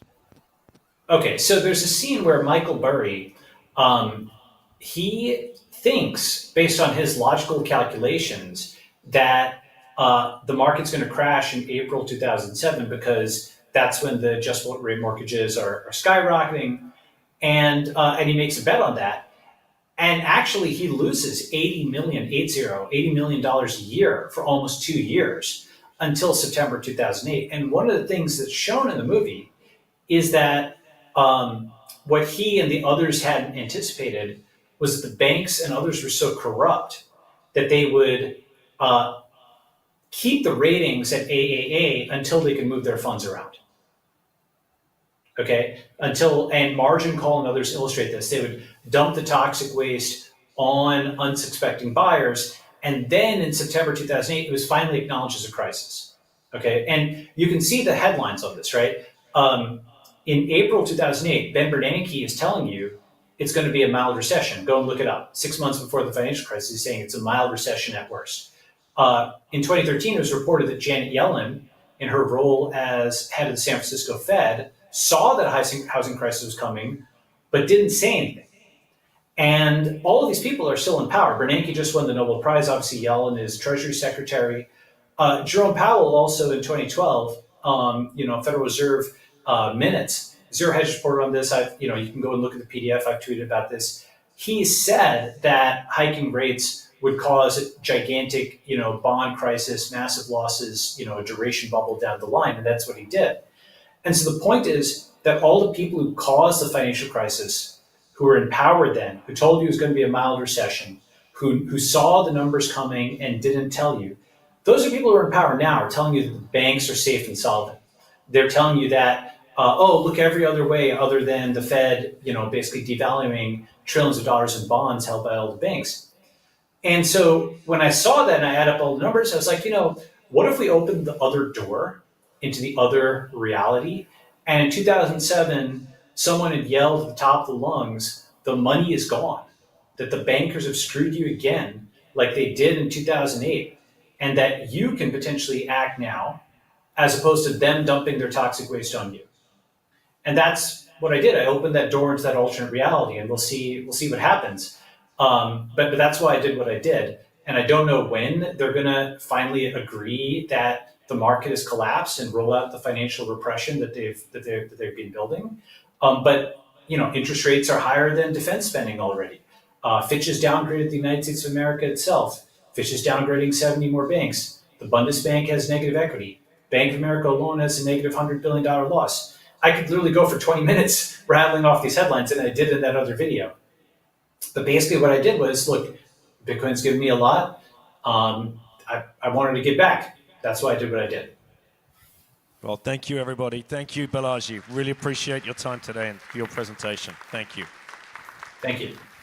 Okay, ladies and gentlemen, it looks like standing room only, but there are plenty of seats down. So whilst we get the next panel adjusted and we got to bring up an extra chair, come forward, find those seats, pack it in. This is the last panel of the day, so you don't want to be stood up for 45 minutes. And can we move these forward? Because these guys are invisible behind this podium. So just move that right forward. And then I'm going to start calling up the panelists. Always the most anticipated panel of any conference, really, not just the Baltic Honeybadger, the unpopular opinion panel. And funnily enough, Giacomo seems to make it each year. I don't know why. I mean, wait. That's not your intro. I'll give you a better intro than that. But last year, Paul was here, which is unfortunate that he's not. That would have been spicy. But I think we got most people in order at the moment. So I'm going to go in order that I have it here. And I've seen Rob's on my right. Okay, so ladies and gentlemen, first person on this panel today is Robert Breedlove. Big round of applause. Big effort to come across from the US. Thank you, Rob. Next on the list, yes, you know who he is. He kicks off. Yeah, you bookend this conference, Giacomo, right? He's the first and then part of the last panel as well. So you know who Giacomo is. Giacomo Zucco, ladies and gentlemen, please welcome to the stage.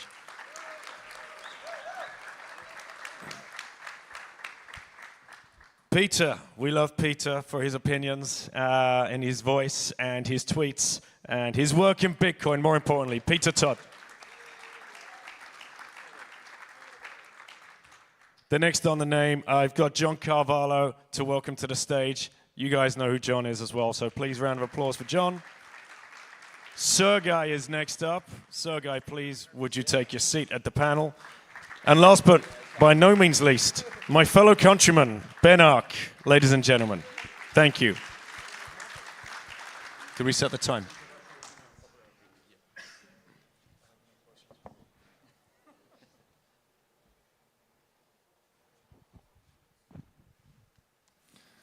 Hello, hello. Hi, gentlemen. Hello. Thank you for joining me this afternoon. I was just told the topic is controversial opinions. Unpopular opinions. So, where should we begin? May I suggest something? Please. Last year, there was Paul Stark here, and so one of us will rage quit Bitcoin before a year. So I think we should understand who, actually. It's like Can we include musical Robert? chair game? Somebody will rage quit here. Musical chairs. Is ordinals and inscriptions a dangerous place to start an unpopular opinion panel? They're dead already, right? Now we hate drive chains. Drive chains to start. Okay, who would like to take that? I would love to hear your unpopular opinion about drive chains. Drive chains are shitcoins.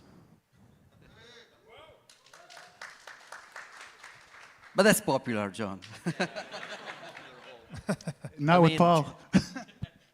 Drive chains, the whole point of them is to not be shitcoins. Although if they become a shitcoin, then that's probably because they failed. Can we define drive chain for the audience members that may not know what that is? Well, they are paying me to go write a blog post on this, which may be a little delayed, but the definition basically is that you go and have two BIPs, BIP 300 and BIP 301. BIP 300 says that you go have a special type of transaction output, which miners can vote to decide where the money goes. Obviously, you'd want to go put your money into that. And then BIP, the second BIP, BIP 301, says that you have some kind of way of what basically is like voting on the blockchain by paying this special type of output to be spent. And that special type of output, basically it like creates a thing that can only be done once per block. So that if like you or I try to do the same bid but in different ways, only one of us is going to wind up paying. And then as for the drive chain thing, you just fill in the details. It's really easy. I think I partially understood that. Yeah, it's a hard blog post to write. So it's a 'cause shitcoin. So it isn't a fleshed out idea. No one's written source code that actually does the whole thing. Gotcha. Giacomo, you always have colorful opinions. Well, I agree with people. The original purpose was not to create shitcoins. So the original idea was many shitcoins are created because people are trying to experiment with new ideas, new architecture, new trade-off between privacy, scalability, and decentralization. So we want to experiment. Unfortunately, changing Bitcoin is hard, so we are forced to print money. We would like not to, but we are forced because we want to experiment with technology. So the idea of the side chains by Blockstream people originally was actually you don't need to print money in order to experiment. You can create another infrastructure that will just reuse the same money. So we can we can basically go to peg Bitcoin to this other system and then back. So you can bootstrap new technology without bootstrapping new money. The problem is that there is no way to go back. You can easily go one way. Like, for example, you burn one Bitcoin and you get a side coin. That's one way. But how do you go back? The point is that the actual Bitcoin system is not aware of the side system. And if it was, that would be very bad, because in that case, everything bad that happens to the side system will directly influence Bitcoin consensus. So the idea of the original sidechain idea was miners, we already trust them for canonical ordering, so we may as well just trust them also for going back. So we put this coin in a let's say an opcode is not really an opcode. We put them in a kind of output that miners in a majority over time can vote to unlock to a certain direction. The problem is that miners are under no obligation to follow any kind of logic like this. Like, for example, miners could mine invalid transaction, but we will just invalidate it, so they will lose money. If they vote to just move money around a different way, we cannot invalidate that, because we are not even supposed to run the consensus of this other chain. So Blockstream partially abandoned this initial idea of miner-based stuff, and they moved to a fixed federation, Liquid. And Posch took the idea and said, since we are trusting miners already, let's just simplify it and trust them completely. I think that the original reason was not to have shitcoins, but then they had to do heavy marketing, and so now the new narrative is you have token, and also I think the most shitcoinist things of dry chains is the style. They are using full-blown shitcoin style to promote something that will supposed to be avoiding shitcoin. And if the soft fork will be attempted and fail, it will actually create a shitcoin. So it may be. So the drive chain system is effectively a peg to Bitcoin, it sounds like? Meant to be, yes. And this came up in a recent conversation I had with the Twilight of Gold series, actually. Luke Groman, he stated it as an economic law that all pegs break. Well, and if everything's falling in price against Bitcoin over the long run, isn't it inevitable that would break? Crypto doesn't necessarily mean that all pegs, like you could hypothetically design things in crypto that are not breakable. But the big problem is with drive chains is, so, a close analogy is actually like SegWit. When SegWit was introduced, SegWit meant that you'd have a whole bunch of coins with what, according to the previous rule, where anyone can spend outputs. Well, why wasn't that hideously insecure? Why couldn't miners renege on that? Well, because the entire world said, hey, we like these sacred rules. We're going to run nodes that validate those rules. Under that circumstance, where we're all validating these rules, SegWit's totally secure. Because from the point of view of all the people in this room who run nodes, which I'm hoping is everyone, they're not going to allow transactions that steal those coins. Drive chain skips that part and says, hey, we can just have new rules, but we don't actually need to enforce them. Like, if miners go steal the money, I guess maybe everyone will go stop it or something like that. But, when you have like 200 drive chains, that's a total mess when you start having thefts happen and people are, advocating on Twitter, no, we got to go run the UASF to go prevent, this $100 million theft of drive chain number 106 that no one really cares about. I mean, it just creates a gigantic mess for a system that really should be pretty boring. I think the scary part of the whole drive chain debate is it's kind of reminded a lot of us how miners can sneak stuff in, and that mining itself probably needs to be a bit more decentralized, which is a good thing that they shed light on that. And then projects like Stratum V2, which was Matt Corello's first initial criticism of drive chains. And I think that's healthy and good that that debate was had, and it sheds light on that as an issue. Maybe to add a little more nuance to my, drive chains or shitcoins comment, and with some context from what your answers were, like, to break it down into like more abstract primitives, stability is not a quality of a thing, it's a service. And so there's no atomic way to peg. And so when you have two separate networks, like as Jaco mentioned, that are not aware of each other and shouldn't be aware of each other, although I think drive chain is not completely sound Symmetrical. in that sense. The drive chain is aware of the main chain, but not the other way around. So the service of stability is provided by the escrow of the miners. And so there's no real enforcement of stability of the peg. And thus, you're either going to have an outcome, and they're both bad outcomes, where eventually you lose the peg and it trends, like counterparty, where it just kind of trends to zero. Or, even worse potentially, is the side chain. Now imagine, let's say Roger Ver was right, and we have the side chain that is, infinitely increasing or increasing the demand of the users and block size.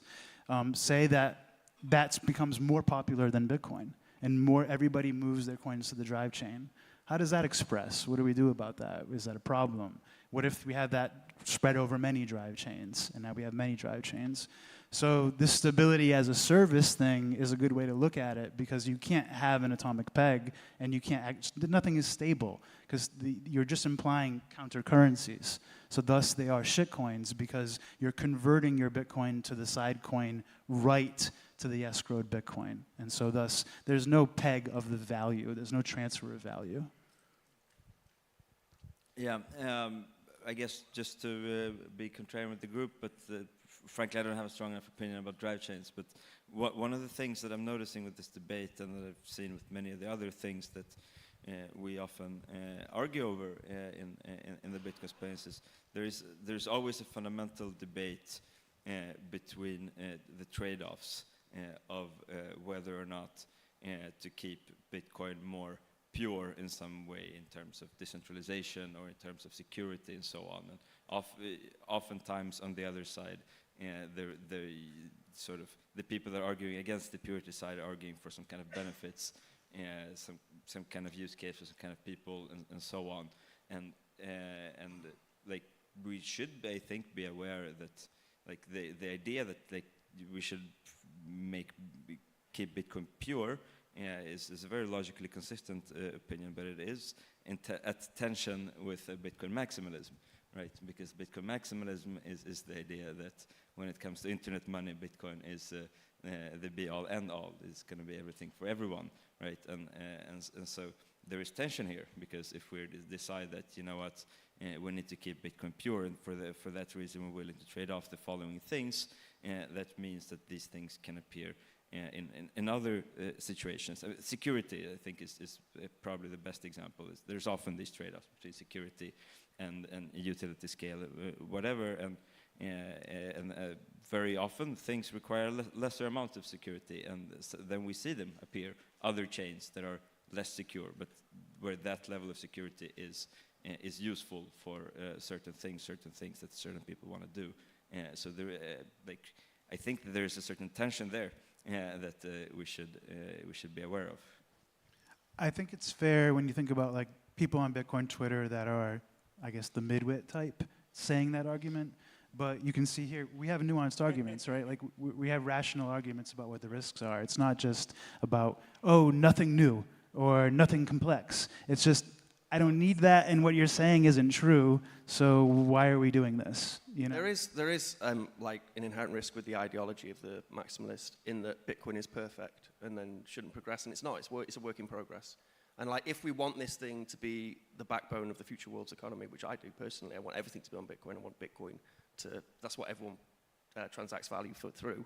Like, how are we going to do that? How are we going to scale? Like, there's a bunch of fundamental things in Lightning, for example, which need to be fixed in order to make it easy for people to run in a self-sovereign way. But then how do we cater for the world? And then I suppose Drive Chain, they were trying to say that, look, if you have this system where we entrust miners as a federation, then you can have these like 200 extra chains in which you can have this different type of economic commerce. And I think, when we had the block wars, we did decide that off-chain scaling was probably the way to go rather than making the blocks bigger. And if we do need the whole world to be transacting using Bitcoin, I mean, maybe that's not what you want. Maybe you're just like, no, I want just Bitcoin just to work for us. I think a problem with the idea that drive chains scale is computers are a lot cheaper than humans. And to the extent drive chains scale, they scale in a way which has risks of very ugly politics, because drive chains will probably go fail. And in the process of failing, people will go and use the backup option of arguing for things like user-activated soft forks, go fix that problem. And that's a really ugly, divisive thing. Whereas if you just want to go scale up, if you just increase the block size, then everyone throws relatively cheap computing hardware at the problem. And that's probably a much better outcome to get, say, a 10x scaling than having 10 more different drive chains with different characteristics and a whole ton of complexity and a whole bunch of Twitter wars. So we scale for so more people can put ordinals on Bitcoin? I'd just say between the two of them, throwing computers at the problem is just so much cheaper. I don't think the 10x scaling increase is something we should do anytime soon. Hopefully we figure out a way to never have to do it. But it's certainly more desirable than an outcome where you've scaled by doing a whole bunch of drive chains, which are critically important to the world's commerce. So it's Peter rage quitting. Peter is moving to Bcash the next year. We found it. We spotted him. I was going to ask it. No, but he's right in that you can actually assess on-chain scaling. You can look at it and say, you can even do studies and say how much it will cost the average person per year. You can actually assess it. You can't do that with drive chains. And more importantly, we need to have a better understanding of what we mean when we say scaling. There's scaling just making number go up of any concept that you care about, and there's scaling of networks. Drive chains do not scale Bitcoin. They scale the concept of blockchains. You know what I mean? Blockchains don't scale in themselves. The end user needs to scale in the end in order to do network scaling. You need to increase the capacity of the Bitcoin network. So it's not actually a form of scaling if you aren't increasing the capacity for Bitcoin. Lightning Network kind of is like a nice little hack because it's like an alternative network, but it still uses Bitcoin transactions. So there is a little bit of a compromise and say that it affects the incentive structure of miners, for example, but it's still Bitcoin transactions, and so it still scales transactions. Let me try to address Sergej's point about maximalism and tension. I think it's a very popular opinion that maximalists are asking to put every use cases on Bitcoin. And so the tensions seems to emerge because, wait, you don't like shitcoins, but when we try to do shitcoin stuff on Bitcoin, you get defensive, and you don't like changing Bitcoin as well. So you have to pick one, right? You cannot say everything on Bitcoin, but not this on Bitcoin. But I think one fundamental misunderstanding is that the original maximalist position was not really this should all go on Bitcoin or everything should go on Bitcoin. It was originally either this use case that you're proposing, David, doesn't even make sense. So it's not necessary that I want NFT on Bitcoin. Maybe I just think they're stupid and I'm not interested in running it on my node. Or this thing it's great, it's perfect, it's beautiful, but it should just run on a database. So I remember one of the things I used to shield in 2017 was a great website. It's still around.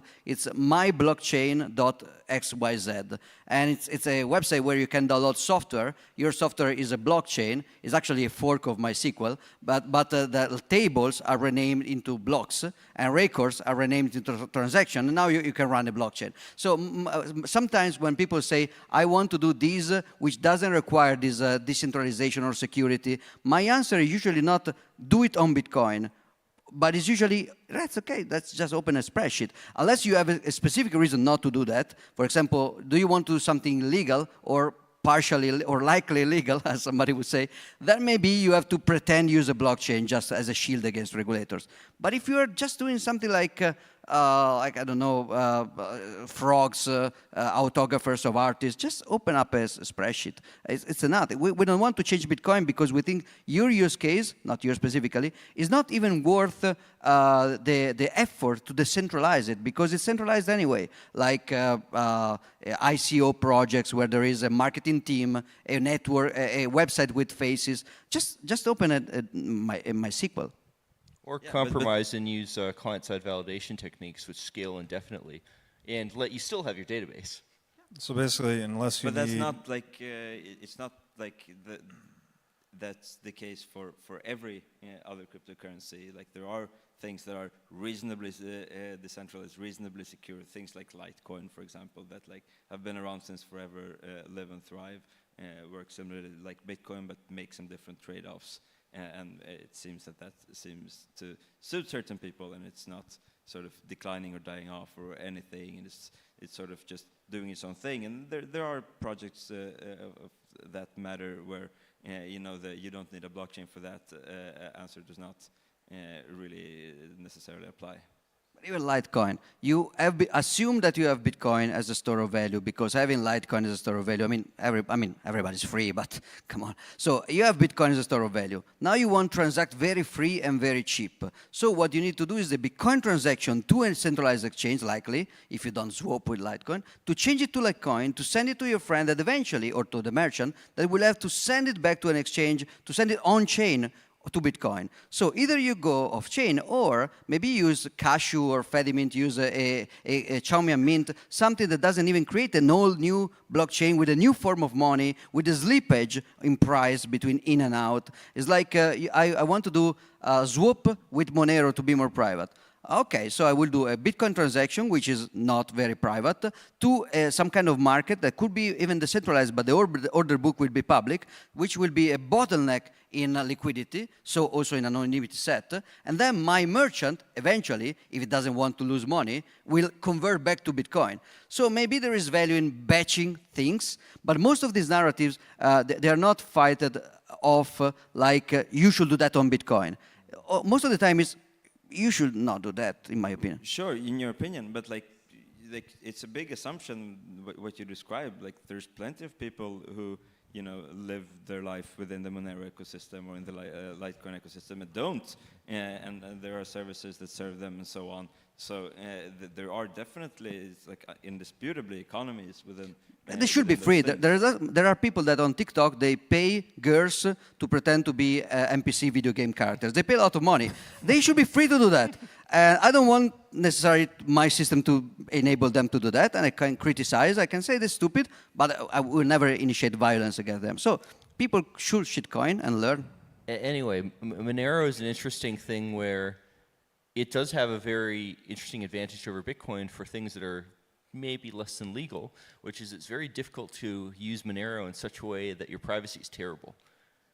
The low bar on Monero is much higher than Bitcoin. Yeah, good defaults. Yeah, just due to how the software happens to go work. Now, obviously, you could go design a new Bitcoin payment standard where that was true too. And you could imagine Lightning, triple secure, and that's the only thing like dark markets would support. But that's just not how the ecosystems happen. So that's Monero's niche. I think censorship resistance and privacy for anyone who wants it for whatever use case they're using it for. And I think it's best placed on Bitcoin. We want the developers, we want the users, we want Bitcoin to be the backbone of the world's economy in the future. And just because we here use Bitcoin in a certain way, it doesn't mean that the rest of the world and the future users of Bitcoin won't want to use it in a different way. Like, how do we make that possible? Like, what proposals exist out there to make that possible without just suggesting that they use a custodial service or using a federation which may get Sybil attacked?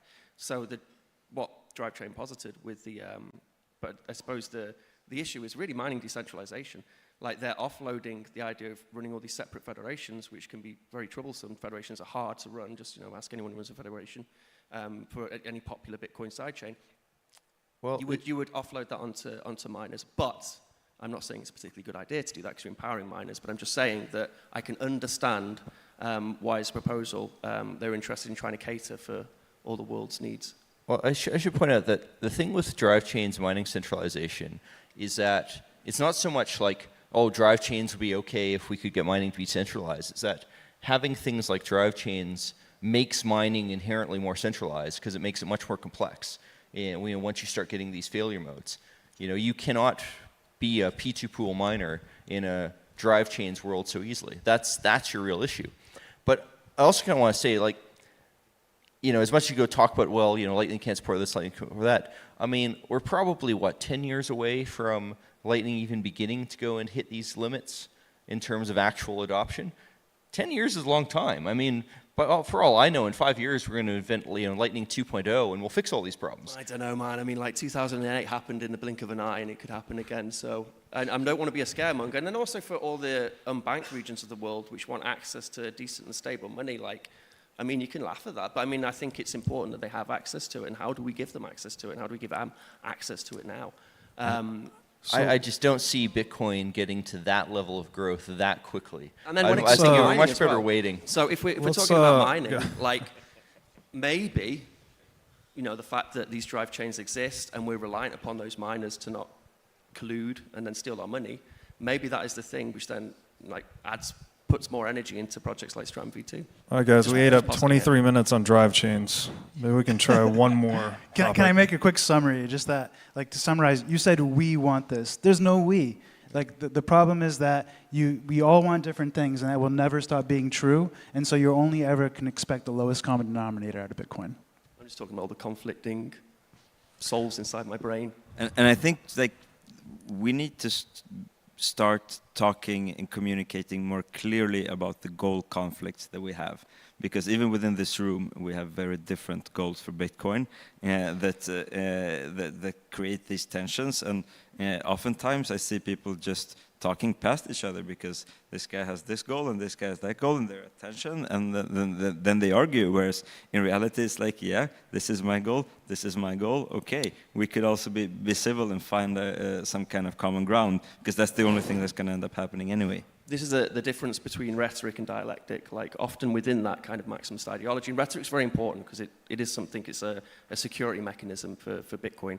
But we do note that the dialectic is good, that we have different conflicting ideas which then find synthesis, and that's how you progress. And if you just use rhetoric, then you don't progress. So there's a balance to be had where, yes, absolutely. I first heard the word drive chainer like a couple of days ago, or yesterday on Twitter, and I was like, am I a drive chainer? Because I don't think it's an altogether terrible idea, or parts of it aren't a terrible idea. So let me go back to something you said earlier, which is probably also a source of contention that we can all talk about. I think you said increasing the block size on Bitcoin would be a better idea than drive chains. Did I hear you correctly? Increasing the block size would be a better idea than drive chains for the purpose of increasing the block size. Okay, right? so does that take us into block size wars 2.0? Well, keep in mind, you're going to pay for this later on Twitter. There is a version of drive chains advocacy that says we're going to do this to go scale Bitcoin. And what that advocacy really is we're going to do this so we can increase the block size without increasing the block size. And that way of increasing the block size, allowing more transactions per second, it's far more technically complex, and in particular much more politically complex than just increasing the block size.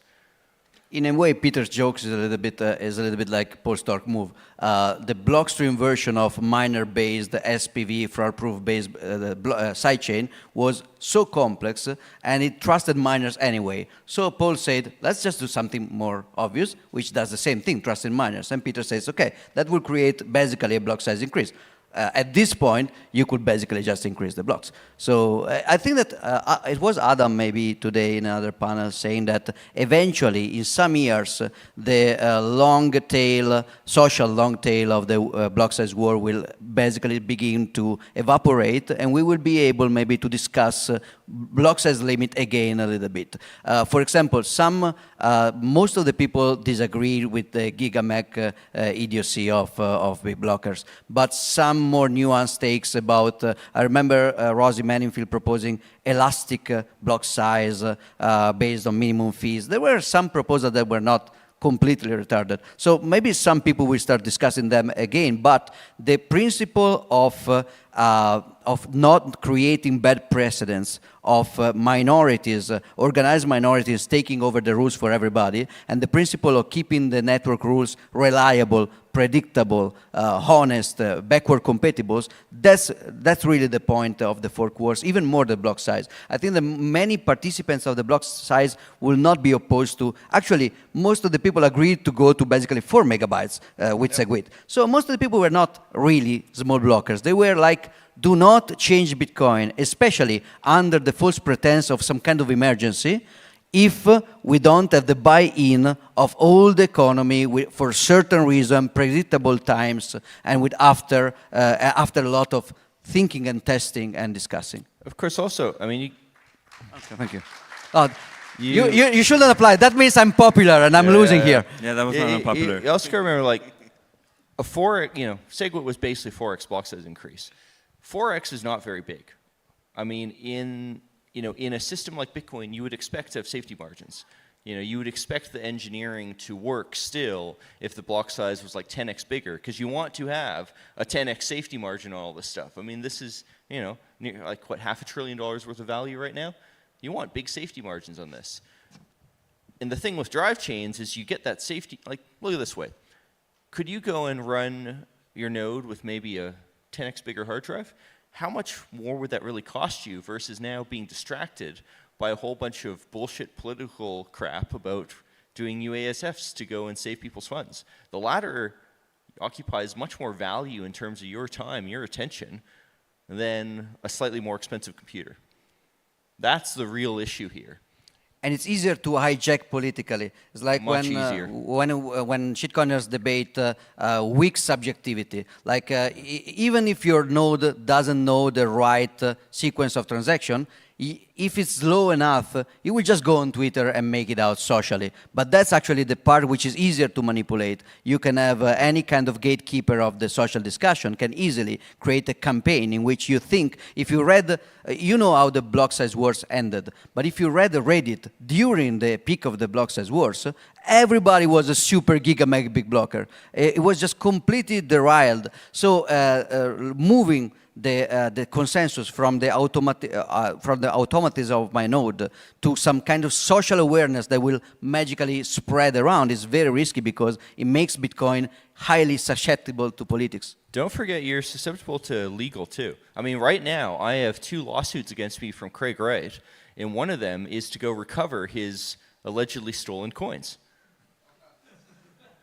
And that is precisely the kind of legal action that you could expect when you go have people losing coins on drive chains that go fail, and you could easily have miners being sued. Hey, you failed to go and mine the right side of that fork effectively. You failed to prevent this theft happening. You have a duty of care to go and like run this sidechain client to go and validate those rules to make sure that fork didn't happen. You were being negligent by not running that code. Oh, you're a small miner? Oh, you just run like P2 pool or something?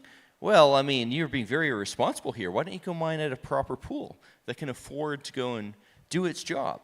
Like, we don't want that. So we all agree, basically, why we should have just put Peter between Sergej and John and talk about zero confirmation and RBF. We messed up. How about, since we keep talking so much about the block size war, and there's been, 6 years now. It would be interesting to discuss the review and sort of in hindsight to see, which arguments were presented by each side and like hindsight bias. Like there are a few that the big blockers got right. I haven't changed my opinion on the subject, but some arguments ended up being true in retrospect. The problem is they hung everything on a hard fork. That was the problem. You couldn't have a conversation where we don't have any technology or any research where we can confidently do a transfer of value during a hard fork. Yeah, I'm not looking to redo the debate. It's a good proposal, but we'll have to do it next time, guys, because time is up. We were deciding back then to scale smart rather than just make blocks bigger. And it sounds to me like some people just want to make blocks bigger now. Unfortunately, we're not going to make our time slot any bigger, but we could vote for that maybe. Let's do a hard fork. Guys, thank you so much for sharing your unpopular opinions. This was fun. Thank you.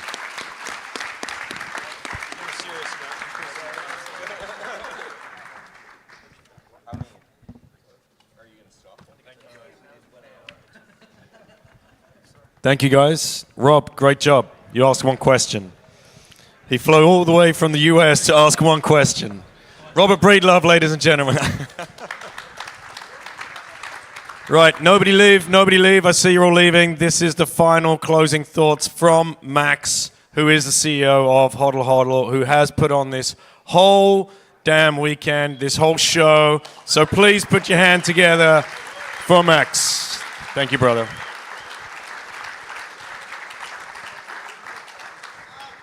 Thank you very much. It was a pleasure. We hope you enjoyed. I wanted to thank and I wanted to ask you to make applause, first of all, for our volunteers.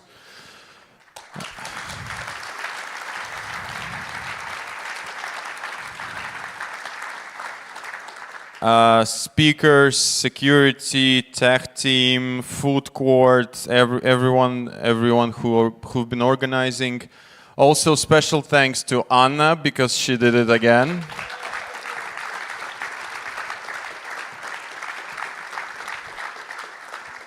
And thank you all. It's over. See you next year. We're all Satoshi.